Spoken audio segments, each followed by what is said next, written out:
Well, good morning to you wherever you are.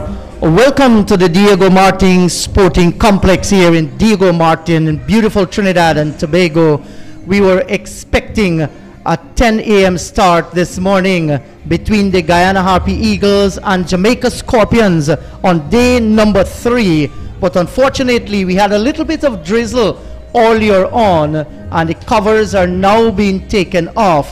So there is going to be a little delay, not anything lengthy whatsoever. As I look out, there are little dark clouds hovering overhead, but that might not interfere so that we have long delays.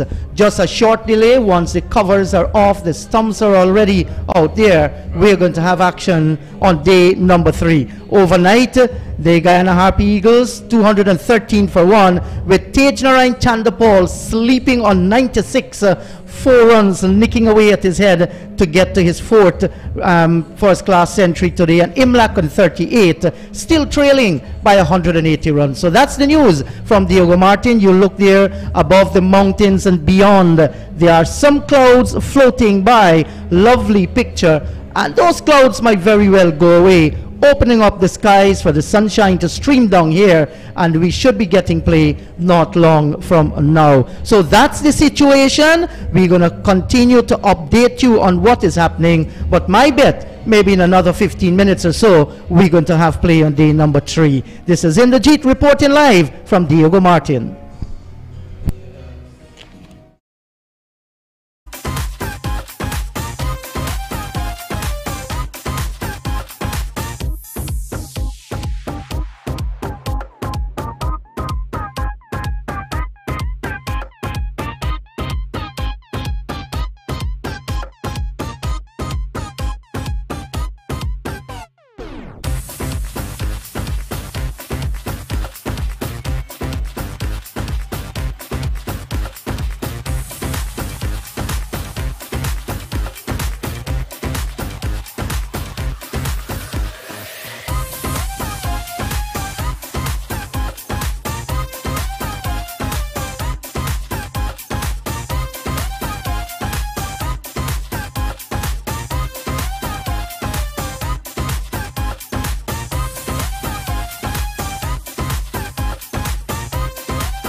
good morning to you and welcome to another day, the third day action, the penultimate day of the 4-day Cricket West Indies Regional 4-day first class cricket competition here at the Diego Martin Sports Complex. We are about to start. We had a little delay because of overnight rain. Here is Merchant, bowls to the left-handed Chandrapal, who is 6-4 away from what would have been his fourth first-class century, and his first ball playing defensively. The sun is back with us, but not in all its glory. Guyana resuming on 213 for 1, and Chandrapal, as I said, 96 from 229 balls. Imlak is with him, Tevin Imlak, the Guyana wicketkeeper. He's on 38. The man gone Hemraj. He went yesterday off the bowling of Gordon for 78. 112 first wicket stand. Here is Chandrapal, works this one into the onside. He gets his first run for the third day. And he goes now to 97, 3 away from what would be a well-deserved 100. 240 now for 1. Good morning, John Ramsing. Hi, good morning, Sean. Good morning to everyone on the stream. And just a 5 minutes delay because of some sprinkles just before the players took the field this morning, but that's all gone. Not the brilliant sunshine, but lovely action in the middle, and we're getting ready for an enthralling day's play. Merchant, the 32-year-old, bowls to Imlak. Imlak works it away into the onside. There's a long on in place, and the batsman jog shot the single. So again, rotation in the strike. 38 now to 39 to Imlak. Chandrapal on 97. He's back in strike. Forward short leg and a solitary slip in place. The two close catches. Chandrapal gets a full toss, doesn't put it away, hits it back towards the bowler, hard into the ground, and if there were a big crowd, they would have heard, oh, that would have been a spectator's catch. But there's a small gathering. Maybe as the day progresses, we'll see more people. Nice breeze blowing across the ground. Here is Merchant on his way, bowls to Chandrapal. Chandrapal is forward and pushes it into the onside. So the first day, the second day, and now the third day action. The first over has been completed. It's now 213 for 1. Steady over there from Merchant, and 2 singles leaked, but there's Chandrapal and Imlak getting their first run this morning, so they're off the mark. The Guyana Harpy is looking to press on with this wonderful start that they have. This is a really good response to 393 made by Jamaica Scorpions, and with this start that they have, they look to really bat most of today, get a sizable lead, and have maybe sometime this afternoon and tomorrow to bowl out the Jamaica Scorpions a second time. But if they bat slow and do not get a sizable lead, and Jamaica Scorpions have to bat again, and they'll bat without any pressure, we can see this game heading for a draw. So the two results on the table at the moment that I'm looking at is a Guyana Harp Eagles victory or a team draw. But the emphasis is on batting and scoring quickly today. So if they don't score quickly today, they make a big score, they won't have enough time to bowl out the Jamaicans and then bat and make whatever runs the Scorpions have set. So it's Mindley from the southern end of the ground on his way, bowls to Imlak. Imlak turns it into the onside through the gap between backward square and mid-wicket, and Log makes a tumbling save, and there is just the single. So rotation again in the strike. Chandrapal gets back the strike. He's on 97. Imlak goes into the 40s. He's 40. Guyana, who started the day on 213 for 1, still 180 away from the Scorpions total. They're now 216 for 1. And there's Chandrapal taking guard for the first time to Mindley. But Mindley didn't bowl too bad yesterday. Just transgressed that front crease and was called no ball when he had Hemraj caught at slip. In fact, that was his first ball of the day. Correct.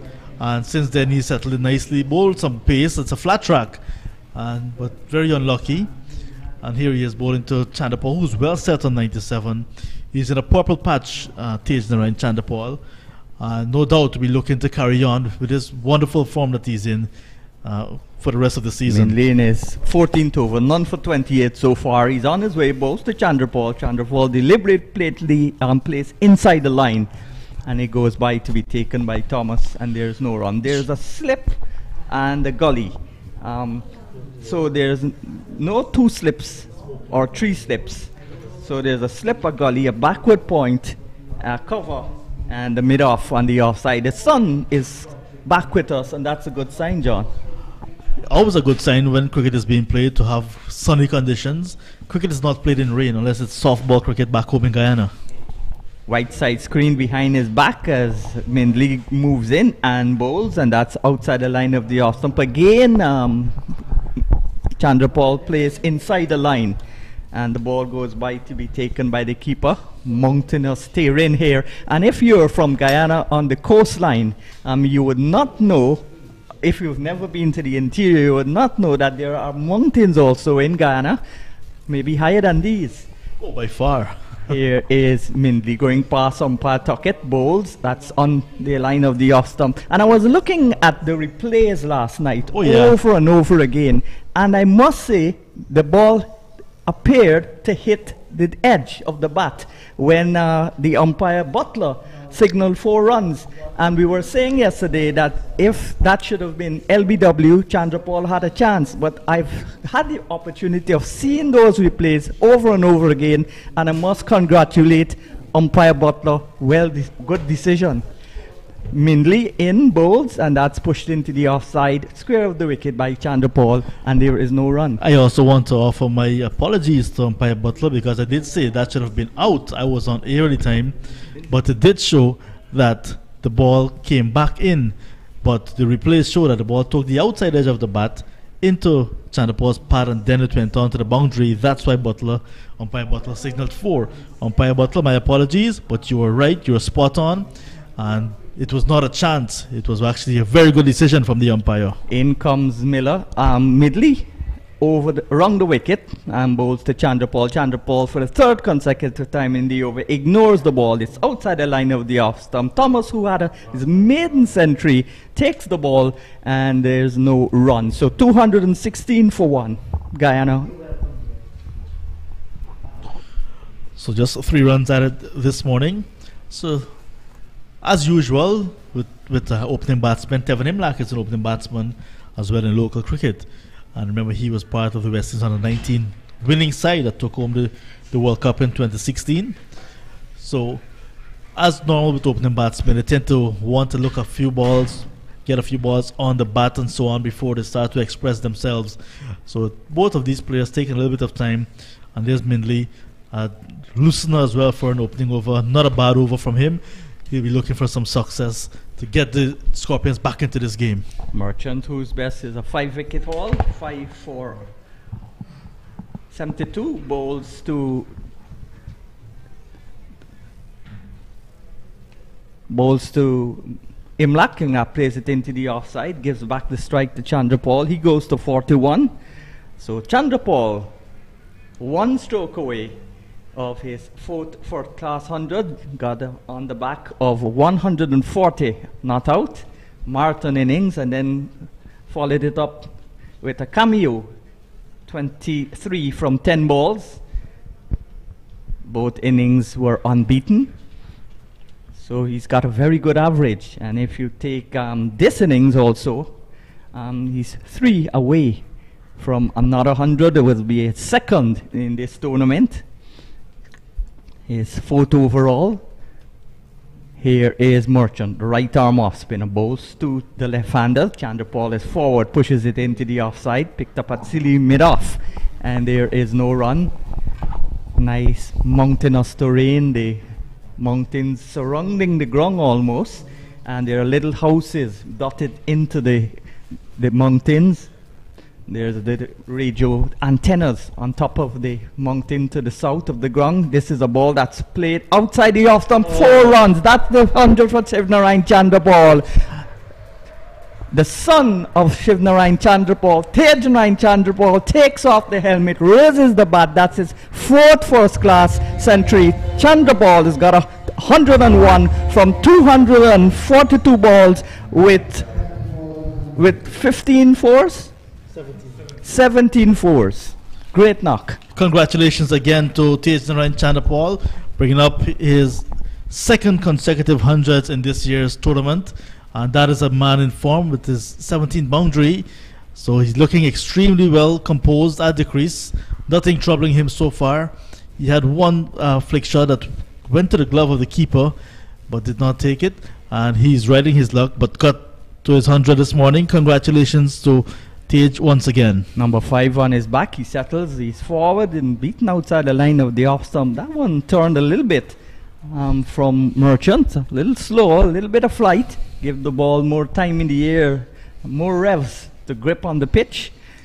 So Merchant, he's a senior player in terms of age. He's 32. Bowls from the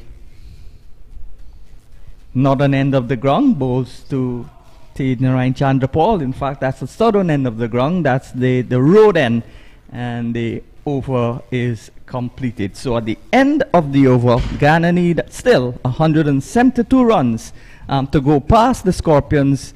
Total, it's 221 for 1. Chandrapal on his 400, 101. Imlak with him, good partnership already building since yesterday. He's 4-1. Yeah, really nice composed innings from Tejnarayan Chandrapal. And while he was extremely dogged at the Queen's Park Oval a week ago, today, and started since yesterday, playing more shots and finding the gaps, finding the boundaries on regular intervals. He's looking a much better player. Runs under your belt, time at the crease can really do wonders. And he's looking at really transformed player since then. Looking the complete batsman, I must say. And the results showing. So well played again. Make it count. You have to go on now, not only in this innings, but throughout your career, keep scoring hundreds. You need to have that conversion rate higher. Well done. Yes, he's confidence oozing from Tejnarayan Chandrapal, and his father, Shivnarayan, would be very proud of his son. Here is a ball that's back of a length, and on top of it comes Imlak and plays it out to lug at the mid-wicket position, but not before the batsman hustled through for a single. So good rotation in the strike again. Left-hand, right-hand combination would play with the bowlers with their lines. So good batting here by the Guyanese in the early stages of day 3. Yeah, so what we're seeing is some tennis ball bounce, so that ball not causing any troubles at all for Imlak. He just got up on his toes and turned it into the onside of the hip nicely. But there is Minley trying very hard. This ball is now 71.1 overs old, so not necessarily getting the lift that he was looking for, but he's a hard worker, Minley. He was actually with the West Indies side to England last year, just on the touring side. Did not feature at all, but that experience might have done him a world of good, and he want to come back and show that he's a senior player, senior bowler for the Scorpions, and will look to get his breakthrough. Sweatbands on both hands, white sweatbands, bowling with a white side screen behind his back. There are all lots of vegetations also behind his back, the banana suckers, the mango trees, and the mountains in the distance. So picturesque setting here at the Diego Martin Sports Complex. Here is a ball that's on the line of the leg stump. Well played by Chandrapal and well run too. Took the pace off as it was pitched up. Came into him, but he played it nicely with the inward movement. And it's good to see Imlak and Chandrapal hustling through for singles. Rotation in the strike again. 223 for 1. Yes, that's a hallmark of his innings as well. Picking up the singles at will. And looking really good. And now the third centurion in this game already. We've seen 114 from Jermaine Blackwood, the test player. Alden Thomas getting his maiden century as well. And now Chandrapal with his second on the trot, 4th overall at the first class level. So I think this is about the 13th century scored so far, or 14th. Lots of batsmen have scored. I don't know when in the recent past they had a 5-run tournament and so many batsmen got hundreds, including 2 lower-order batsmen, one from the Leewards and one from Guyana. Here is Mindley, moves in, bowls, that's a back of a length delivery, well played there by Imlak, looks solid also, and plays it into the offside. He's 42, and going on getting back-to-back half-centuries also. Yeah, he's also in good form, Imlak, and good touch. And he's a very hard worker, you must say. So he's going to be determined to get another half-century. But knowing the type of player he is, the character that he is, he'll want to go on from 53 that he had in that previous encounter against the Pride. Here is Mindley, rushes in, bowls a short lifting delivery, but really without any pace on it, and rode it down well. Imlak turns it into the onside, gets a single, and will keep the strike as the total goes up now to 224 for 1. Chandrapal on 102. Imlak going closer and closer to the 51 he made at the oval. He's 43. There was a deep backward square and a man that finally right back on the boundary, and there we see Mindley with a short ball again on the line of leg stump, trying to tempt Imlak into a pull or a hook, and there was Imlak going on his toes and turning it easy into the onside, not looking for the big shots at all so far. Imlak, he's dogged and he'll want to bat a long time, and he'll bat the situation as well. So Merchant bowling from the southern end of the ground, the road end, bowls outside the line of the leg stump, turned into the onside, and backward square comes across his right to make the save, and there is no run. So Brandon King and Nkrumah Bonner being selected for the West Indies one-day duties. First go to the Netherlands, and then they play another 3 games in Pakistan, so Jamaica without them. Guyana fortunate, not losing any players from this squad, because the only Guyanese in the team is Romario Shepherd, and he is with the IPL, will move directly from India to the Netherlands. Solitary slip, forward short leg, backward point, cover mid-off, that's the offside field. It's on the line of the leg stump, short, and back goes Imlak. Nice confident push out towards long on, and he gets a single. So the singles coming at a rapid rate. Chandrapal got to his 100 with a nice flowing cover drive off Merchant out towards wide mid-off for 4. That was his 17th boundary, and he's looked quite accomplished, confident. Settles on 102. Merchant, the off-spinner, passes the umpire Butler, bowls to Chandrapal. Nice flighted delivery, but Chandrapal ignores it. A little bit of spin and a little bit of bounce too. Merchant, a tall man. As we said, he looks like a fast bowler. Well, John said he looks like a boxer, light heavyweight. I said he looked like a basketball player, then a fast bowler.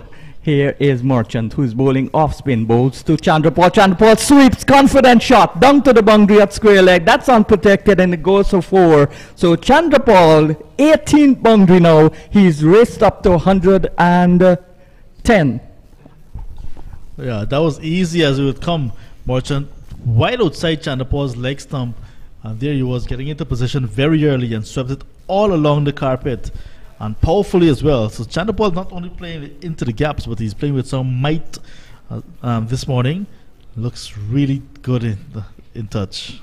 Here is Merchant, the 32-year-old, with a nice breeze blowing into his face, and Chandrapal is back to a shortish delivery and punched it out towards cover, and there is no run. So another over is completed, over number 73 finished, and Guyana chasing the 393 made by the Scorpions. They're 291 for 1 with Chandrapal on 106 and Imlak on 44. Yeah, some runs in that over for Merchant, and now he's wicketless after 22 overs. 49 conceded. And you mentioned Romario Shepherd, you mentioned IPL. And just to let you know what's happening in the IPL at the moment, it's the second eliminator, or the qualifier if you want to call it that. between Royal Challengers Bangalore and Rajasthan Royals. RCB 37 for 1 in the 6th over. So Shimon Hetmeyer, former franchise and his current franchise, locked in battle for a place in the final. Here is Markino Mindley, slimly built, bowling with short sleeves, and bowls to Imlak. Imlak is forward. That bat looked as broad as the side screen or the Essequibo River. The widest part is 29 miles. So that looked really solid, like a rock. Mindley marching back towards his mark. Some vehicles moving across the road at the back. There's also a road to the side of the ground, the western side. Here is Mindley on his way, bowls, and there is no run as he pushes it into the offside Imlak, and mid-off does the fielding. So there are roads on the western side and on the southern side of this ground. There's also a major road on the eastern side of the ground. There's lots of vegetation on the northern side. Maybe that's private property, a personal farm. Here is Mindley on his way, bowls, and that's turned into the onside. Exploring the possibility of taking a quick single is Imlak. No, says Chandrapal, and the batsmen remain rooted in their grounds. Good facility here, the government of Trinidad and Tobago's facility at the Diego Martin Sports Complex. This is actually a tongue, Diego Martin tongue, and they've got floodlights installed. They've got lovely bucket seats. A nice venue. Here is Mindley on his way, bowls, and that's outside the line of the off stump, taken low down by Thomas as they played no shot, and the score is kept on 229 for 1. Diego Martin Sporting Complex hosting just their second first-class game, and they hosted matches for the under-19 Men's World Cup earlier in this year. Not a brand new venue, but certainly refurbished, maybe over the last 2 or 3 years or so, maybe in time for the under-19 series, which was played in the Caribbean. Here's a ball that's on the line of the off stump. On top of it is Imlak, no worries at all, and he plays it out towards the offside, and there's no run. So Mindley in a good spell. Yeah, this started very well this morning, hitting the right line and length and forcing the batsmen to play more than often. Some bowlers will be bowling too wide of the off stump and not putting any pressure at all on the batsmen. Start of a new day, start of an innings, you want batsmen to be forced into the shots, and Mindley certainly having his batsmen playing more shots. Mindley again outside the line of the off stump. Again the batsman, this time Imlak, shoulders arms. And at the end of the over, it's 44 to Imlak, 105 to Chandrapal. This is his second 100 for this season, his 4th overall. He's on a purple patch, 229 for 1, as we see the vegetation, the mountains, and the house dotted into those mountains in the background. Yeah, good shots there from Shakil. Shakil, the big man, on the small camera with a big lens. So certainly making it look really good on the outside. So there you see the scorecard with lots of batting still to come. Chandrapal on top, 106 not out, 44 to Imlak. Yes, the batting includes the 2 former test players, but I wouldn't say formers yet, because there's still a chance once you're playing you can be reselected for the West Indies. So the 2 players with test experience, Leon Johnson, the captain, and little left-hander Vishal Singh, both to come. So a lot of experience, a lot of batting to come for Guyana. They need to build a massive score, just bat once. Here is Merchant, the off-spinner, bowls, and Chandrapal is forward and plays it into the offside. A strong breeze blowing, and you see the Guyana flag on the right hand side now from where we're looking. It was on the left the 2 previous days, the Trinidad and Tobago flag and also the Jamaica Scorpions flag. This is a good delivery and pulled away, punched away out towards cover, and a nice diving save. Couldn't prevent the single, but maybe prevented 3 runs. So Chandrapal goes now to 107. It's 230 for 1.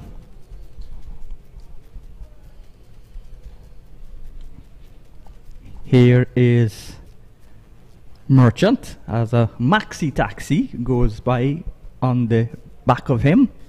And this is a ball that's on the line of the off stump again. And this time Imlach defends. These two had a good partnership. I think 94 at the Oval against Barbados for the second wicket after Hemraj had been dismissed for 19. It was then 20 for 1. He got to 78 in this occasion. This is a ball that's pitched up, and good stop there by Merchant. Chandrapal Hemraj got a couple of lives, but made full use of them. Played a glorious innings, but he has to learn to build when he gets to those totals to get centuries.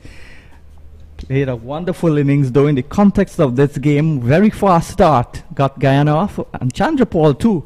Matched him shot for shot, even though his usual mode of operandus is playing sedately. Chandrapal walks off because there's some gloves coming out for him, and at the end of the over, Guyana still trail by 163 runs. So a lot of work still to be done by these two and the batsmen to come. 230 for 1. Chandrapal on 107, Imlach on 44. And the partnership is 118 runs for the second wicket between Imlach and Chandrapal. Remember, they got together when Hemraj was caught at a wicket off Gordon yesterday.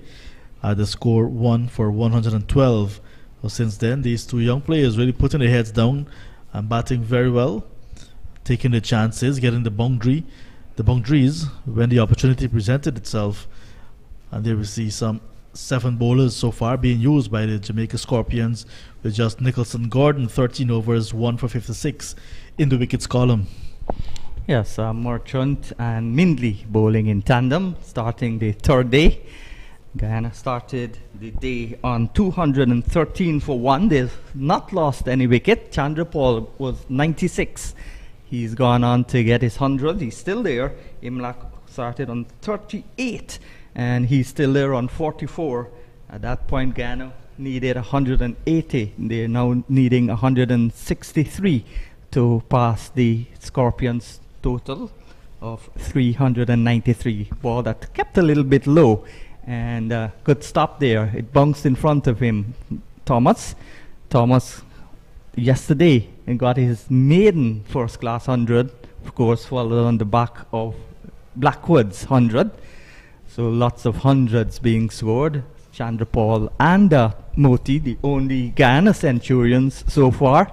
Here is a ball that's punched away, but there's protection on the offside at the sweeper position, and the fielder comes off the boundary and sends the return, well, relayed it towards the cover, and now it's gone to mid-off and back eventually to Mindley. So Chandrapal with that single is 108, Guyana 231, looking very solid, these two batsmen. Very good indeed. Milking this bowling, and Mindley not looking as penetrative as he was a bit earlier, so he's getting a bit tired. The ball is getting much older as well. So the second new ball will be available after 80 overs. We're now in over number 76, and with not a lot of assistance so far, I think they will love to take that second new ball. Mindley bowled short and pulled away, but nicely stopped at the backward square position. The long leg running to his left and making a good save. And nice shot though, convincing, confident shot from Imlach, takes him on to 45. That's what I was saying, the ball not getting up to the batsman, and this time Imlach pulling all along the ground. Wonderful work from Orion Williams there. He got a good bounce and he was running to his left, and he stuck both hands out and saved a sure boundary. But there's Imlach continuing to be very positive. Mindley on his way bowls to Chandrapal. Chandrapal leaves it alone. There is no run. I understand there's a lot of rain. It's still raining heavily in Guyana, all parts of Guyana, even in the Pacaraima mountain range. There's the Letem area, it's underwater, parts of it. And from Lethem, you can go straight over to Brazil, to Bovesta. And that's where the mountainous terrain is in Guyana, the interior. We've got part of the Amazon jungle also in Guyana. This is steered away down towards Gully by Chandra Paul. And there is no run. So I want to say good morning to all those in Jamaica, those in the Blue Mountains. There are people who live there. There are farmers who plant all sorts of products, especially coffee, and some plant marijuana. Here is bright sunny day here in the Twin Island Republic of Trinidad and Tobago. Well, we are actually in Trinidad. That's the bigger of the two islands. This is a ball that's pushed away back hard into the ground, half stopped by the bowler, and the over is finished. So at the end of the over, 76 overs gone. Guyana responding to 393 made by the Scorpions, who won the toss on the first day and elected to bat their 231 for 1. 161 now, the deficit, and they will just need to wipe off 11 of those to ensure that they do not have to follow on or have the option of following on. You mentioned Tobago just now, and our friend, you must remember him, Jason Posad, who's playing in the Tobago Cricket Association 40 overs tournament. He sent a scorecard to say that he took his club over the weekend to the second consecutive victory in that tournament. So playing for Club Crusoe against Scarborough Mason Hall Cricket Club, batting at number 5. Posad made 77. That's our friend Jason Posad from Guyana. Congrats to him. Took his side to victory. Starts a new over from the southern end and bowls, and there's Imlak playing it easily out towards the long on position, who comes in now to a conventional mid-on, just about where the 30-yard circle being a one-day gain once Chandra Paul is in strike. He's on 108. He's batted brilliantly, very consistent, Chandra Paul, and his two innings at the Oval were both unbeaten. So he's got a tremendous average so far. Here is Chandra Paul, waits and then sweeps, and that's hit a little squarer, so it wouldn't go to the boundary, and it went straight towards the man at backward square. But again, good rotation this strike. Chandra Paul with that single goes to 109, and Imlak back in strike 100. He's on 46, and all of a sudden a mental battle won by Imlak because the forward short leg has been removed. So the pressure being eased just a little bit, and Imlak on 46, one shot away from another half century, his second consecutive at this level. He's just started his career, and the matches he has played, except this one, he got into the side as a batsman, purely as a batsman. In the last game at the Queen's Park Oval, he actually did the wicket-keeping duties due to the injury of the original wicket-keeper, Anthony Bramble, who was not in this game. So now he's playing as a wicket-keeper batsman for the first time in his young career at the first-class level, Imlak. Here is Imlak in strike. The right-hander is forward and pushes it out towards the short mid-wicket, and there's no run. Nice breeze blowing from north to south. The three flags, the Guyana flag, the Trinidad and Tobago flag, and the Scorpions franchise flag fluttering away in the breeze. Sun back now in all its glory. A bit overcast to start with. There were some sprinkles turned into the onside as Merchant bowled too short, and good alertness by the two batsmen. Excellent running. They saw the man on the boundary, and he just took his time, armed off, and they put the pressure on him and went back for two. Excellent running, excellent alertness. And Imlak moves on to 48, and the score 236 for 1. So if you're seeing on your monitor, different score, just that the tickers are a little bit slow at the moment. Yes, nice running indeed from Imlak. Very fit. The both of these batsmen are very fit, extremely fit. When they have fitness sessions, they're pretty much on top of the class. So they're going to make those 1.5 runs very easily into 2, and those half runs into 1. So Jamaica Scorpions have to be very watchful in the outfield, especially to these two young batters. Good morning to those everywhere where you are. In Jamaica, it's an hour behind the Eastern Caribbean, and of course Guyana. This is a ball that's short on the line of the leg stump, turned with the spin out towards the backward square leg position, and there is no run. They're modern cars and they're old-fashioned cars, and one of the old-fashioned cars is just passing on the road there. Merchant, a 32-year-old from the road end, on his way past his butler, bowls. Again, that's on the line of the leg stump. A little bit more bunks, but in total control was Imlak as he turned it away to the same fielder who fielded the ball at short backward square. The over comes to an end. At the end of the over, the score is 238 for one. More from John Ramsing, and then it's going to be Inderjeet Prasad. Yes, a nice start to the third day for the Guyana Harpy Eagles. The Scorpions trying to break this partnership, unsuccessful so far after just about 36 minutes of play, but they'll be looking to press home the advantage if they do get a breakthrough, because in cricket 1 will bring 2, 2 will bring 3, and so on. So it's not yet out of the reach for the Jamaica Scorpions. Remember, they got 393 when they batted in their first innings, and now with the Guyana Harpy Eagles making a strong reply, we can see that it will be just a 3 innings game. It may very well go down to, and there's a change in bowling. The successful bowler so far for the Scorpions, Nicholson Gordon, is back into the attack, and now as well in the commentary box is Inderjeet Prasad for the first time. Hello Inderjeet, good morning. Yes, and that's a fine looking shot by the left-handed Tajan Chandapal. Good morning to you, John. Hello to listeners wherever you are. Good to have you on board viewing or listening the broadcast. Cricket 360 broadcasting West Indies Premier 4-day championship.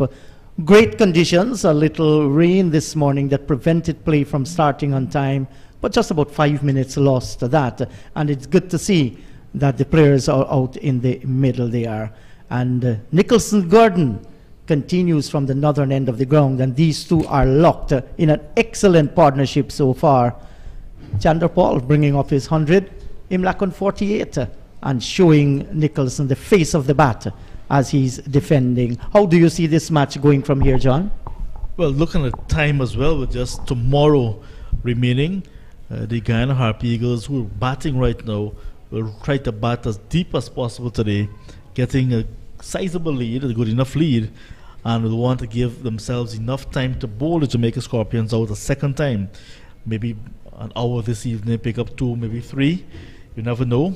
Come back tomorrow to finish the job. But if the Scorpions restrict the Harp Eagles to maybe close to 393 and they have a lead, they'll want to go for some quick runs and then look to bowl out the the Harp Eagles a second time.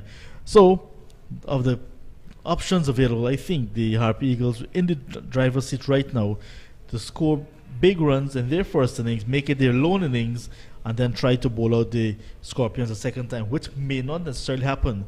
So it's either the Harpy Eagles go for that victory or a tame draw. Outside the line of the off-stump from Gordon, no pressure on the left-hander. Tajan Chandapal, brilliant 100 so far, 110, 259.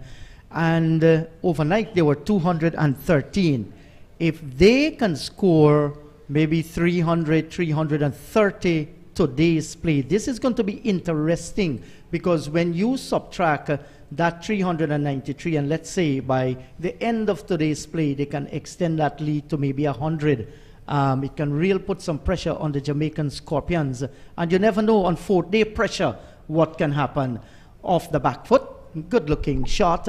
I don't see the Harpy Eagles losing from here. They would like to set the pace, and Jamaica might very well be on the back foot. And it's all to play for the Harpy Eagles, especially because they're the team that has a chance, a realistic chance at the title.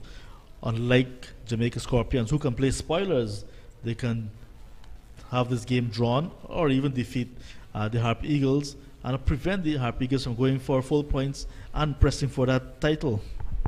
Yes, I do agree with you. So the over by Gordon has come to an end. 1 for 58 from 14 so far.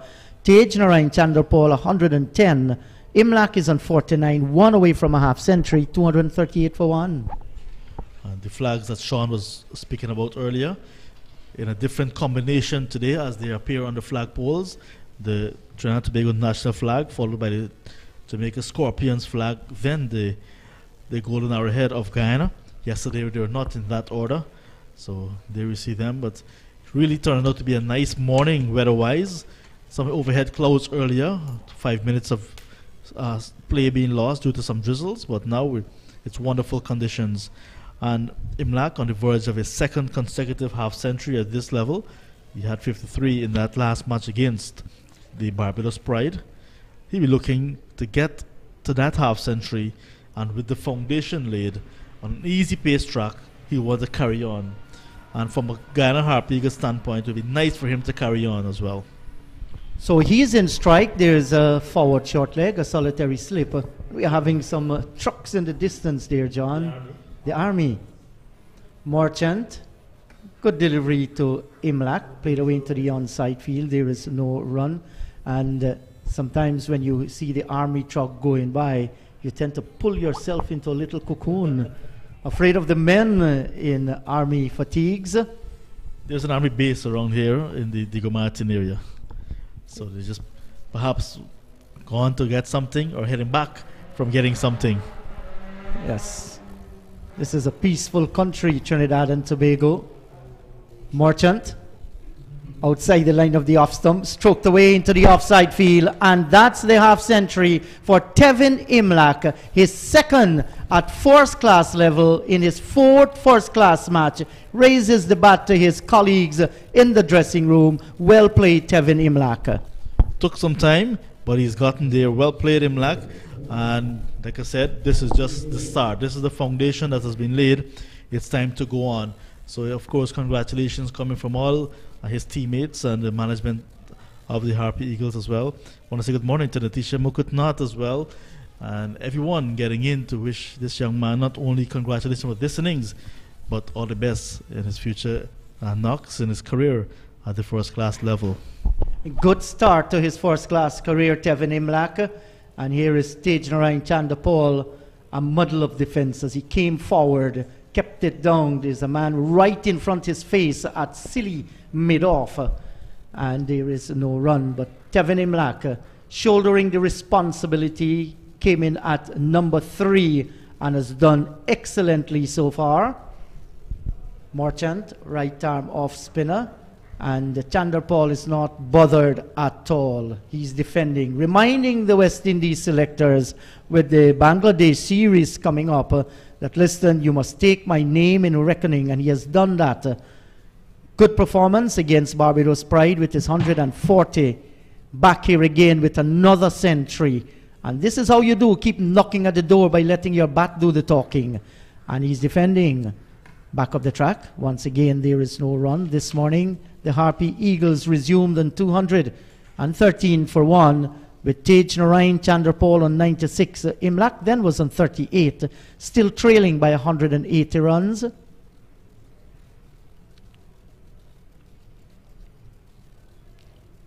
Off the back foot, can pierce the offside field, picking out the short extra cover, and there is no run. So Merchant, none for 55 from 25 overs, through 239 for the loss of 1. Guyana Harpy Eagles with Chandrapal on 110. Imlak has 50.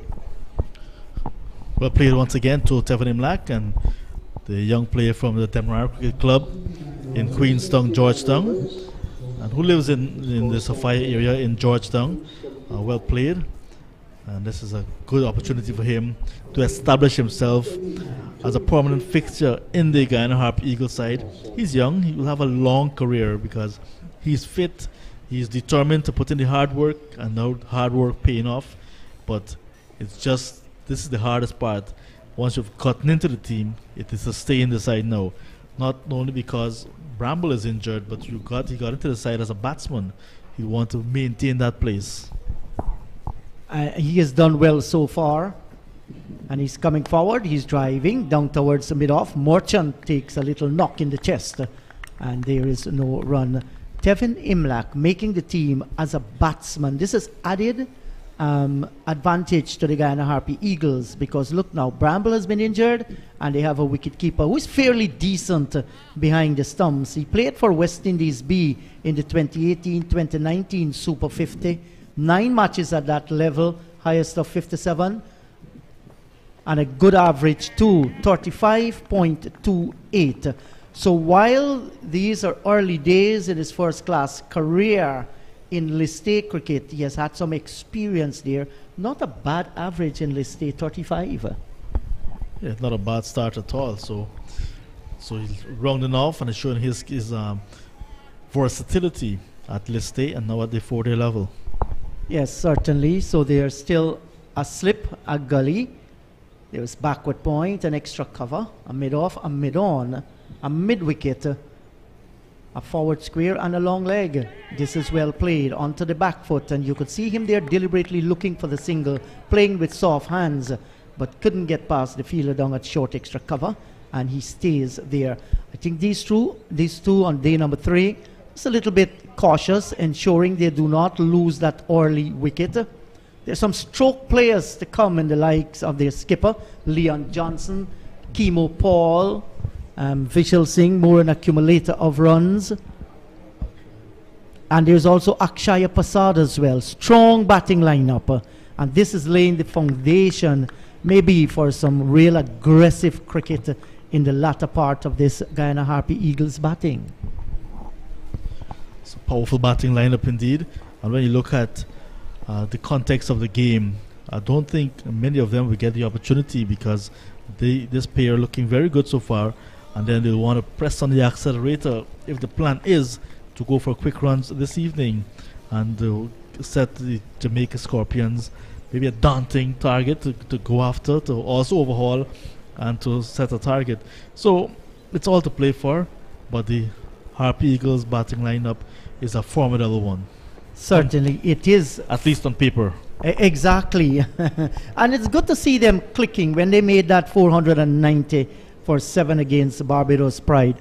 A very good bowling attack. 2 West Indian off spinners there in Warwickon, the left arm orthodox, and the off spinner Ruston Chase. Akeem Jordan, I thought, bowled pretty well there too. So it was a good Pride attack, and they scored at 490. So you see the confidence level building up. 239 for 1 here.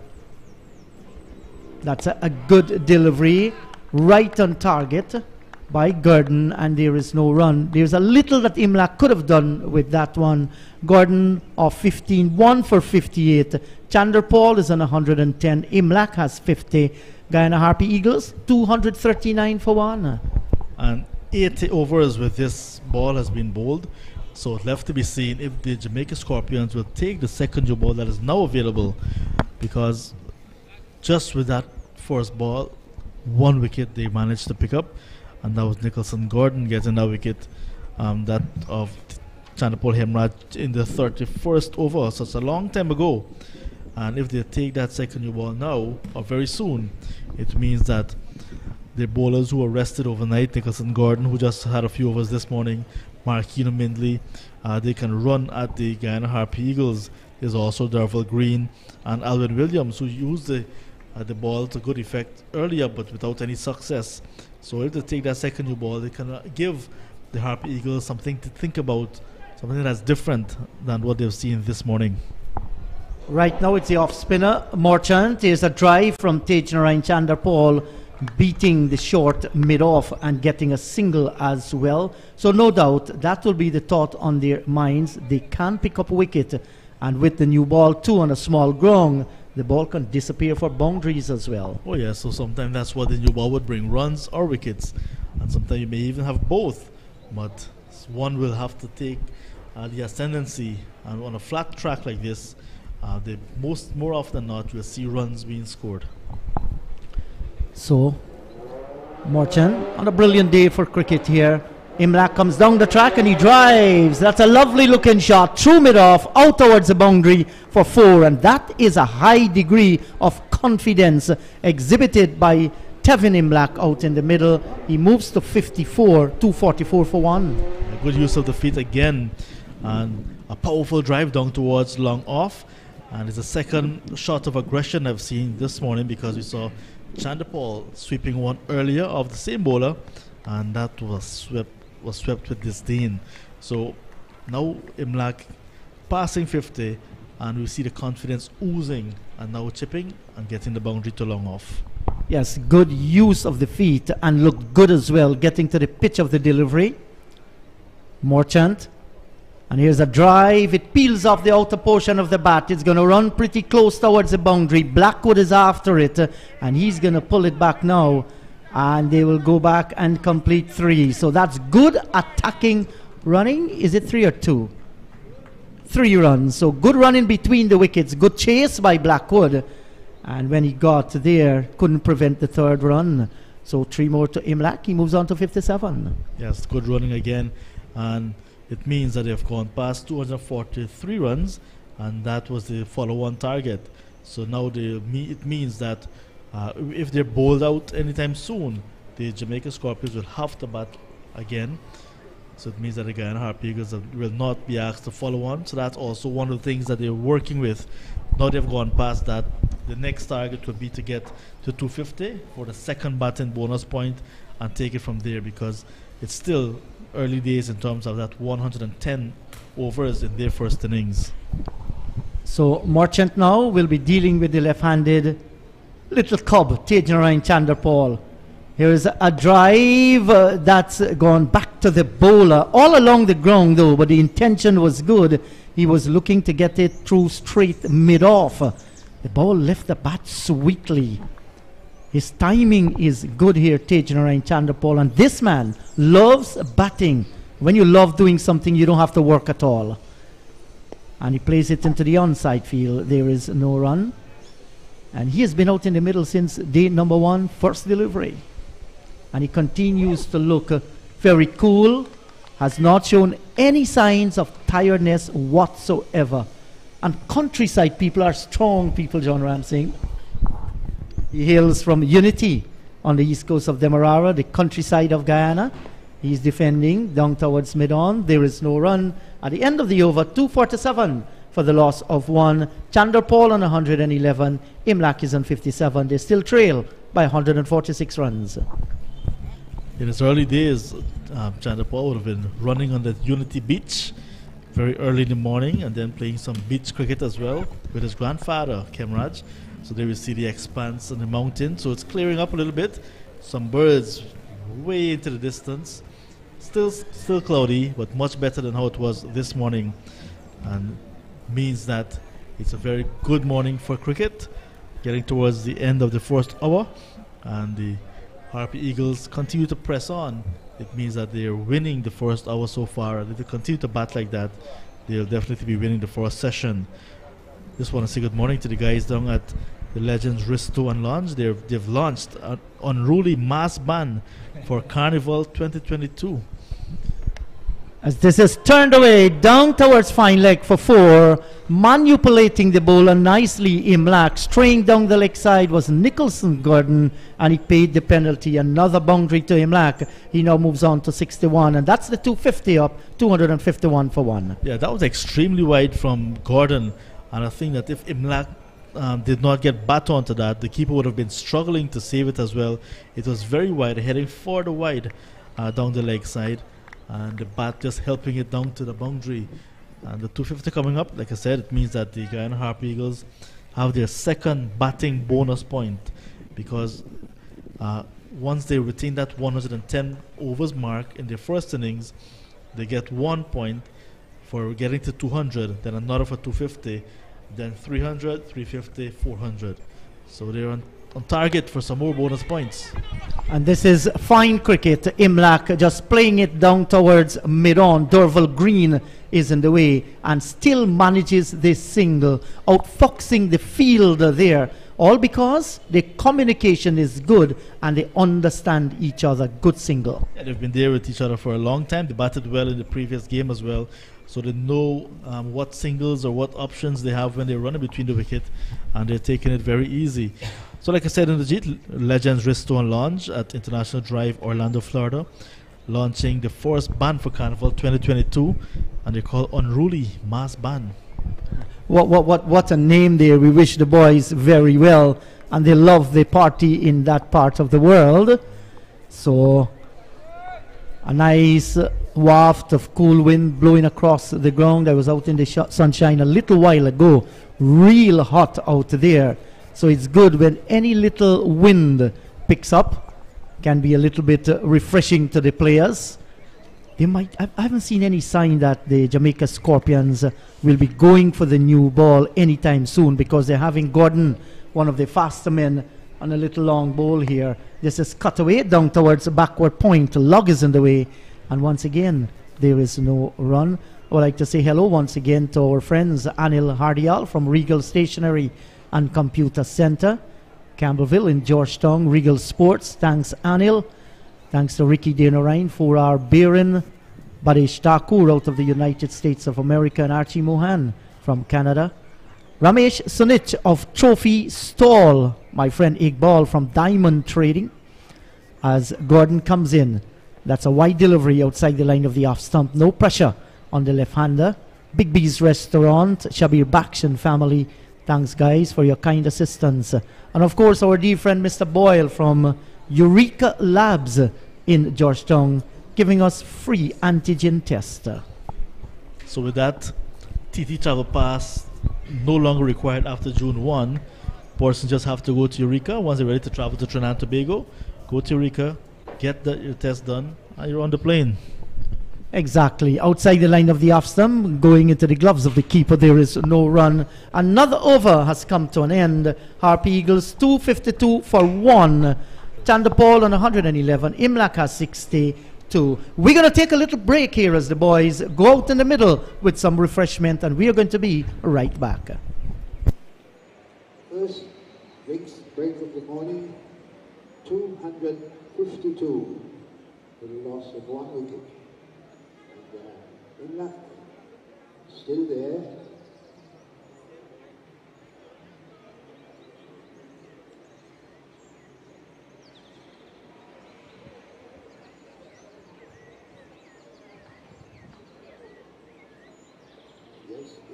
Still there, 62, and Chandapur 111.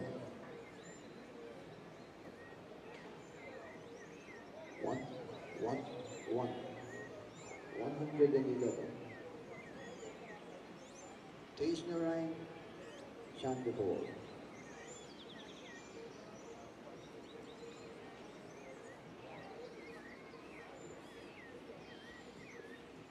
The sun has now come out in all its glory.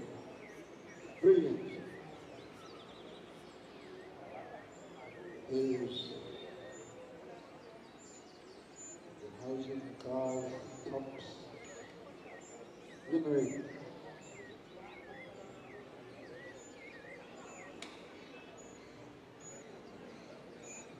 The refreshment card is there.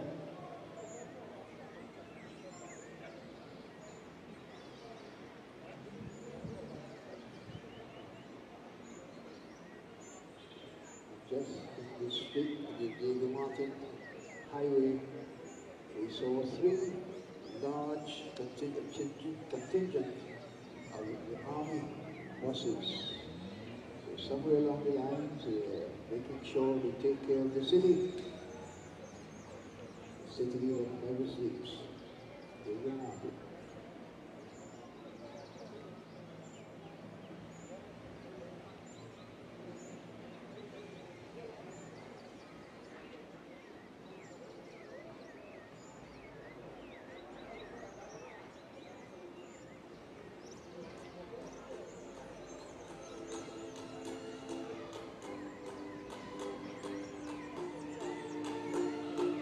Altogether we have 82 overs.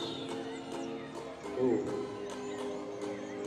So the Guyana Harping Eagles are motoring on. We'll prove it there again, motoring.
Well, hello once again. Welcome to Diego Martin. After the first hour of play, the Guyana Harpy Eagles, they've managed to take their overnight 213 for 1 to 252 without further loss. Tej Narain Chandapal bringing up his fourth half century at this level. He's batting there on 111 of 274 balls. And Tevin Imlak bringing up his second half century at this level on 62 of 132. At this moment, they trail the Scorpions by 141 runs. With me once again is Sean Divas. Sean, so far the battle has been good. Guyana looking to step up the tempo. Yes, certainly this partnership is progressing, and that's a lovely shot there outside the line of the off stump.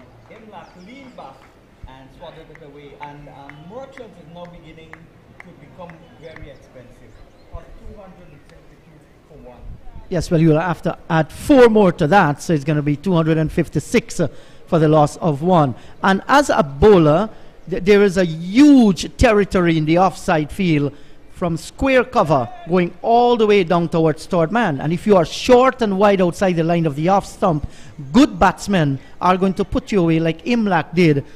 Very, very easy shot for him. All he had to do was to just get some power in it, and 4 was written all over it.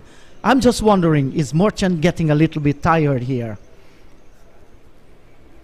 Imlak cutting again. That's going to bring him another 4 straight through the backward point area. Bad delivery, and he's capitalizing on that. 4 more good-looking runs. He will now move on to 70. It's now 260 for 1. Well, Merchant is now in his 27th over, but he bowled most of those overs.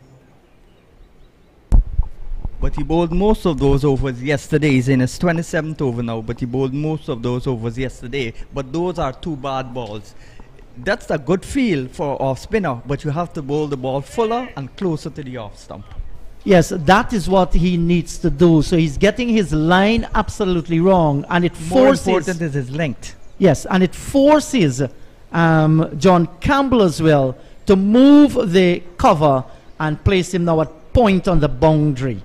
So there's always a single for the taking if it pushes just towards that cover area. Good delivery, right on target. Well, this in time. a 4-day game, putting a man at point for the off spin is setting a field for bad bowling. Yes, and that was forced because of not so good bowling by Merchant, the off spinner. Too short, too wide outside the line of the off stump. And here is a drive down towards long on. Good play once again. Stepping forward, taking the ball on the pitch and playing it nicely. He gets another run. It's now 261 for the loss of 1. Yes, well, Chandra Paul was involved with 4 half-century partnerships and a century partnership along with Moti at the Oval. He's now involved with 2 century partnerships, 112 with Hemraj, and now this one going. Yes, and they've batted nicely around him as he gets onto the back foot. Hemraj, the more attacking of all the Harpy Eagles batsmen. It's a pity that he just gave 100 that was for the taking away, making just 78, driving loosely outside the line of the off stump. But while he was there, he looks real classy. Yeah, because that 78 was made from just 87 balls with 15 fours and a 6. Yes, and majority of those boundaries were sparkling shots.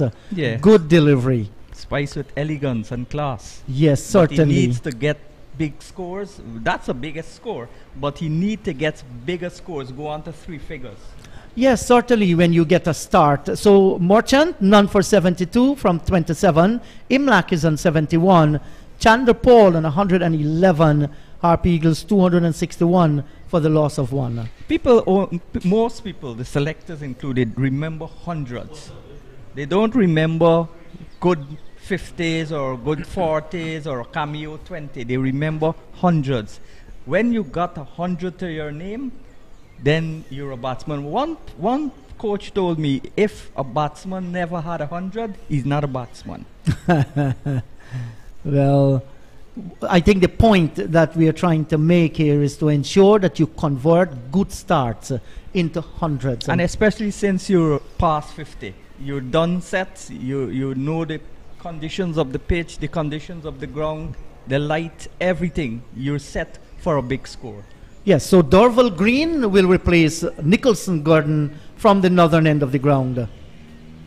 And that's a good delivery, short of a good length. Played on top of it and gets it out towards a point. Cannot score. Imlach walks away. He too knows he's in sight of 100 here on an easy batting pitch. He will not want to squander this opportunity at all. Yes, well, he's got a level head. He plays for DCC. He came through the young coaching system of Gavin Ned. Green actually played his first match against Guyana, Providence, in 2016. Green, that's a good delivery, right on target.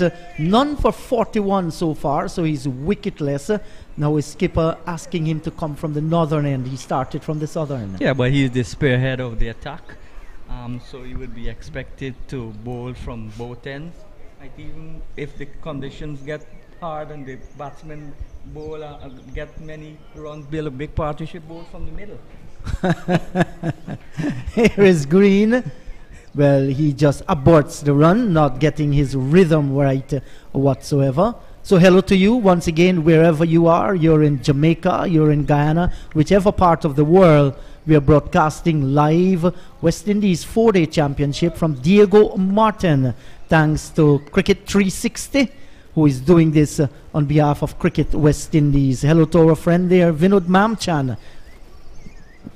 Here is looking for the drive, and he got the edge onto it, but the bottom of the bat into the ground, and it went away down towards the second slip position.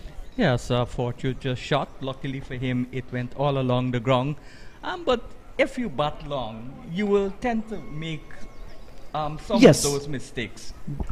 But the intention of Imlach there was good. He was trying to get to the pitch of the delivery, and the hallmark of his batting has been good foot movement, getting to the pitch like this one. Just look at him, just eases onto the front foot and showing the bowler the full face of the bat down to Marchant at mid-off. And there's not much swing because the place has gotten hotter. The sun has come out in all its glory.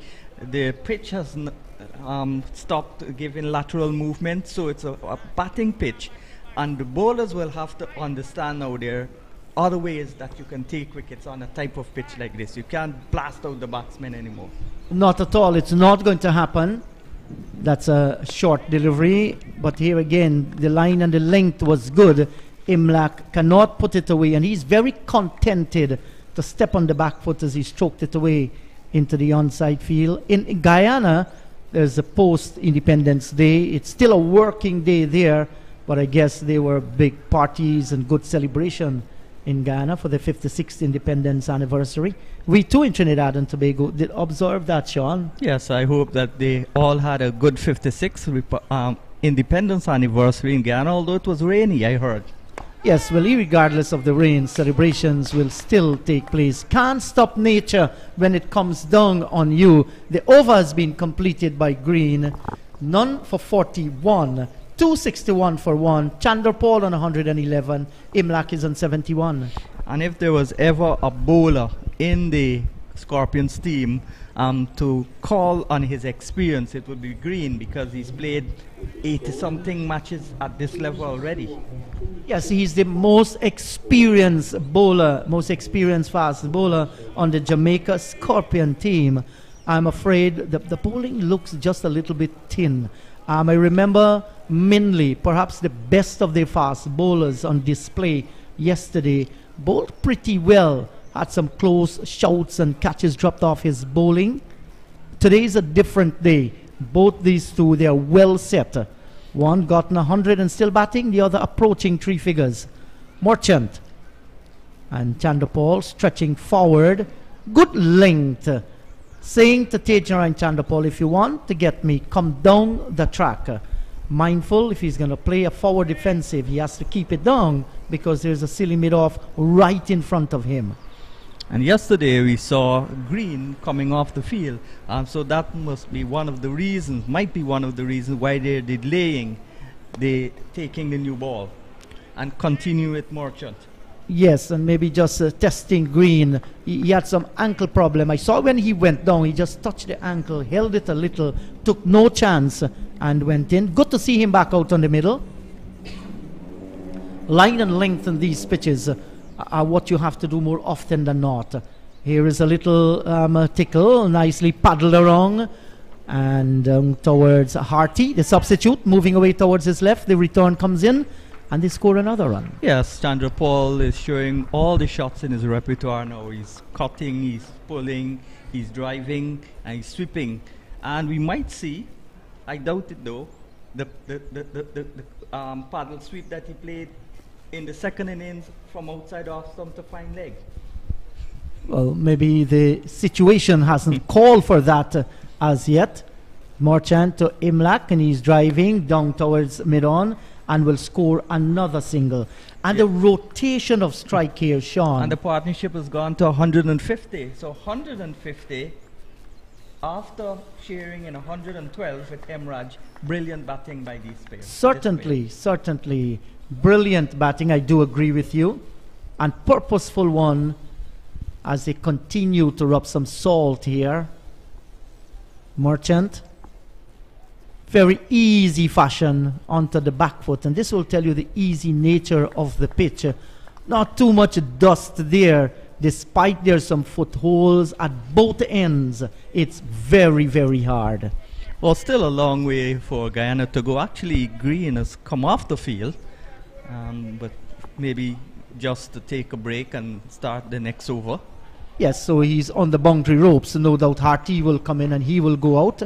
He's defending, and that is exactly what's going to happen now. Harty's going to come in, and Green is going to go out back as the over comes to an end. Harpy Eagles, 263 for 1. Chandler Paul is on 112. Imlak is on 72. Yeah, so all these two continue to bat well. Jamaica have to now switch their plans. They've got to get a wicket before the lunch break, or maybe two, to stay in this game.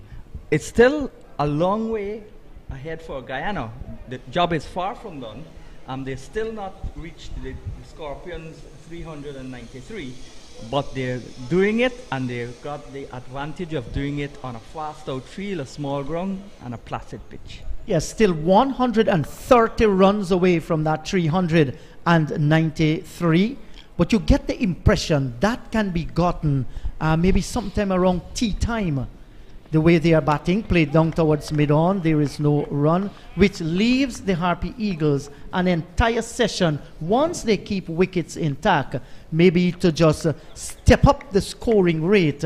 And who knows, in the last session, if they can get maybe 100 and 120 or thereabout, come back tomorrow morning, put a few more runs on the board, and then declare. You never know what can happen. There's still a lot of time left here. Yes, but I think they've got to make a big score at a rapid rate now. Make about 450 to 500 and get enough time to bowl out Jamaica tomorrow. That's the important thing if they want to win outright. Yes, and in that Jamaica batting lineup, you have John Campbell, a test player. Much will be asked of him as well. Jermaine Blackwood, we saw a brilliant knock of 110. He too should present some bother. They are very experienced. We saw the wicketkeeper, Aldane Thomas, scoring that brilliant 100. So there is good batting as well in the Jamaica Scorpions team. Yes, as the over is the umpire going over to the other side. Wonder why? Because there's no fielder impeding his vision. But most umpires like to go to square leg. But having said that, this is the same pitch Jamaica will have to bat on, the same conditions. Yes. And it's going to be hard work for Guyana to bowl them out twice for the second innings for a low score. Yes, it is so going got to be. give themselves as much time as possible to do that. Yes, I do agree with you. Green bowls to Chandler Paul. He's driving and driving straight. That's a glorious looking shot on a Friday morning. Out past the bowler. And that's 4 good looking runs to Tajerine. Chandler Paul, well played. That might just be the shot of the day. Pitched up and driven with authority back past the ankles of the bowler. And even if Green had tried tried to pick that up, his hand would have been hustling to the side screen. And you look at Tejnarayan Chandapal there, he knows a thing or two about dancing because he actually walls into the shot as he drove him sweetly back past him. That's going to hurt Derval Green. And he responded with a short delivery that's wide outside the line of the off stump. Well, I doubt if the young generation know to waltz. He knows to dance maybe, but not to waltz. Waltzing is for the older folks. Well, times have changed, and I think some young people still love the elegant type of dancing, the ballet and the waltz, but with the music presented When you now, go to nightclubs now, you don't even have soul music. When I was a youngster, I used to wait for the soul music so you can hug the girl. you stop that now, Sean? That's a good delivery. Turned into the onside, and there is no run. The type of music stopped me from doing that. So it's 268 for 1, 86 overs gone, still no new ball.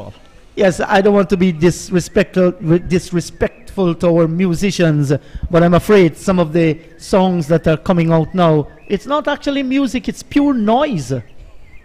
Yes, depending who is listening. Yes, you're right about that. The younger generation, they will do their stuff anyway. Things that we might want to detest and do not like. Remember, we're in carnival country and soca country, so the soca is big, and of course we're being heard in reggae country. Yes, So there's no walls. Yeah, nothing is wrong with soca and reggae and calypso. We all love that. I mean, those are songs that we listen to that has made many people famous, and so many of them come from different parts of the world just to be involved and dance reggae and soca and listen to our calypso in the region.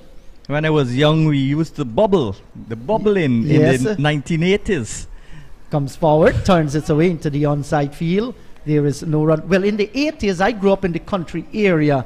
The bubbling was just a little, but we listened to country, eastern and western. Beautiful music. Well, in the 80s, I listened to Yellow Man. Dancehall music, Yes. Sean. So, here at Diego Martin, we're watching Merchant. And Merchant is bowling to the right-handed Imlak. That's short, and he's coming forward. Cover driving.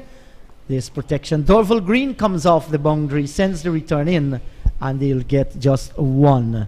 268 for the loss of one. I still think this is a bad field for the off spinner. You're setting a field for his bad balls instead of forcing him to bowl good balls and bring up the man, and that wouldn't be a single. He would come forward, steer it to backward point, there wouldn't be a run. If he bowls the ball full, the line is not bad, but the length. Yes, and he had two bad deliveries. Both were dispatched to the boundaries. That won't hurt them too much whatsoever, but you need to get the man inside here to save the single. There's a single there for the asking. And they've got to get wickets if they want to make any impact in this game. Yes, certainly. I think what is happening here to John Campbell, he's cut in half. What am I going to do? Should I save the free scoring runs, or should I look for wickets here? He does not want the Harp Eagles to get away at a very fast scoring rate. Short and punched off the back foot through the covers by Chandapal for 4. That was class and authority as well from the little left-hander. 273 for 1. Yes, Chandapal goes up to 116 with that shot. I would prefer the batsman hit me for 4 off of the front foot than bowl short and he rocks back and hits me between cover and extra cover. There's nobody back there and he gets a boundary. And especially when you have a silly mid-off very close into him, you want to draw him onto the front foot. I agree, Sean. As Merchant, off spinner, comes in once again. This is a better delivery. Certain, drawing his man onto the front foot. There was a nice little And loop slow, as well. yes. Slower through the air. And this is what we need our off spinners to do.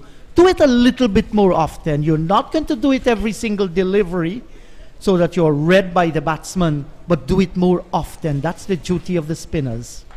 There are more white ball cricket being played now, especially in the West Indies, than red ball cricket.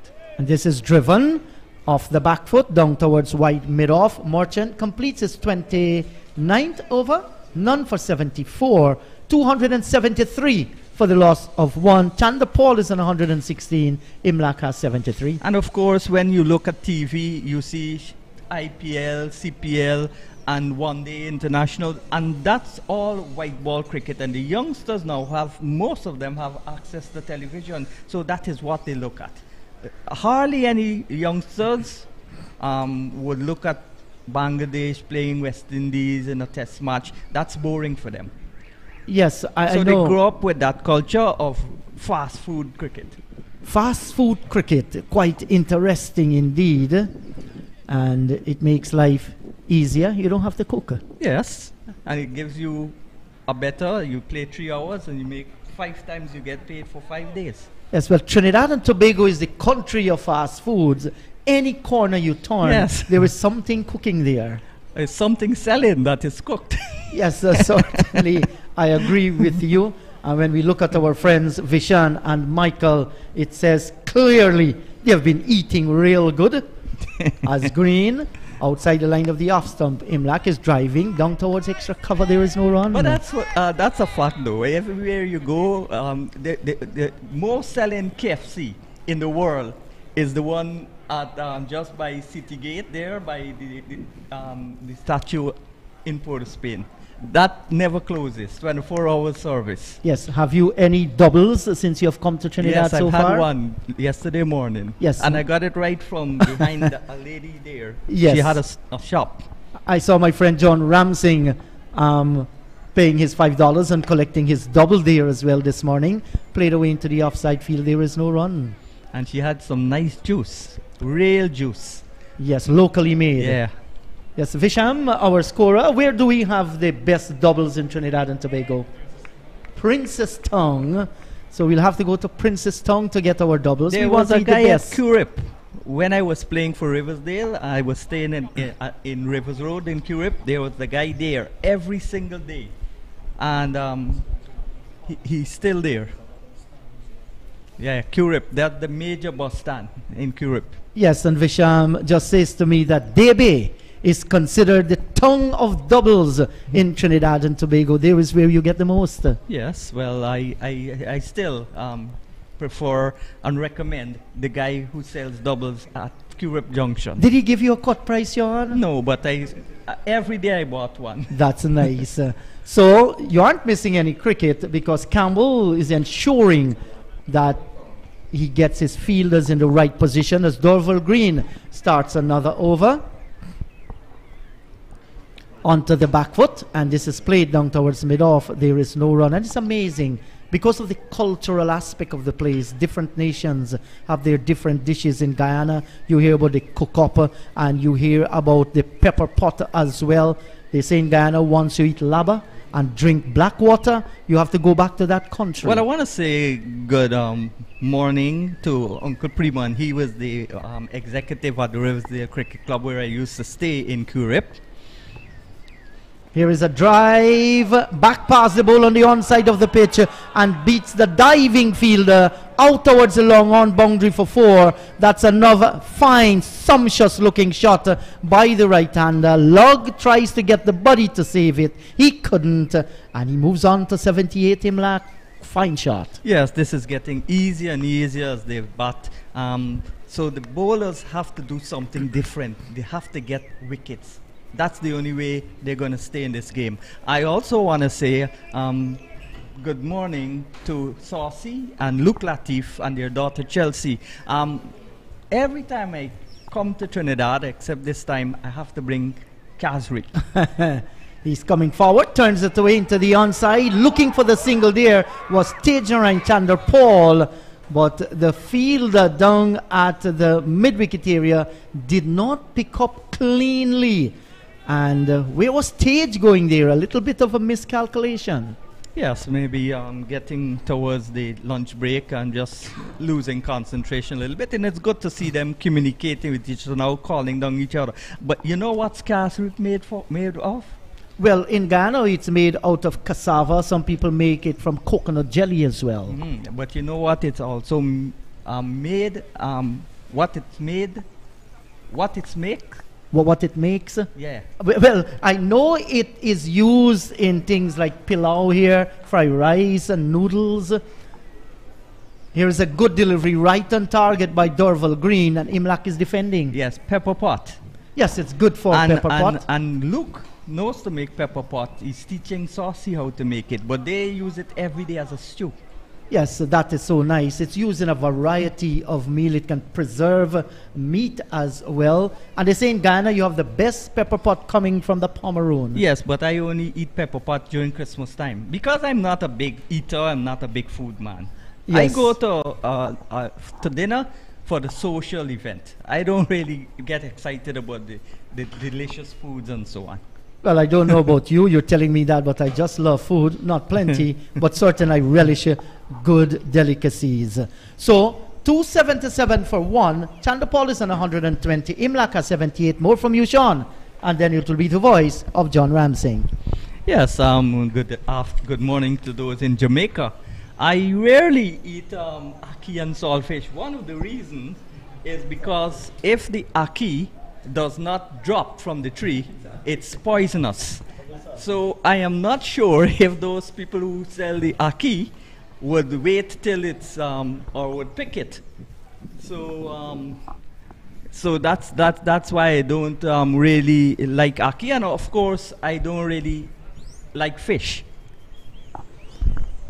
Hello, John Ramsing. Strange to hear a Caribbean man saying, don't like fish. Hello, Sean. Well, if you listen to my ex-wives and my mom and everybody who knows me, who would live with me, they would tell you, I don't like food. It's only because when I got sick, good afternoon, good morning to my doctor here in Trinidad at the Sinclair Medical Center, Dr. Peter Ramcharan and Dr. Kamash. They saved my life. But it's only because I got sick and I had to use medication, and they said, drink after a meal. So that's why I use food now. I would be like those soldiers. When they go to war, they get a pill, and that the supplement of food. Anyway, back to the cricket. Guyana needing 393. They're 277 for one.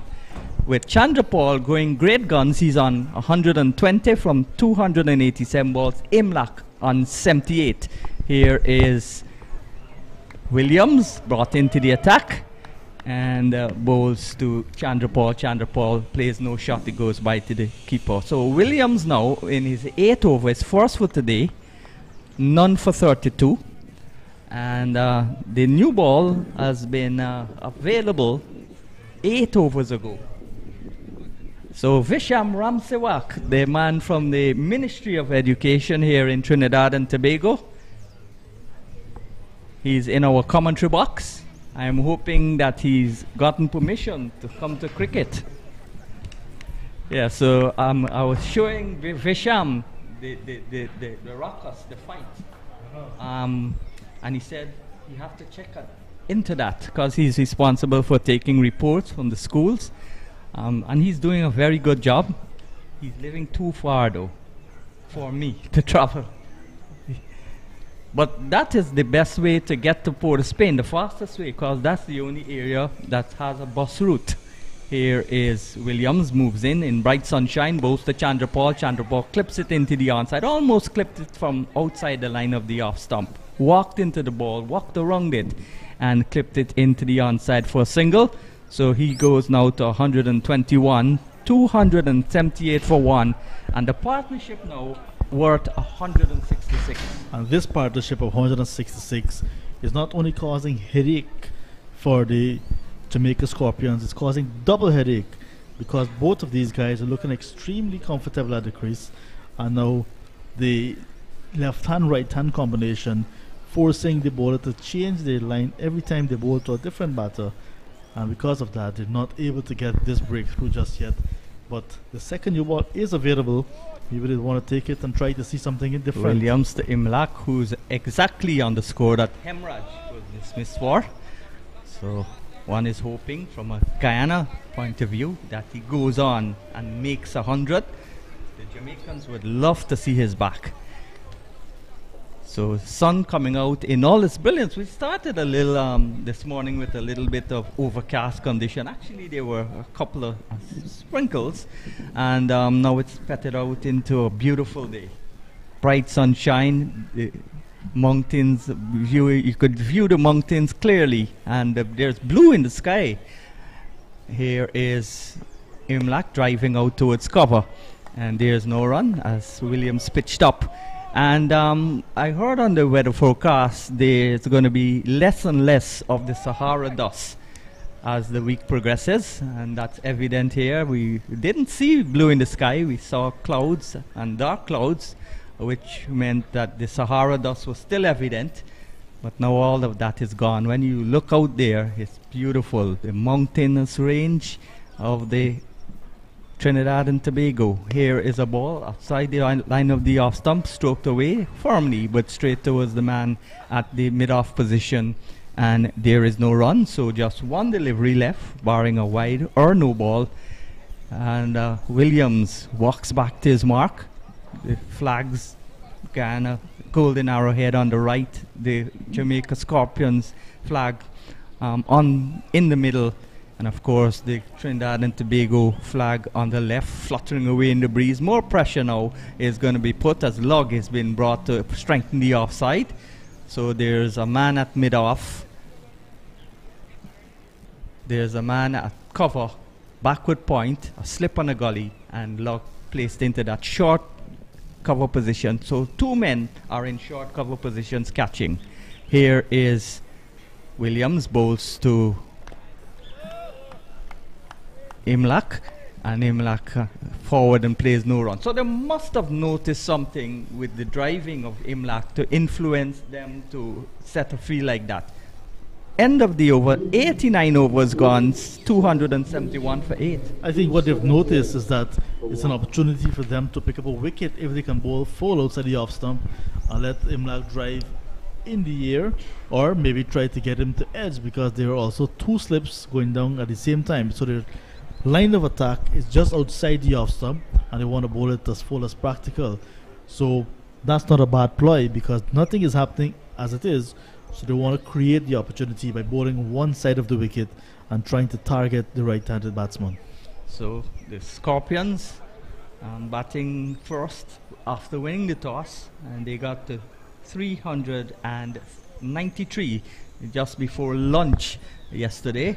And at lunch, Guyana were 9 without loss, and at tea they were 116 for 1. Hemraj, the only man being dismissed, and they batted until the close. They lost the only wicket, the only success for the Jamaica Scorpions was Hemraj, and they began the day at 213 for 1, with Chandrapal 4 away from what was his 4th first-class 100, and Imlach on 38. He also went on to get his 2nd consecutive first-class 50, and they're still together. Partnership 166. Chandrapal is now on 121. He's in strike. Here is Green, bowls to Chandrapal. Chandrapal plays no shot as it goes by to be taken by Thomas, and Imlach has progressed to 678. Nice innings from both of these youngsters. Chandrapal converting yet again, which is very good to see. Another young batsman getting a start and converting. He got a good 100 against a very good Pride attack last week, and now against the Scorpion, 121 not out. And Imlach as well, who got a half century against the Pride 1 round ago, is on a fighting half century, but he's looking to progress now that he has a good start. Green from round the wicket, and no shot play there by Chandrapal as the ball goes meekly into the gloves of Thomas. Of course, Thomas would have had a good match, especially in front of the stumps. Got his maiden first-class 100. 200 scored in the Jamaica's total of 393. Jermaine Blackwood also got 114. So lots of hundreds being scored in this tournament. Loses the rhythm, aborts the run, is Green, bowling with his sleeves, long sleeves. Most of the fast bowlers nowadays bowl with long sleeves. Well, but seeing Mindley bowling with a short sleeve. So green, going back to his mark in a green setting here at the Diego Martin Sports Complex. Lots of green around, green roofs, green fences, green mountains, green trees. Here is the green on his way and doesn't bowl again.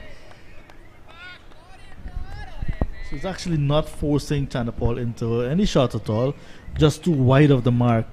There is a wide slip, there's a gully there, and they're just there as spectators as well because they're not getting into the game. Green bowling too wide of the mark and Chanderpaul not forced into any shot at all. We know him, he has temperament and he'll do this every single day. And it's up to the bowler now to pressure him by getting it in line of the stumps. Green from the northern end bowls to Chanderpaul. Chanderpaul is easing it away. Easy shot, easy single. And the man at the deep cover position does the fielding and there's no run. Well, there's a single as the music set cranks up. We've had nice calypso music, reggae music in between overs, at the breaks. This is a fantastic venue. The only thing missing is the spectators. Yes, spectators, just too few for a match of this standard. It's a first-class game. You're seeing 300s already being scored, in now we're on day number 3. So spectators want to take the opportunity to watch top-class cricket. It's right in your own backyard. Green bowls to Imlak. Imlak is driving, looks for the single. Chanderpaul says no. And he goes back into reverse gear and all is well. That ends well. The over is also completed at the end of the over. 90 overs completed. It's 279 for 1. Chanderpaul on 122 and Imlak on 77. Guyana certainly dominating proceedings here in the first session of the third day. And the partnership continues to grow. 167 now. If you do simple mathematics, you add Chanderpaul's 122 to Imlak's 78. It's an even 200. And then we saw 78 runs from Hemraj. 278. It means that there's just one extra sent down by the Jamaica Scorpions, and it's 90 overs. Yeah, well, that's good for them. They bowling with control, but not penetration. And that extra was in the form of a no ball. Marquino Mindley. And he got a wicket. Well, he didn't get a wicket, but he should have got a wicket if he hadn't overstepped. Right. Because the ball went straight to the slip fielder with Hemraj. I was looking at our colleague this morning, Fazir Mohammed, on the morning edition on Trinidad and Tobago television, and he was on the ticker. The news ticker was saying that Jamaica Met Office predicting more hurricanes in this hurricane season. Well, Williams bowls. Chanderpaul is back, forces it off the back foot with a vertical bat and hustle through for a single. So good running between these two continue. And 122 to Chanderpaul, 78 to Imlak, 279 for 1. Well, I've never actually seen live a hurricane. The closest I've been to a hurricane was in St. Kitts during the 2009 under 19 tournament when Stephen Jacobs was playing there, 2008 in fact. At the Connery ground there was a loud thunder in the air, a loud wail, like wolves wailing of the wind, and that was the closest I've been to a hurricane. And we had to, well, I wasn't on the field, I was covering it, but the players had to come off the field. We had to huddle in the dressing room, we had to open the door to one end. And that's the closest I've been in a hurricane. When I played youth cricket in Jamaica in 1987, just after we left, there came Hurricane Gilbert. And I was always saying I wanted to see a hurricane. After that, I don't want to see a hurricane either. Luckily for Guyana, we're in the safe zone. No hurricanes, no earthquakes, no natural disasters. Yeah. So the Met Office saying more hurricanes are predicted this year for hurricane seasons in Jamaica. And quite strange enough, the next match will be Jamaica Scorpions against the Leeward Islands Hurricanes. Yes, so Williams continues and bowls and outside the line of the off stump. And it's strange that the Windward Islands are called volcanoes and the Leeward Islands are called hurricanes because Montserrat experienced a big volcano, ravaged half of their island. Good morning to Basil Morgan, who still lives in Montserrat. He's a veteran umpire. Good morning to you, Basil. I guess it's the Soufriere volcano, the volcano that erupted or was very volatile in the parts of the Windward Islands. Here's a ball that's back of a length. Forward again comes Imlak. And of course, St. Lucia has a live volcano in the town of Soufriere. So when you go there, you smell sulfur. I wonder how those people live there. Maybe they've gotten accustomed to the smell of sulfur. And that's a live volcano. I remember in St. Vincent recently there was an eruption. So St. Vincent part of the Windward Islands, St. Vincent and the Grenadines. And when there are hurricanes, Jamaica is always caught in the middle of it. And when it goes to Miami, it passes in the middle of Jamaica. So unfortunately, the Jamaicans have a lot of hurricanes. There was a hurricane in Grenada just at the time when West Indies won the 2014 Champions League, Champions Trophy. And they dedicated that trophy to the people of Grenada. When you went on a flight, it looked like all the Grenadians had swimming pools on their roof because of the blue tarpaulin. That's the end of the over. At the end of the over, it's 280 for 1. 91 overs completed. Chandra Paul on 123, Imlak on 78. And also in Jamaica, the health authorities have detected 201 new cases of COVID-19 on the island yesterday. So not only that we will have to deal with hurricanes in a few days or a few weeks or a few months, they're also battling COVID-19. The pandemic is still much raging in Jamaica. So never really safe sometimes when you think about what's happening currently. And still the mandate here is all public places, in bus terminals, in restaurants. Well, not all. If you're eating, of course, that's the only time you can remove your mask. It's mandatory that you wear your mask. And Guyana has relaxed that law. It's optional now to of wearing mask. My mother is vexed about that. Here is Green from the northern end, bowls to Chandra Paul. Chandra Paul leaves it alone. There's no run. Still the 2 slips in place. The gully has been removed to a backward point. Indrajit has passed some notes that says that the Windward Islands are generally mountainous and volcanic in origin. Some islands have active volcanoes such as Mount Pelee and on Martinique, where grey and black sand beaches are the result of volcanic ash. St. Lucia actually has an active has a drive-in volcano. Yeah, that's what I was talking about. The St. Lucia volcano. And then the Leeward Islands are mostly small islands. They are called the Leeward Islands because they are away from the wind. That's called lee.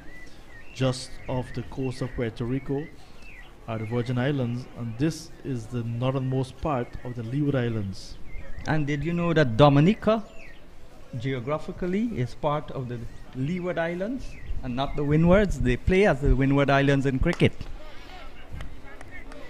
Back goes Chandra Paul, again forces it out towards cover, and again there's no run, 280 for 1.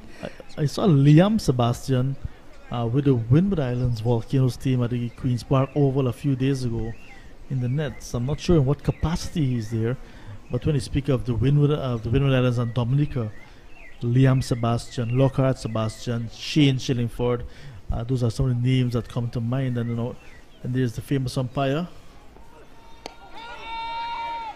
as well from Dominica. So Dominica has played their made their mark in cricket. So whether they're geographically in the Leeward Islands or counted as the Windward Islands, they've certainly made their mark in cricket. We are very happy to have them. Yes, it doesn't matter where they are. Once they're in the Caribbean. Yeah. Remember when Chandra Paul made that 100 and he was given honorary citizenship of Dominica?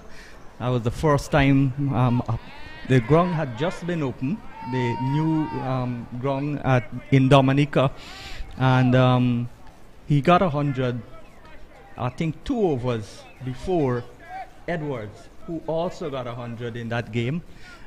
So Chandra Paul was the first person to get a test century in Dominica, and that's Shivnarine Chandra Paul, of course.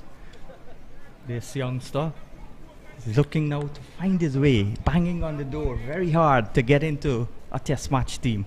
Here is Green, bowls to Chandra Paul. Chandra Paul is driving and doesn't pierce the gap into the offside. 123 he is, 78 is Imlak, and Guyana progressing quite nicely there, 280 for 1, but a lot of work still to go. They have over 100 runs to clear off with 393. In fact, exactly 130 more runs they need. 113 runs, and I think that they'll want to wipe off that in the second session on day number 3. They really want to put the accelerator on at this point in time, really want to go for some quick runs if they want to bat once and to control this game by bowling out Jamaica Scorpions a second time with a sizable enough lead. If they do not wipe off that 113 runs in the second session, it means they will have to extend the time that they're going to be at the crease, and may very well be batting on the 4th day, and minimizing the time they will have to bowl out the Scorpions, and we'll see this game panning out into a draw. So Williams continues. He's bowling his 11th over, none for 34. He's bowling from the southern end of the ground, the road end, with the lovely little houses. And one thing I've seen in most Caribbean countries, if not all, the houses are not two-storied. They're flat, most of them, because that's from the hurricane when it comes. Flat houses are not impacted as much as if you had a two-story house like our houses in Guyana. And they have downstairs also, and they call them wood houses. So that's a loose shot from Imlak, and that was a rush of blood. He saw the ball was short, looking to cut, made no contact. So, and then you see that the roof does not extend a whole lot as well. That does not allow the wind to go below to lift the roof off. There's Adam Stanford that came from Dominica as well. He's now living in the US of A. They're the first Amerindian sent to play Test cricket for the West Indies.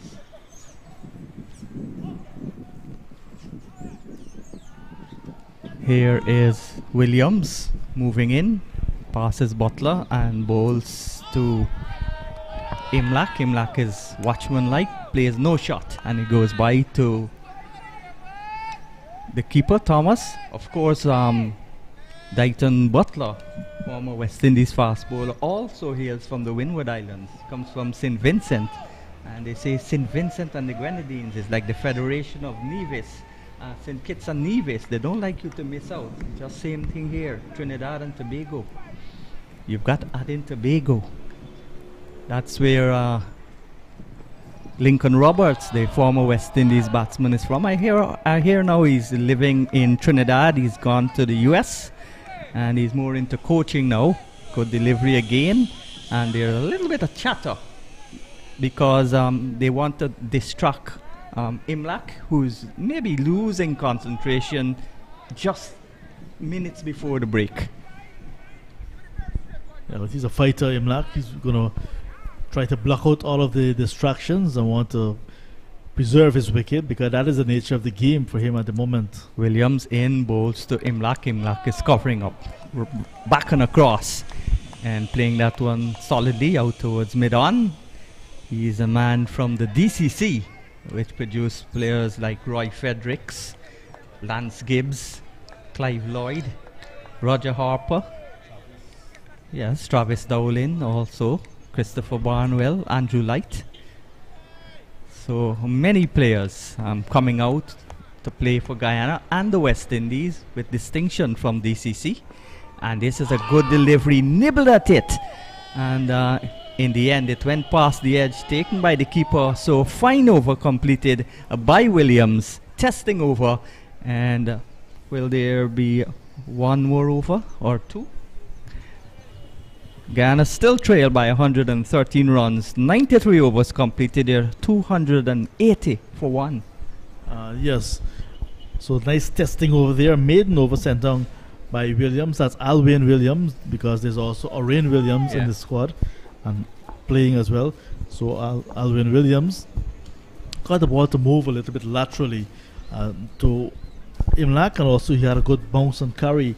So he's perhaps an underrated bowler, getting the ball to really work up some pace on this pitch here. It's a flat track, and to get that bounce and carry, it means he's bending his back and putting in the effort.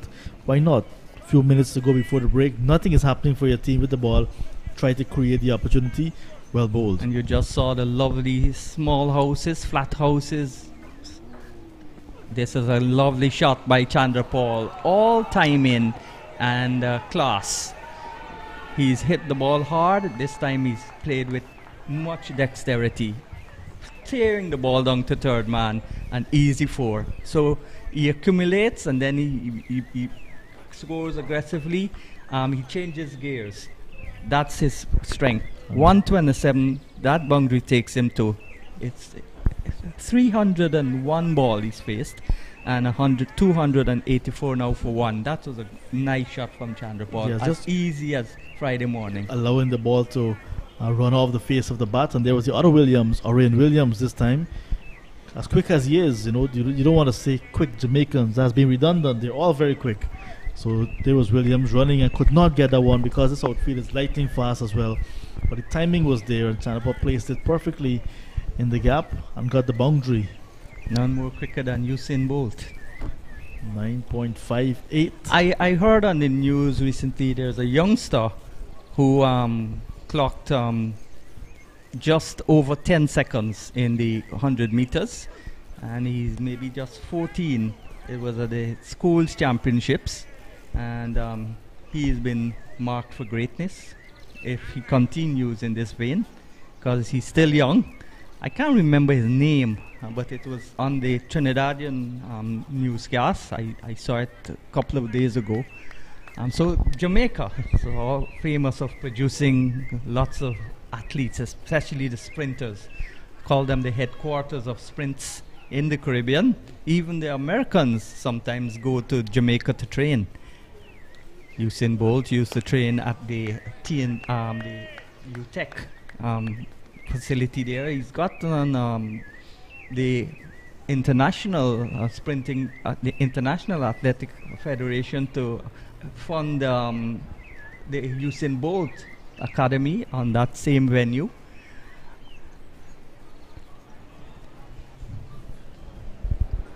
So the deficit now just 109.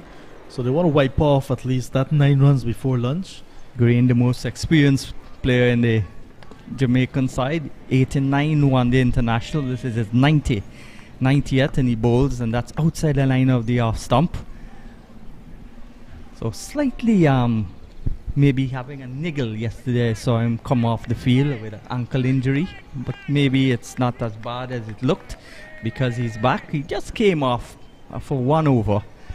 Might not have anything to do with his ankle injury, and he's back, and he's bowling in sweltering conditions here at the Diego Martin Sports Complex. Bowls on the line of the off stump and played quietly away by Chandra Paul out towards the square cover, and there's no run. So I want to say good afternoon, good morning again to all those in Jamaica. When we stayed at the University of the West Indies campus, we played the youth teams. In those days, we didn't stay at them fancy hotels that they got now. We stayed at the campuses around Barbados campus, the UTEC, the UII in Jamaica, Mona. And the first beach I went to was the Hellshore Beach in Jamaica. Lovely little beach. Good morning to everybody in Jamaica. The over comes to an end.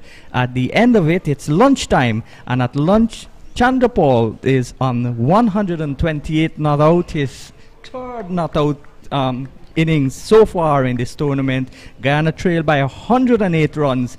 They're 285 for 1. Chandra Paul is on 128. Imlak is on 78, and of course the only wicket to fall is Hemraj, who was removed yesterday by Gordon, and he was removed at 112 for 1. He went also for 78. So a good partnership. These two joined forces, and they've not been dismissed, batting out the entire first session. 72 runs scored in the session this morning, and both batsmen that started this morning continue to bat and look good. They're there at lunch, and that's the position at lunch. So they've won the first session because they've not lost any wicket. The Guyana Harpy Eagles, with Chandapal extending to 128 and Imlak to 78, and Jamaica Scorpions unable to get the breakthrough, unable to pick up the wicket this morning. They tried very hard. It means now that the second session is set up nicely. How much longer will they have to wait for the breakthrough, the Jamaica Scorpions? How many more will this pair add, Imlak and Chandapal? We'll have to wait and see. So we'll bring you all the action in about 40 minutes time. We trust that you will have some lunch and enjoy it, because we will try to enjoy ours at this end. Until after lunch, my name is John Ramsing, inviting you to join us then. Goodbye.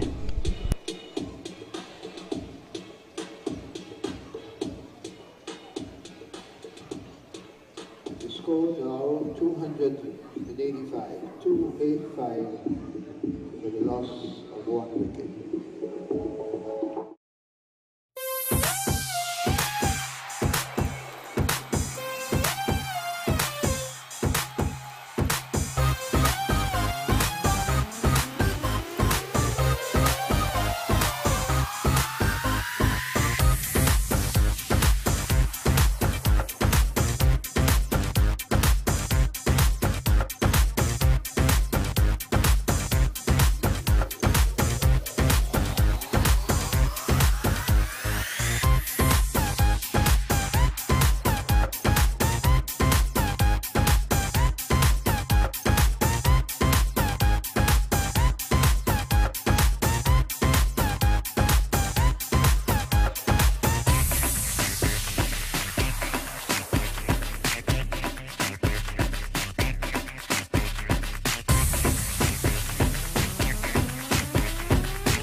Well, good afternoon once again from Diego Martin Sporting Complex.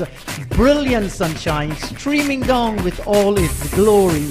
And the Jamaican Scorpions fielders, they are already out in the middle. So too the two umpires, and they are followed by Tej Narain Chandrapal, who is on 128, Imlak on 78. Guyana in their first innings, 285 for the loss of 1, and they are responding to the 393 made by Jamaica Scorpions in their first innings. So far, the Guyana Harpy Eagles, they are trailing by 108 runs. Well, they consolidated their position in the first session of play. There are 2 sessions remaining today, and all of tomorrow. It is left to be seen now if the idea for the Guyanese batters out in the middle is to look for quick runs. The foundation has been laid, but most of all, they will want to get past that 393. I'll say hello and good afternoon to my colleague from Guyana, John Ramsing. John, just about 70, how much, 5 runs? 72 scored in 2 hours this morning. They will surely want to improve on that scoring rate post-lunch session. Good afternoon, Inderjeet, and that is the plan for the afternoon. 72 runs in the morning session.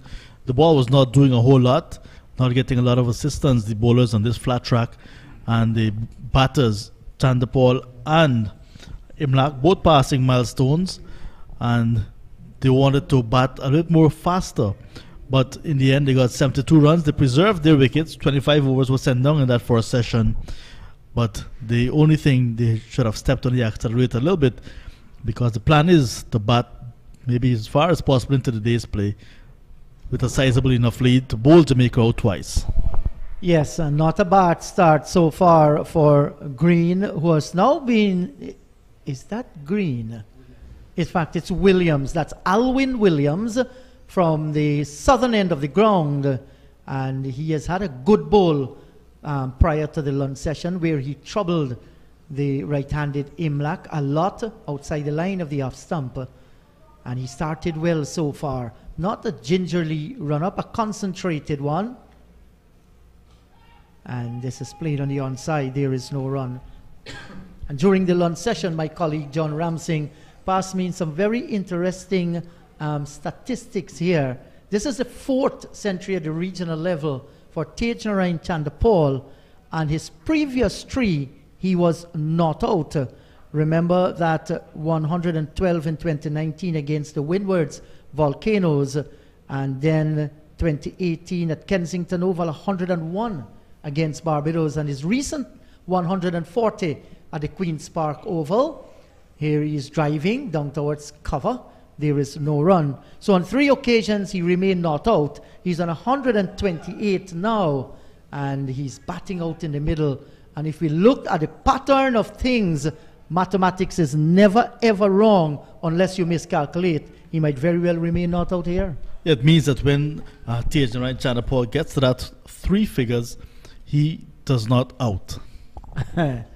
So, outside the line of the off stump, and in this easy fashion of Tej Narain Chandrapal, allowing the ball to go by into the gloves of the keeper. So this morning, the Harpy Eagles resumed on 213 for 1. Chandrapal on that stage was on 96 and Imlak on 38. Guyana Harpy Eagles still trailing by 180. At lunch, they took it to 285 for the loss of 1. Tej on 128 and Imlak on 78. 72 runs in the session, but they haven't lost a wicket. Tight in defense. Good start here by Alwyn Williams, bowling to his field, and this must be the ploy of the Jamaicans. No width, no room. You want to stifle the scoring rate. Yeah, you want to bowl to one side of the pitch. You don't want to be ragged. You don't want to give the captain too much headaches as to what field he should set, but must bowl to a plan. And if the plan is outside the off stump, must stick to that plan. And so far, it's working for Williams. He's in his 12th over, none for 34 so far, Alwyn Williams. Good delivery, right on target once again. And Chandrapal is playing the defensive shot down towards mid-off. He has completed his 12th over, Williams. Guyana Harpy Eagles, 285 for the loss of 1. And that's a good maiden sent down, with Chandrapal on 128, Imlak on 78. You're having a look at what is being served up after lunch, the Harp Eagles batters. And it's a good start from Williams. He's looking as well to see what he can extract from this track. Nothing so far. And I'm not sure how long they would want to persevere with this ball, but it's not helping. And I'm seeing Mindley. Looks like Mindley coming back into the attack. He's not wearing the sweatbands this time as the sun is back in all its brilliance, but with the seamers operating now, to be wise to get that second new ball into the hands of these guys. Yeah, and you're right about that, John. This ball is 95 overs old, so it's gone past that 80, 15 overs more than that 80. I think it had to do with the strategy that the Jamaicans, they might be mindful of a brand new ball on a small ground, might very well disappear with just one wicket going down. Here is Imlak. Good judgment outside the line of the off stump, no trouble whatsoever. Yeah, good pace from Mindley. Mindley is not a bowler who will not give you 100%. So with an old ball, he's trying to work up some pace. There's just one slip on a gully, and he will try to induce the false stroke, get the breakthrough with the old ball, and maybe then the new ball will be taken, try to work with the fresh batters with a new ball. But so far, this old ball not bringing any success. And Marquino Mindley, he has been the most impressive of the fast bowlers for the Jamaican Scorpions. It's a drive by Imlak, much closer to the line of the off stump. And you're listening to the Scorpions out in the middle there, despite the Harp Eagles are on 285 for the loss of 1. At no time they have dropped their shoulders. They're moving gingerly to their places, and they're supporting each other. Good camaraderie out in the middle, team effort, and that is what you want to see. All of them are involved in the game. They know if the Harpy Eagles score quick runs, they might very well be on the back foot.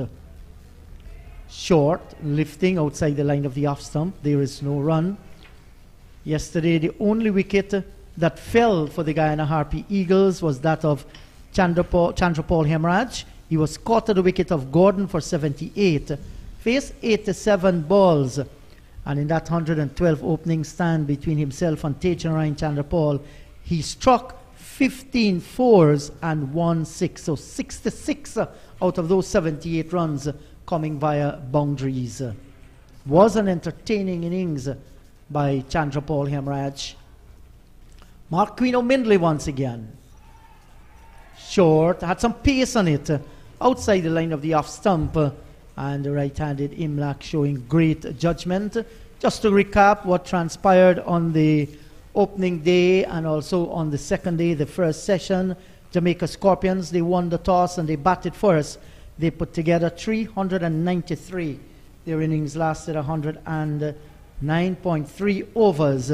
2 centuries in that Scorpion first innings. Blackwood 110 and an even 100 by the wicketkeeper, Aldane Thomas. And chipping in with a half century too is Alwyn Williams.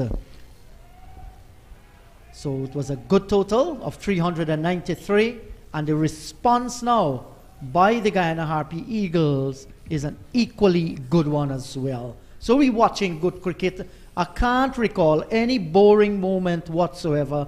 We have seen some wickets fall. We have seen some good bowling. We have seen boundaries scored, and a galore of them as well. Mindley from the top end. That's a short rising delivery, and well played by Imlak, just steering it away down towards short cover. Mindley none for 33 from 18 overs. Tejanarayan Chandrapal is on 128.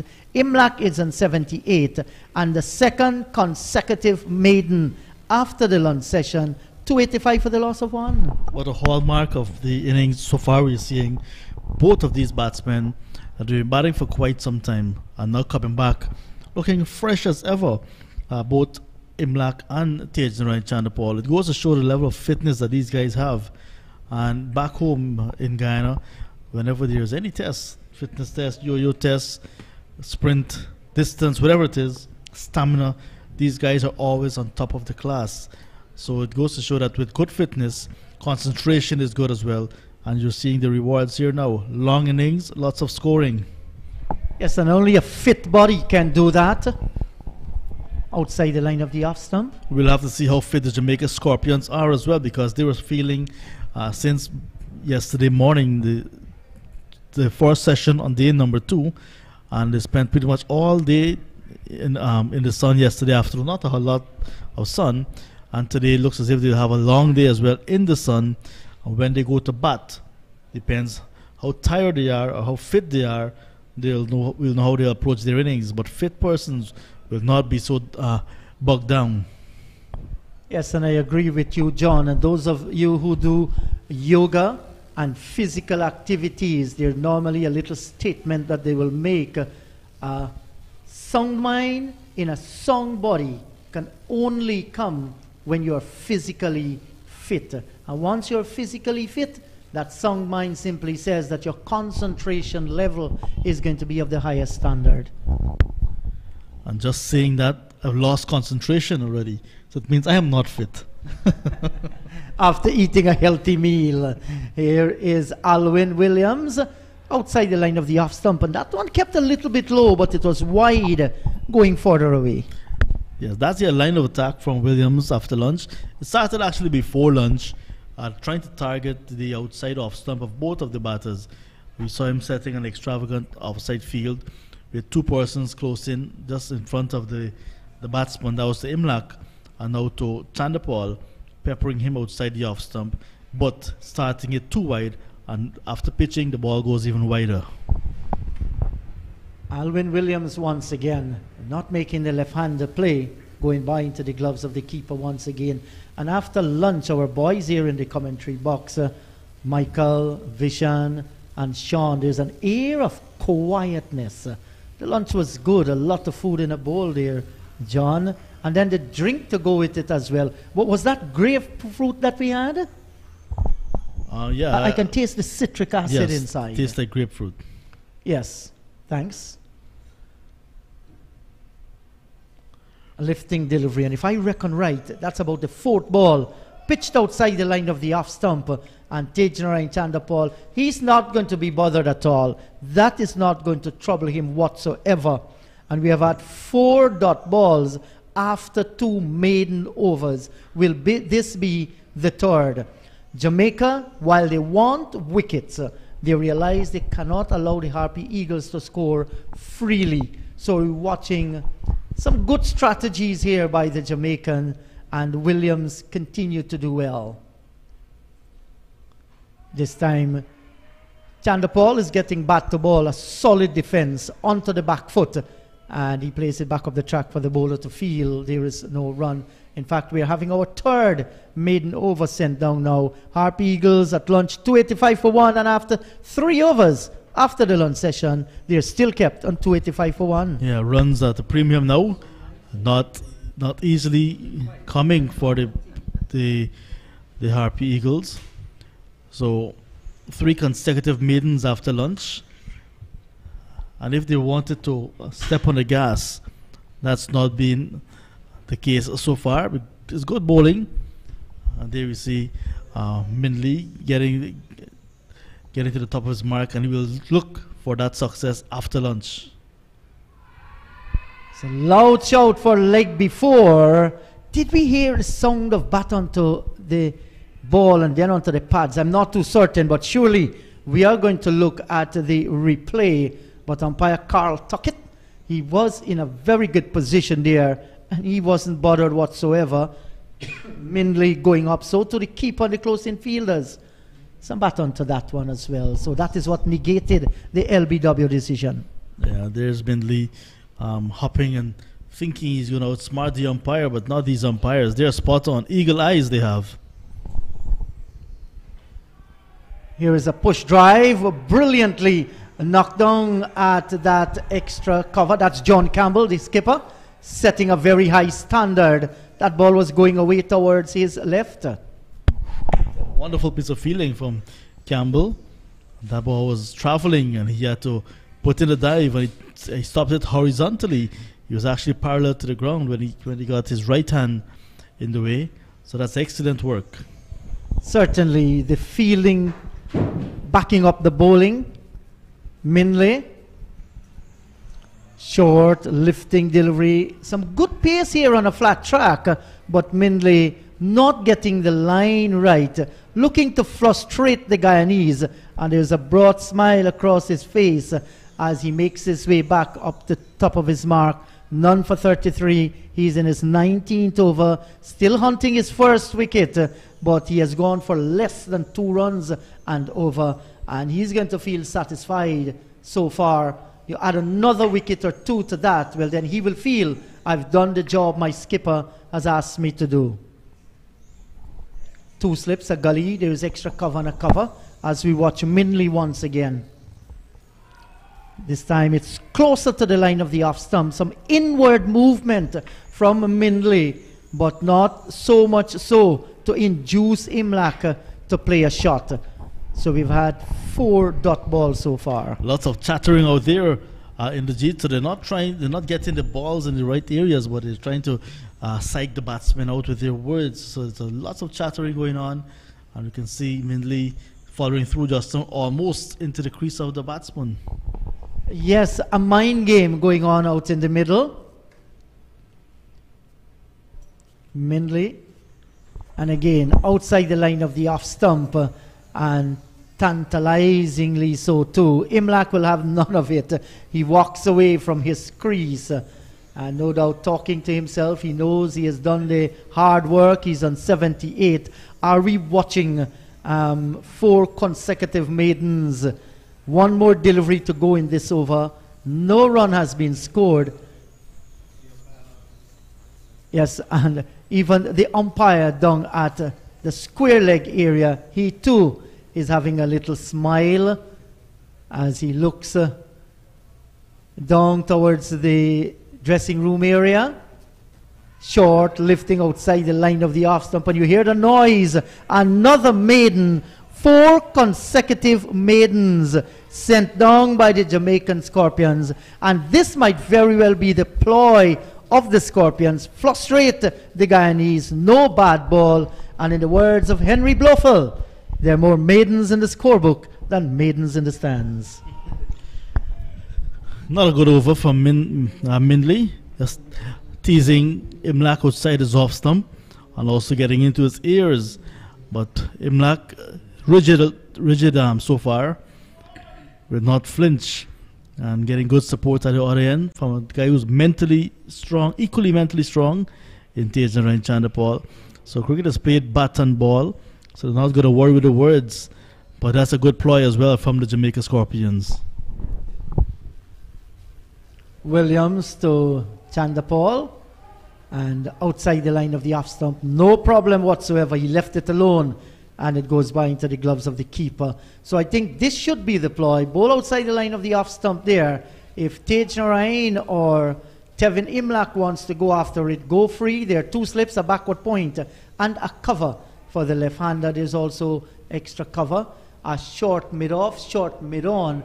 So the only man out on the boundary area is the deep backward square. And he's coming forward, taking on the pad.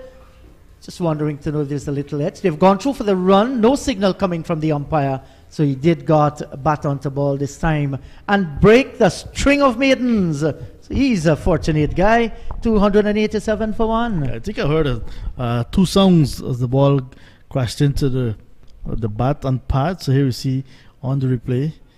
Yeah, will very well be an inside edge onto the pad. So umpire realizing ball hitting bat first and not giving that leg before decision. Another good call from umpire Butler. But indeed, yes, a single since lunch. So the first run being scored after lunch. So the Harp Eagles are on the way. And now the string of maidens being broken. Yes. Alwyn Williams, the guy, bowling from the southern end. Good delivery and looking for the single. It's not on, putting a little bit pressure on the field there. Didn't get past their man, so there was no run. And both umpires, Carl Tuckett and Dayton Butler, they're having a good match, John. Yes, we don't always give the umpires enough credit. But when it's due, they need to get their credit. So well done so far. It seems as if they're enjoying their roles as umpires as well. They're not, some umpires, sometimes you see they're a bit flustered or a bit bothered, but these two guys seem to be having a good game, and it's showing on their performance. Yes, and having a little chat with them. They are humble fellas, and as professionals, I think they have done a good job, a high level of professionalism, and that is good to see. They're on the game. They love what they're doing, and we always say once you love what you're doing, well then, more than not, you are going to be successful at it. And I understand that both of them are still actively playing some cricket. Carl Tuckett might be playing under 40. Over 40 rather. He's defending. Both of them. Right, Dayton Butler as well. And that's good to see. We're having lots of cricket for the elder guys. Over 40. We have over 45 back home in Guyana. Then there's a Masters tournament as well. Over 50 and over 60. Yes, over 50s, over 60s. They've gone on to another level where selected teams from various parts of the world have been gathering for tri-series, quadrangular series, and even World Cup. Yeah, so these things are happening at the next level, and sometimes it's called a second innings. That's a good delivery, right on target, and Imlach is defending. And here the level of noise made by the Scorpions as they overcome to an end, recognizing a good delivery, 286 for one. Yes. So quiet over, and well, in terms of the bat and ball, but not quiet from the Jamaica Scorpions. They're very vocal. They're trying to get into the ears of these batsmen and to make them lose concentration and to get their wickets, but it's not working so far. And they're trying to let the pressure mount and force these batsmen into some loose shots and to get their wickets. It's all happening really, but Chanderpaul is still dogged. He's still there on 129, while Imlach is yet to add to his 78 that he had at lunch, but they're still preserving their wickets, and once they're there, anything can happen. That's a good delivery again, just outside the line of the off stump. Should we give him the benefit of the doubt? I think we should, just in this very quiet manner of him, Tejnarayan Chanderpaul, pulling the bat inside the line. When I foresaw that Cricket West Indies over 50 and 60 team going out to Houston, Texas to play cricket, and I saw John Ramsing there, I was like, what the hell, he's playing over 50 and over 60? But the guy actually went to cover that tournament, media manager, and did commentaries as well. So that's the opportunity to offer so many people in those tournaments. Wide outside the line of the off stump again. There is no shot from Tejnarayan Chanderpaul. And you look at Marquino Mindley there, just maybe showing his arms to the keeper. I'm going to head it down that line. They're working now on the mind of Tejnarayan Chanderpaul. But he's a tough guy. He knows this. Well, we haven't seen any sledging so far, but certainly they're supporting each other. The Scorpions out in the middle. See, Mindley is going to go outside the off stump again. He does, and there is no run. So this is the ploy, John, to bowl wide outside the line of the off stump, frustrate the Harpy Eagles, and you never know. Sometimes they're frustrated so much so that they just throw the bat at the ball because they realize, and in this session, the Eagles would have come out here looking for quick runs. So far, defensive bowling. Still trailing by 107, so it is in the interest of the Harpy Eagles to get runs, but it's just a bit too wide so far from the Scorpions. And this time this one is lined with the off stump, and Tejnarayan Chanderpaul is in behind it. He is defending. Well, it didn't show that level of energy this morning, the Scorpions, but after the lunch session they come out in the middle and they're in the game. They have managed quite a few of maiden overs. Just one run scored, and we are in the 5th over after the lunch session. Good delivery, right on target again. And that energy is being led by the bowler Marquino Mindley and Aldane Thomas, the keeper, and so too in the slip cordon as well. And even Darvel Green on the boundary ropes at deep cover is getting involved as well. So what they're doing is really trying to work on their minds and the concentration level of the batters. Here is a drive from Tejan Chandapal. He didn't get it in the meat of the bat. And there was Marquino Mindley going down just about 7 feet away from Tejan Chandapal. Another good over has come to an end. Was it a maiden? Yes, another maiden sent down by Mindley. 286 for the loss of 1. Chandapal 129. Imlak is on 78. 7 overs after lunch, just a single. So the Guyana Harp Eagles not looking to score very quickly, but also the Scorpions applying the pressure by bowling just too wide, just a bit too wide outside the off stump, trying to ask them to play the forcing shot, the rash shot, but nothing just yet. That's another good delivery, right on target, and there's little Imlak can do. Not a bad strategy at all by the Scorpions. You're throwing the ball into the court of the Harpy Eagles. You want to score? Well, then you come after the bowling. You have to manufacture shots. So far, so good. They've been tight and very, very stingy. Yes, very stingy, and getting good support from the fielders. They're applauding everything. They're cheering on. Wonder what they had for lunch. That's a good delivery once again, and Imlak is defending. Back home in Guyana, John, we say you're as stingy as the star apple. Irregardless how that fruit is ripened, it's not going to fall from the tree to give anybody a chance of eating it. You have to go pick it, or it's going to rot right up on the stem. So, old time talk. Life in the country. Yes, so life in the country, sweet. Like star apple. Alwyn Williams, and beaten outside the line of the off stump there. Imlak made a step outside of his crease, and that was so close to the edge. Well bowled, Alwyn Williams. Perhaps the delivery of the day, pitched and drawing Imlak into the shot, and as he was prodding forward, the ball moved just slightly and into the gloves of the keeper, very close to that outside edge. Good work as well from the keeper, moving and poaching it. Lucky to be there. Edge not found. Yes, and Imlak is yet to score a run after the lunch session. We're in the 8th over. The only run score was scored by Chandapal, and that was 1.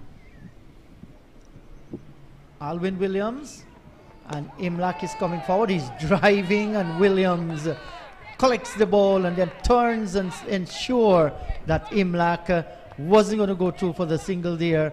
And with the aggressive nature of Alwyn Williams, Imlak had to scoot back into his crease, ensure that he preserves his wicket. So the runs have dried up here.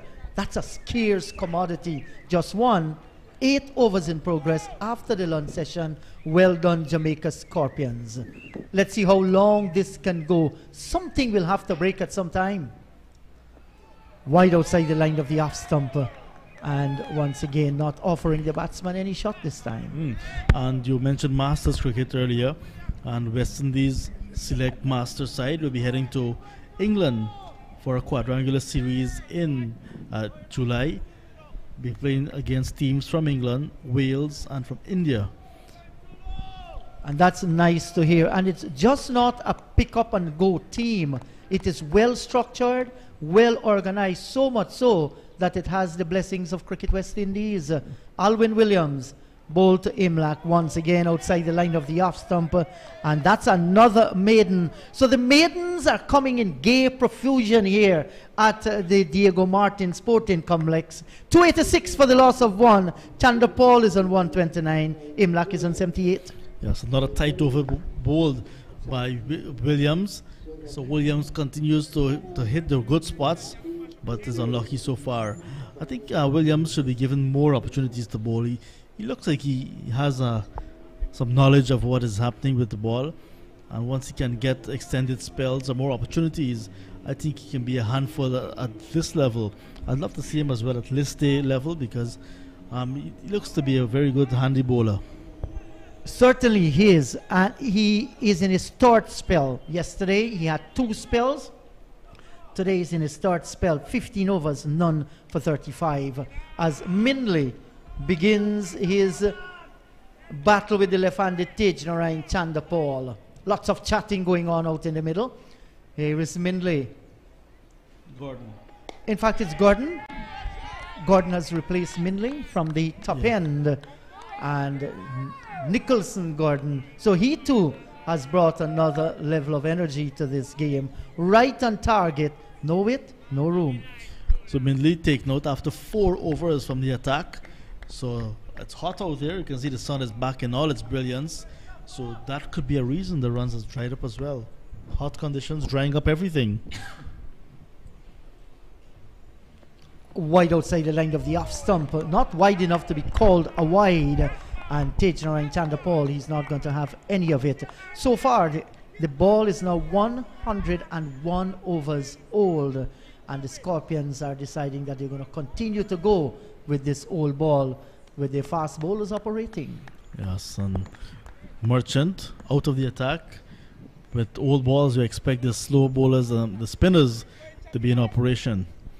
And just to let you know what's happening in the other match at the Brian Lara Cricket Academy, Trinidad and Tobago Red Force batting a second time, 126 for 8. They're still behind by 35 runs against Barbados Pride down at the Brian Lara Cricket Academy. So they need to at least get 35 more runs to make Barbados bat a second time. And with Yannick Carrier at the crease on 33, and Uthman Mohammed on 5, with just 1 batter in the hut, that 35 may not get there, and looks like the Trinidad and Tobago Red Force will be crashing to yet another defeat in this year's tournament. Yes, certainly, and that is going to be a huge win once again for Barbados Pride. They are the top of the table, and with all the points they're getting there, that's going to strengthen their position, so they're going to feel comfortable and happy. Trinidad and Tobago, in the longer format of the game, they have not done well in recent years. Yeah, it's been chopping and changing, managers, coaches, players, captains, and still title eluding them since 2005 when Daranganga won back then. And prior to 2005, it was many years before that too that they would have won a regional 4-day title. Something has got to be fixed there, or a lot of things need to be fixed there, because you want a competitive Trinidad and Tobago Red Force in our regional 4-day tournament. I mean, it's a nation that has produced some of the best cricketers in the world, but I'm afraid their standard in the 4-day tournament is not what it should be. Gordon, wide outside the line of the off stump, and there is no run. That's another maiden, John Ramsing. 286 for the loss of 1. And it seems that this little play after lunch, it's like a day when the earth is standing still. Yeah, so Kevin Sinclair with a ball in his hand, and next to him is the assistant coach of the Harpy Eagles, Ryan Hercules, and they're perhaps looking to find out what's happening in the middle.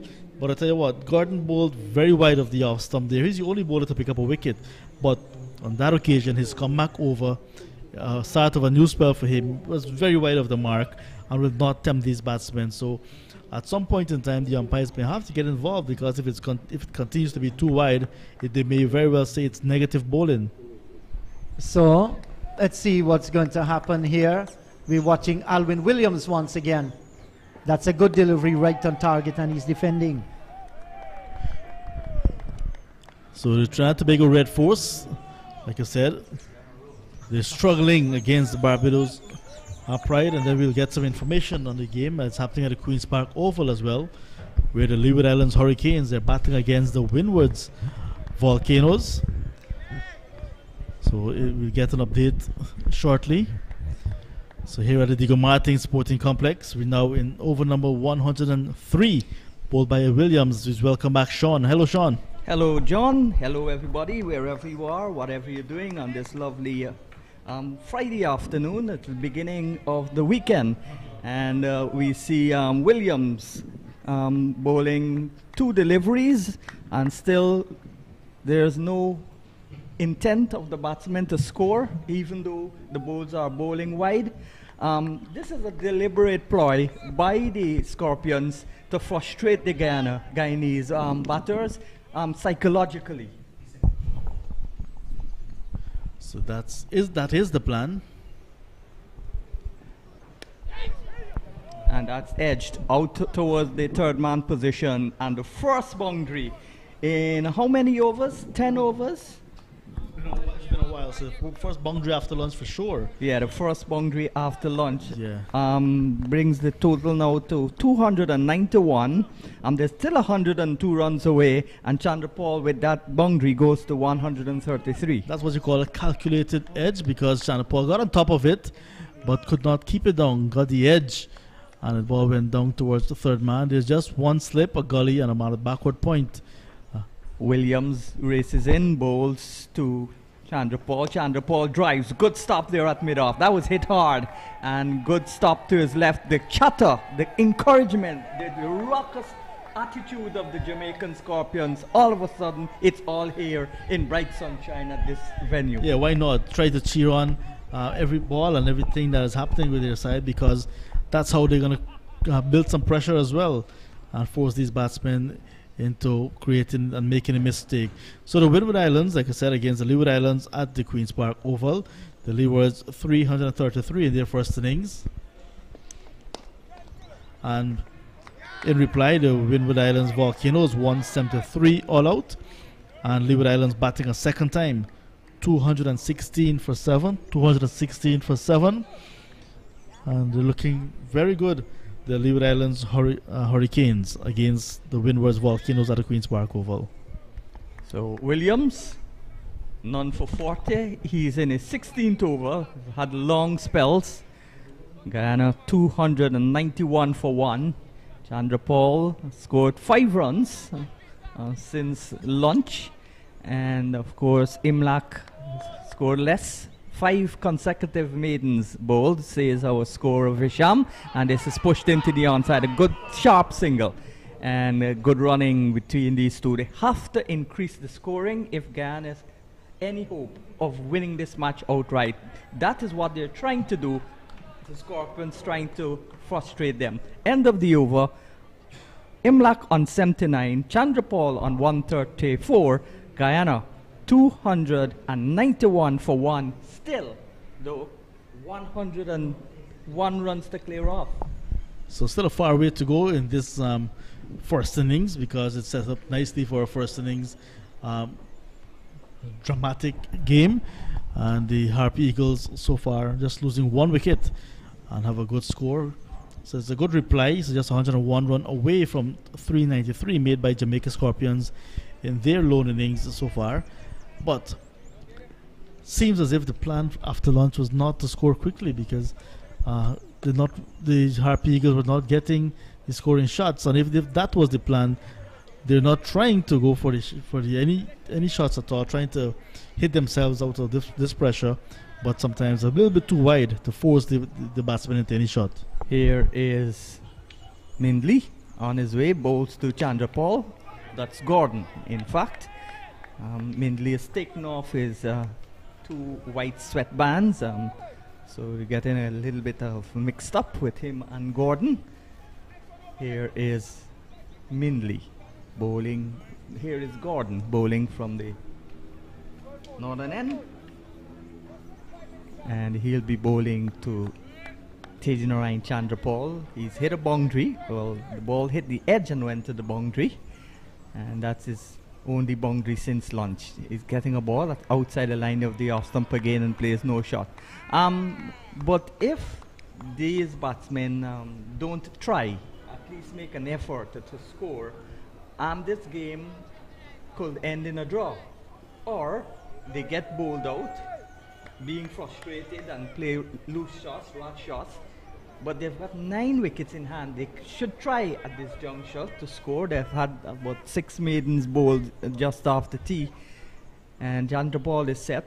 Well, I could understand the mindset of Imlak. He's on the verge of his maiden first class 100. He wouldn't want to do anything rash and then get out. Like Hemraj, But this is a tight situation for both teams. More so the Guyana Harpy Eagles, because they're in with a chance of winning. It would be a win if Jamaica draws the match. Here is Gordon. Time wasting now. Not deliberately though, because there's a man coming over to square cover. Oh, man has gone back towards the wide third man position. So there is nobody except, yes, there's only one man on the onside. That's a mid-on. Packed offside field, wide of the off stump. And no signal from the umpire, because of course this is a 4-day game. But if the umpire sees you're bowling negatively, especially outside the line of the leg stump, then he can call a wide. But that ball was leaving the batsman, and he opted to play no shot. Didn't go after it and couldn't reach it. Went very close to that wide mark as well, Sean. If you look at the monitor, you see the camera behind the bowler's arm. You have a good gauge from Gordon that. in sweltering heat rushes in, bowls to Chandrapal. Chandrapal gets another wide ball. Not wide enough to be called a wide though, and leaves it alone. But this is good tactics, bowling to a batsman like Chandrapal, who doesn't like to give away his wicket. He values his wicket more than he values goal. And Imlak, on the other hand, a more free-flowing batsman, but he's on the verge of a maiden first-class 100, so he wouldn't want to be reckless. So this is an ideal situation for the Scorpions to utilize and capitalize on to stop the Guyanese from scoring freely. And that's the only way that they can get quick runs, a big score, and make Jamaica bat twice, and they bat once. So this is bowling to a plan now, Gordon. So just one field on the onside, so they're bowling to the offside, and he has to overcompensate. So that's why he's going so wide of the mark, but not extremely wide to be called a wide. I will have to bowl it again, but just not forcing Chandrapal into any shot. 9 men on the offside. Here is Chandrapal getting another wide delivery, and again doesn't play. So the plan obviously working for the Scorpions. Guyana need to get 393. They're 291 for one, with Chandrapal well set on 134. Needs to up the tempo a little bit though. Imlak, who is on the verge of his first 100 at this level, he's on 79. So 7 runs since lunch, and 11 overs, 7 runs in 11 overs after lunch. Hard going for the Guyana Harpy Eagles, but that is because the Jamaica Scorpions are bowling to a plan, bowling outside the off stump and sticking to it, not looking to get the ball too close to the stump at all. Now when Imlak is in strike, it's a 7-2 field. As Williams moves in, bowls to Imlak, the 2 men on the onside, the mid-on and the mid-wicket. So that means that Imlak already knows that the ball is going to be outside the off stump. He can take an off stump guard and get closer to the line of the ball. If it goes past him, then it will be certainly a wide. You've got to change tactics. You can't do the same thing over and over. But Albert Williams, like I said, working up some steam here this afternoon, and peppering both batsmen outside the off stump, but just not able to find the edge. And John Campbell, he must spare a thought for Captain Campbell. He's really trying to break this partnership, employing some very attacking fields. Yes, this ball is again outside the line of the off stump. Imlak pushes forward as Williams pitches up, and there is no run. I want to say good afternoon to everybody in Jamaica, especially Mandy Lowe. I heard you're a celebrity. They're calling you a celebrity because I mentioned that you played in the 1988 Junior Carifta Games with my sister, and you drove me to Port Royal, to Ocho Rios, and your friends are telling me that they heard it. Good afternoon to you, Mandy. This is a ball that's a loose shot there from Imlak, and the players go up, and Imlak is given out. What a shot. That's irresponsibility. The pressure got to him. That's all I can say. The pressure got to him. He's not like a Chandra Paul that will bat and bat all day. This is what happened. He charged the wicket, got the edge, and that's a foolish dismissal. On the verge of 100, 79, mental block. So 199 deliveries for 79. And there he is, charging Alwyn Williams, like I said, who's bowling very well, getting the ball to nip off the pitch and move away from these batsmen, bowling with some good lateral movement. Williams, and there was Imlach running down the pitch, trying to get to the pitch of the ball to hit Williams off of his mark, but Williams was committed to what he was doing, bowling just on about off stump and forcing Imlach to edge behind. A good catch again from the wicketkeeper. So Thomas with his second dismissal and now giving Williams his first wicket. And that's a disappointing dismissal for Tevin Imlach. Done all the hard work. Batted to stumps last night, batted to lunch today, I beg your pardon. And now giving it away for 79. One more than Chandrapal Hemraj. But in the end, it was a good partnership for the Guyana Harp Eagles in the context of the game. 180 runs for the second wicket with Tejnarayan Chandrapal. Good partnership, but in the end, just giving it away. But that's the difference with Tejnarayan Chandrapal. He's got good composure, he's calm, he don't let the words get into his head. And Imlach now, who's a more free-flowing batsman, got bogged down. And that's another thing, you can't let yourself get bogged down. If you get into a rut, it's hard to come back and score freely, like you were doing before lunch.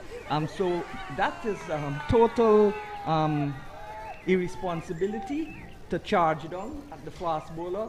Must be the chanting, the chatter of the Scorpions got into Imlach's head, and he knew he was not scoring. He knew you had to score quickly for Guyana to have a chance in this match, and he sacrificed his wicket on 79. So that has brought Leon Johnson to the crease, the captain. And Johnson with lots of responsibilities, not only to get his team past 393 and to get a good lead, but also to get them into a position to win this game, because it would be a very good game if they can win it for Johnson. You might see Guyana eventually trying to save the match. Here is Johnson, back and across, first delivery, and a loud chatter again from all of the Scorpion players. I want to say good afternoon to this guy in just before Toronto. You go, just want to once again, not that Leon Johnson is at the crease, a GCC player. Want to extend condolences once again to the GCC family and to the Noble House Seafoods family and both industries, the fishing and the cricketing fraternity back home in Guyana, on the loss of Les Ramalho. Yes, I would endorse that.